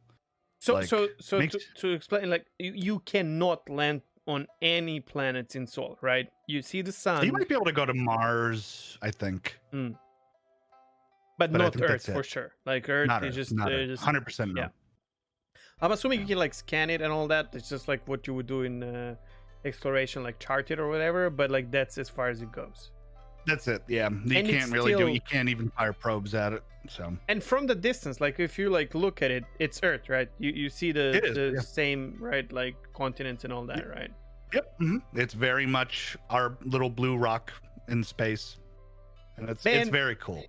The reason I brought this up is the imagination station for me was, what do we think Earth will be like in Star Citizen once we, because Sol is part of our system here, and we were, if I'm not wrong, we were promised to be able to get there, like anything else.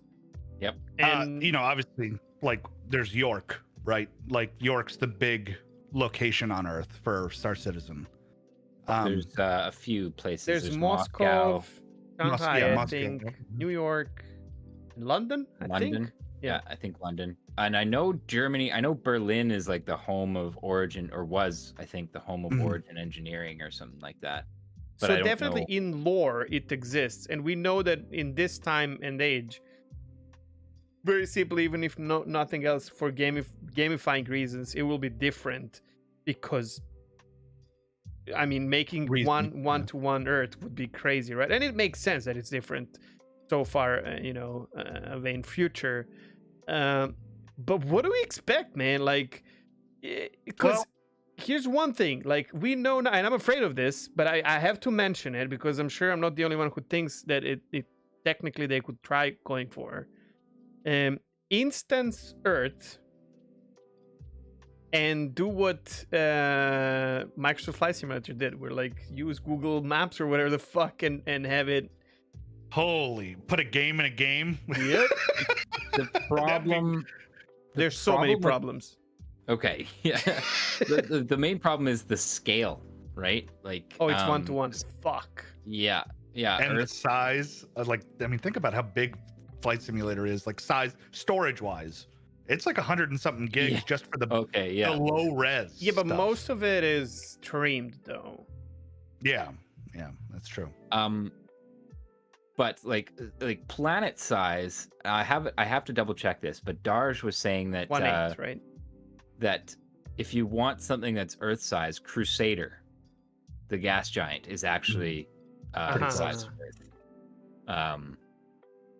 So yeah, so I think the scale is something that's going to be an issue.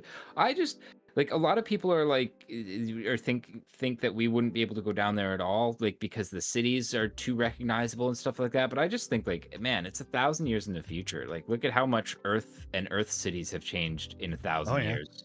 You know, like hell, they might not, like, certain the cities today, may not even exist, or could be just like parts of sprawls of like, tons of different kinds. There's a game, it's very popular now. It was ported from console to PC recently, and it's being played in Colorado. And you go through Denver and whatnot, but everything is post-apocalyptic. You play this chick with a bow, and it's not Tomb Raider. Oh Elena my Green God. plays it all the time. I fucking forgot about it.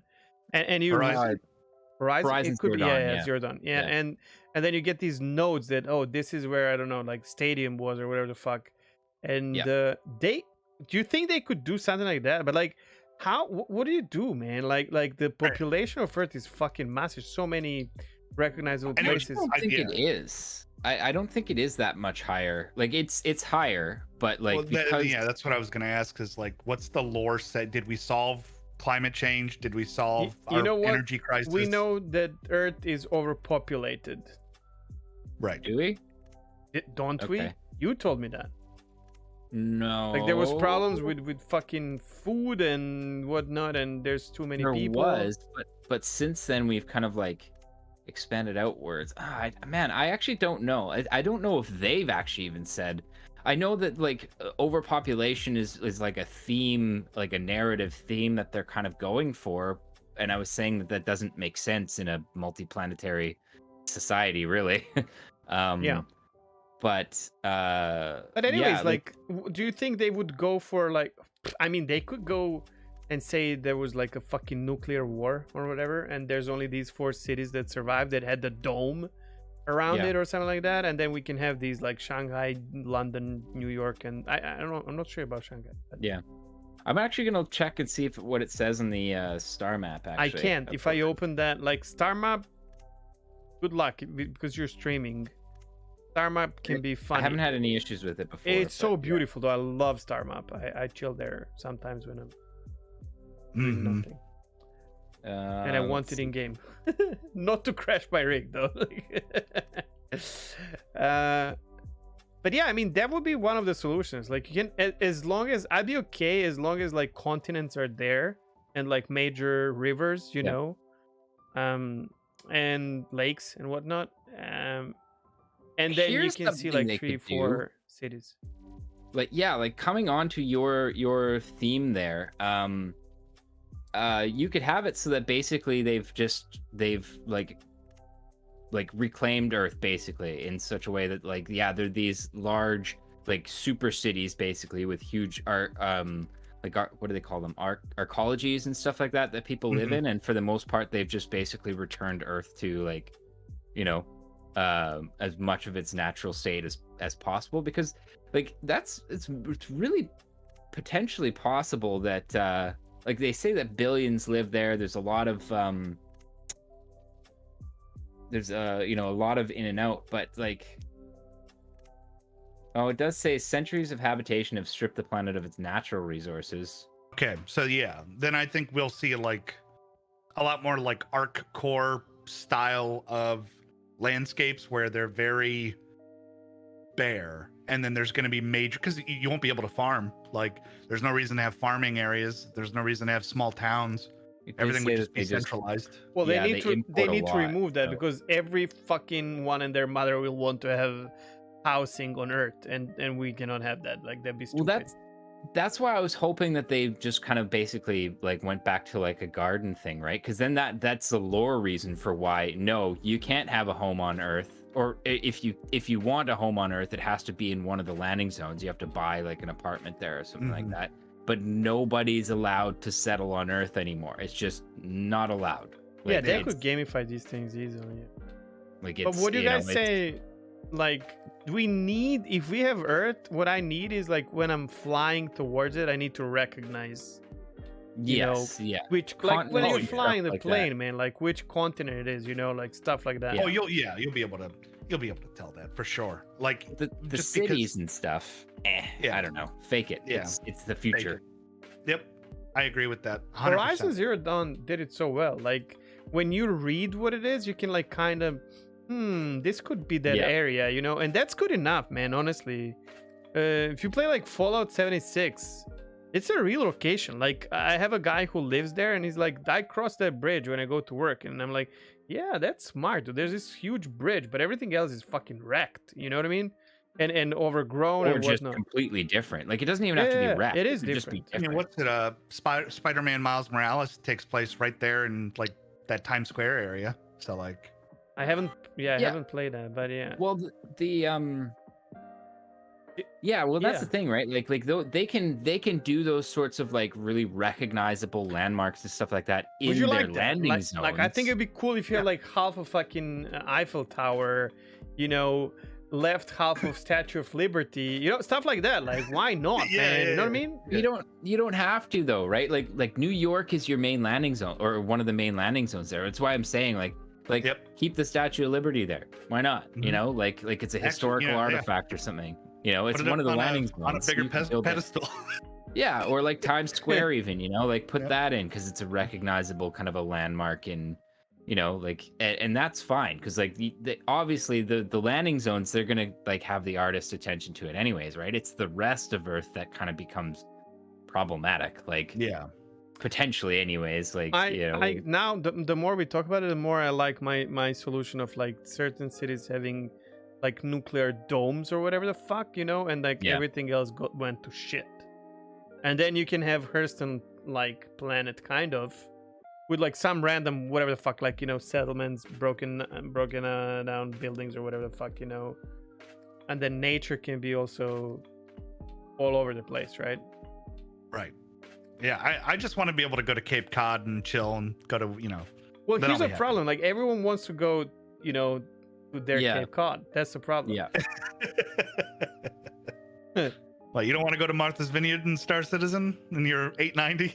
Well, I can tell you a lot of locations. I used to work over cruise ships for many years. So I want to go to Tauranga, New Zealand. I want to go to fucking Norway and see the fjords, you know, like it's, you know, that's the problem though. But Oh yeah, that is kind of the harder areas. Like Everyone- where I'll tell you where one you're talking thing. about like geographical or well, that's the geological. problem. When Microsoft Flight Simulator came out, everyone fucking went to fly above their home. You know what I Yep. mean? That was the first thing everyone does. And Yeah, guess but what? that's Belgrade easy. looks like shit. So, and most of the cities do. It's like fucking wrong architecture because it's like procedurally generated shit. And I mean, every house is there, but it's wrong. It's like there's a fucking castle in the middle of the lake next to me, which does not Okay. exist. But that's And you the had easy. the that's the 3,000 meter easy tall part. monolith. What is easy? Yeah. Well, just like the whole like city's looking different. Like I said, I mean that's like whatever. It's of course the architecture is different. It's Well, the 900 different- years. The difference is Asobo and Microsoft are making a flight sim. So whenever I'm Yes. like, Yeah. but it doesn't look like that, and they're like, from the skies, it looks Okay. perfect, right? Yeah. They're not Chris Roberts, bro. Like, you know, fidelity. Yeah, but the problem I think is going to be like, okay, so like does the Grand Canyon does like that's you can't procedurally generate that, like you're gonna like, and there's no reason that the Grand Canyon wouldn't still be there 900 years in the future. You know, Niagara Himalayas Falls are might not be, easy. though. Yeah, Himalayas would be pretty like because it's just mountains, right? But like Right. like you said, like the fjords, like does somebody have to either like figure out how to procedurally generate the fjords or go and like sculpt them? Well, you probably There's go in there as so- an artist, yeah. Are you guys crazy? Okay, my dear North American friends, do you understand how many fjords there are in Norway? Yeah, are you Yes. crazy? There's like I do. thousands. Yes, I And know. then You Norway just is not copy the only that. place with fjords. Just copy and paste That's them. why I'm saying it's a problem. Because unless it's Good. copy paste, I missed that part.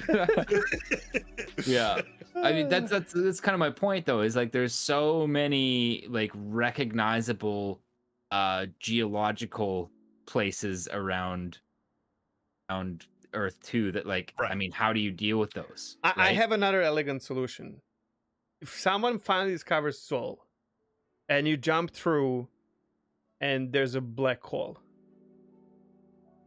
Rip. No, because then we're all dead. No, but we escaped before.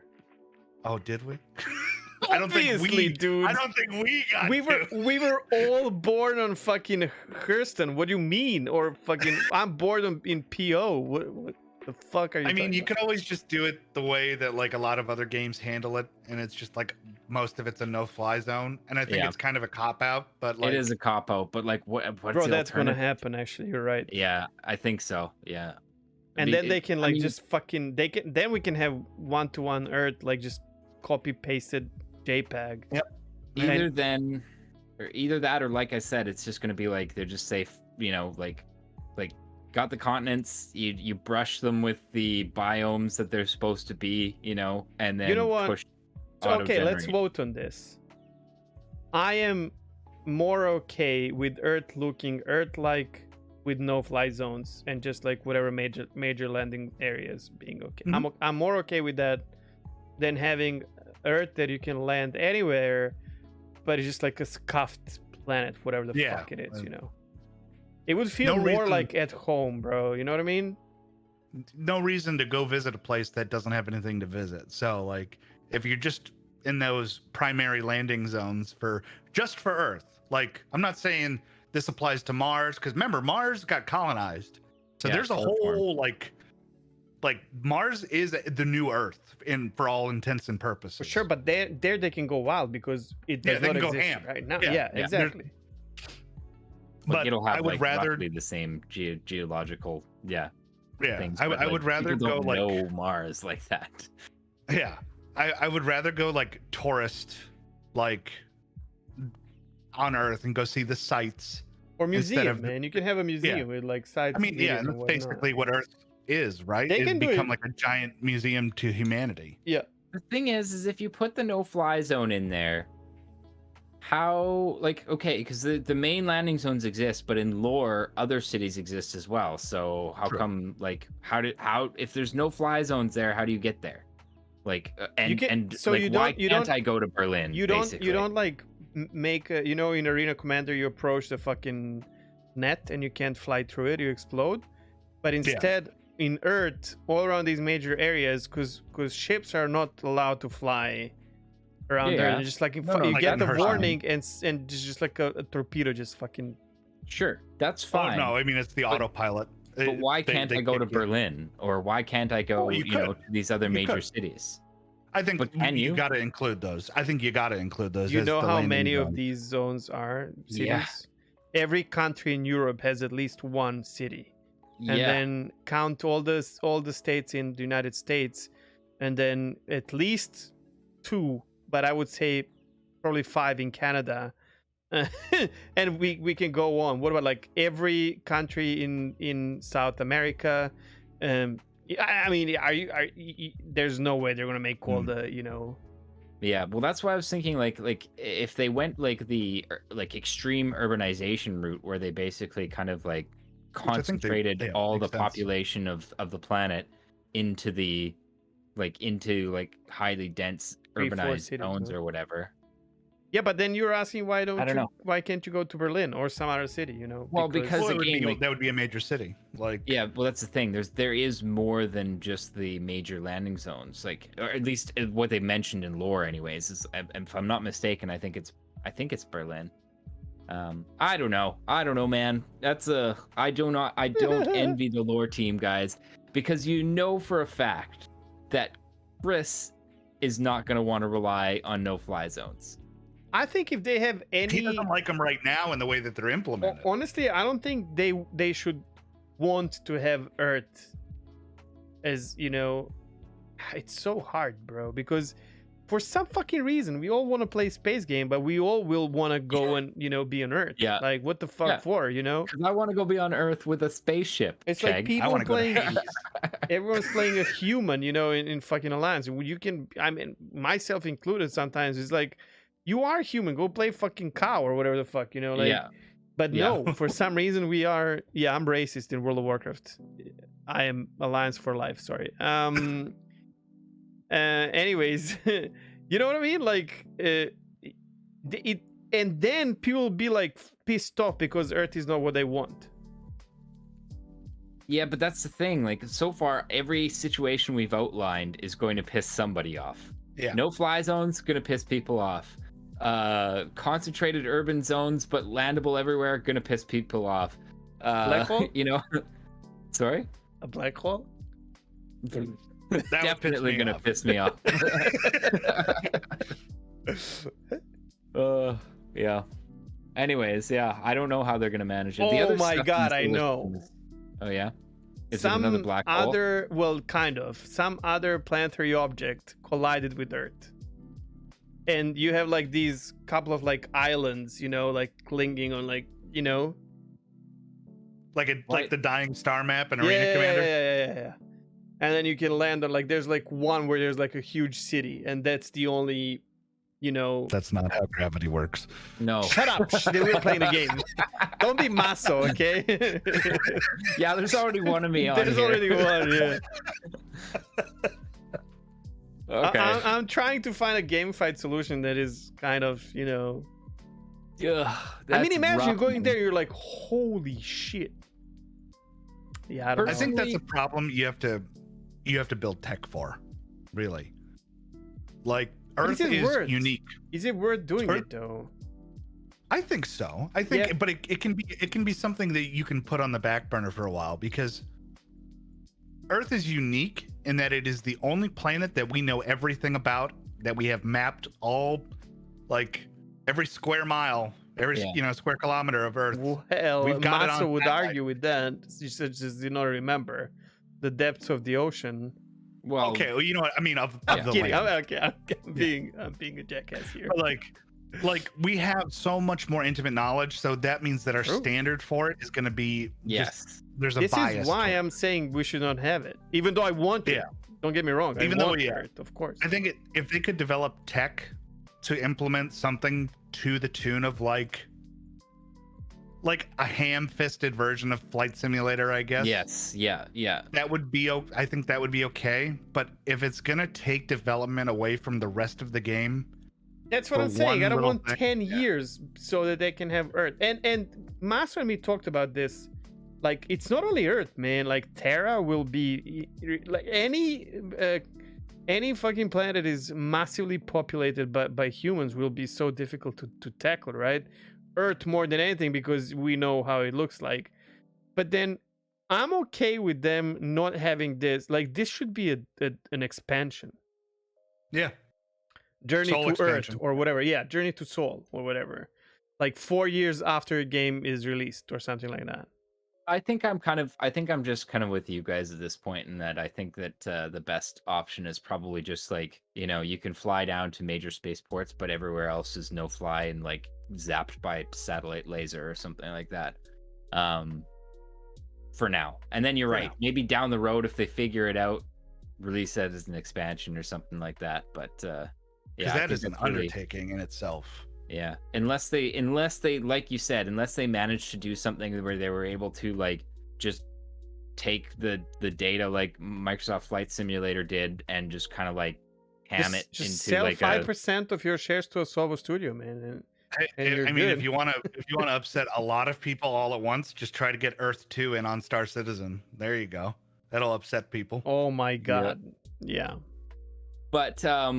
But as far as like the other stuff like Terra and stuff like that, I'm not super worried about it. Like they'll have their major landing zone, and Yeah. that's fine. Put some effort into that. Everything else, throw procedurally generated Okay, that's like fair, scenes yeah. and stuff Give down me on there. slums, give I'm me fine normal with it. cities. Yeah, Yeah, Like, yeah. And like that's, I don't know, whatever. Like you still get the No, I impression agree. that it's like super live and that there's multiple sediments and stuff. But yeah. Well, and they sort of did that with ArcCore, right? Like ArcCore is in problem lore, with like, ArcCorp, it's though, is- incredibly densely populated. It is, but ArcCorp, I don't know, man. I love ArcCorp. That's probably one of my favorite planets to go to. And I fly around there. You know, like low flyers are flying on Daymar and whatnot. I fly Yep, around ArcCorp. I love it, but Mhm. it's like you fly there 3 minutes and you're like, oh my god, I've seen all the buildings. Yeah. I see. They, Well, they're, it's crazy. That they're redoing ArcCorp. I know. There's going to be an ocean and all that, and that's amazing. Yeah. But something like that, yeah, for sure. You know, the other option is you go more vertical. You know, like with Earth, if there's not enough like livable, if all the resources and everything have been stripped and there's not a lot of livable land, well, instead of going out, go up. Yeah. Like, But that's what you could ArcCorp even- is, though. We don't know how deep into the planet ArcCorp goes. That's fair. That's true. Yeah. But like specifically, like when you're dealing with like super towers and like arcologies and stuff like that, like the Hurston Dynamics building is something like 4 kilometers tall or something. It's like that. huge. Am I right? We still don't have that. We don't understand that scale. But fucking that building is massive. Yeah. Yep. No, That's just insane. like that could be basically your major cities in Star Citizen. It's just basically huge structures basically that are completely self-sufficient, like Which- hives of humanity. By the way, if you do like the halfway working VR with Vorpex and all the other stuff, the scale is there. It is gigantic. Are you When excited you about? see it- Sorry. Continue. Sorry. No, I was just gonna say when you see it even in that like half-assed VR like setup where like at least head tracking works. Yeah. It's amazing. Like it's so big. That's what she said. It's so big. It's He huge. sneaked it Like, in. Yeah. Now we'll have to kick him out. But before that, are you excited about VR in Star Citizen? God, yes. Please make it happen as fast as possible. I have. There's some people who are doing it though already. Yeah, don't know I if mean, you see- I've been doing it.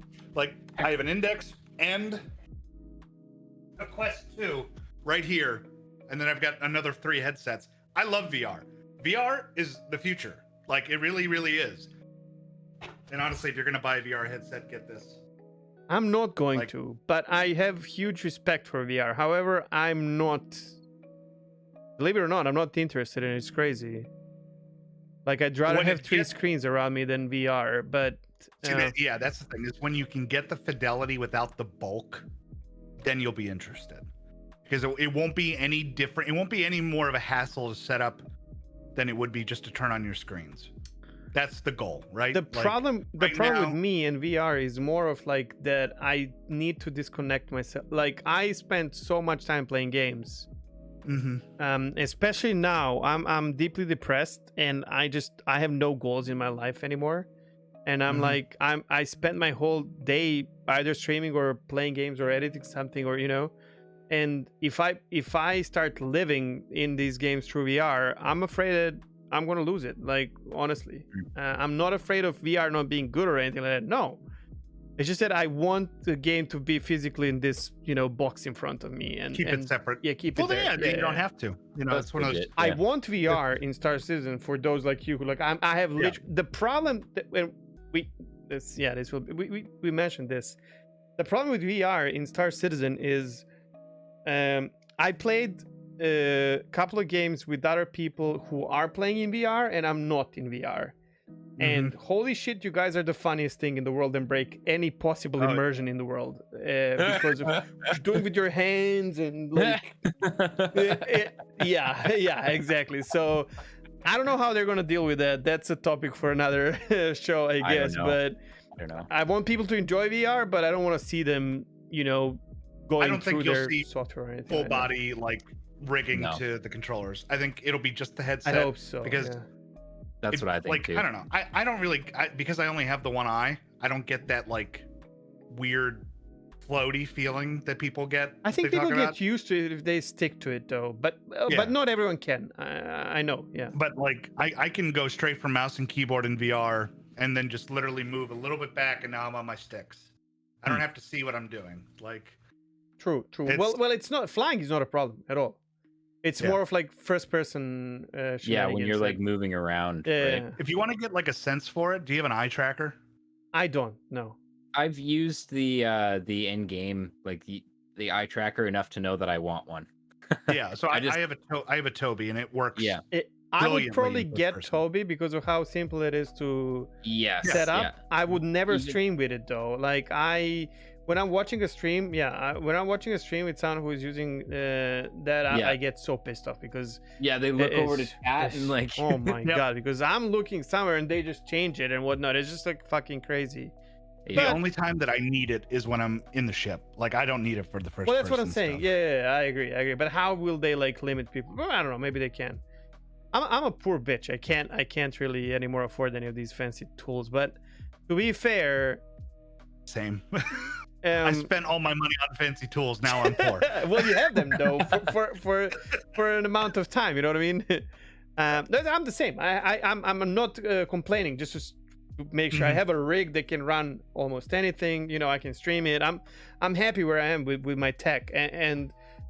But yeah, for sure, if I was going for something like that, I'd rather have eye tracking than VR, because it would still be, you know, like in front of me rather than part of me, if that makes sense. Or me being part of that. That's all.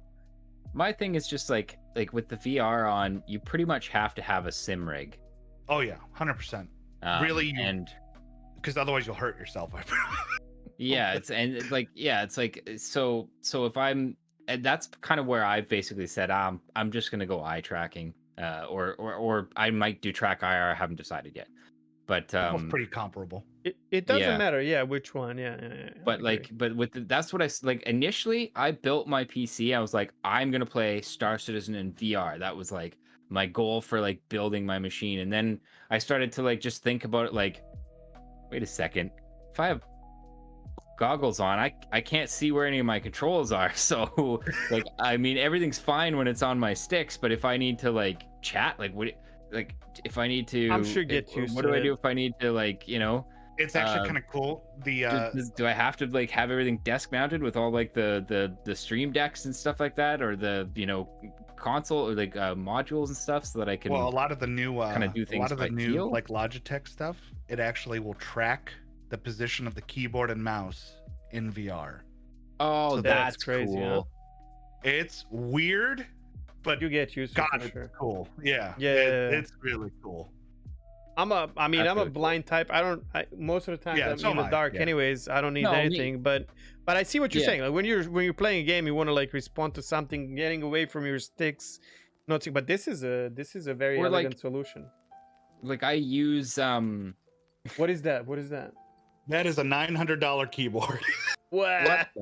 what? Is that like a VR keyboard or something? No, I built it. It's just a custom keyboard. I love. Oh, okay. I have Keyboard weird nerd. hobbies. No, Nah, that's that's fair. fine, man. That's I perfectly recently learned about like keyboard nerds, like just how Oh my much God, of it's a a- community there is What a around it. rabbit hole.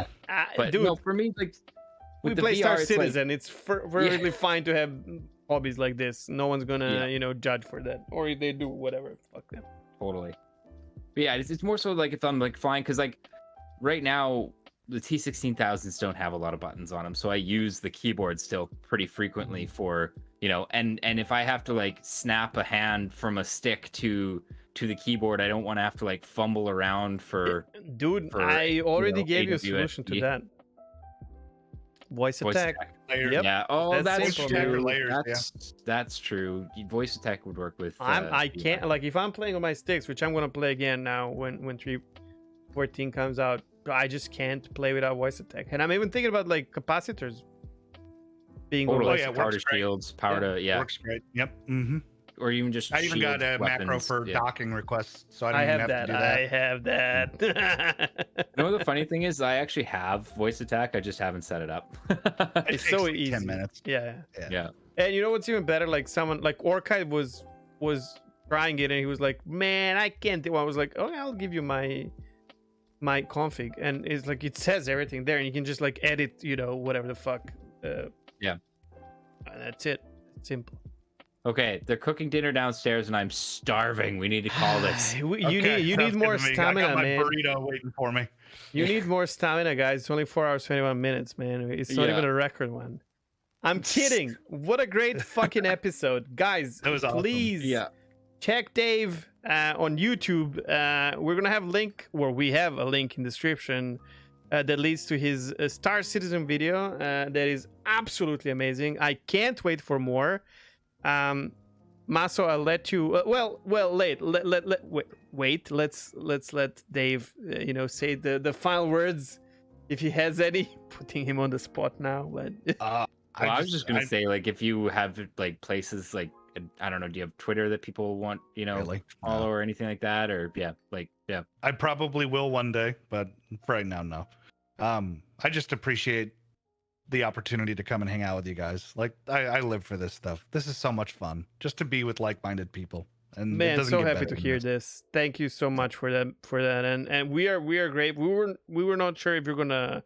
You know how it is, right? Someone has to reach you yeah. somewhere, you never know. And yeah, we talked about it before we got you here. Agreed that we would both love to have you after what we saw, and both of us were stoked that you agreed. And this was a lot of Yeah. fun for me, man.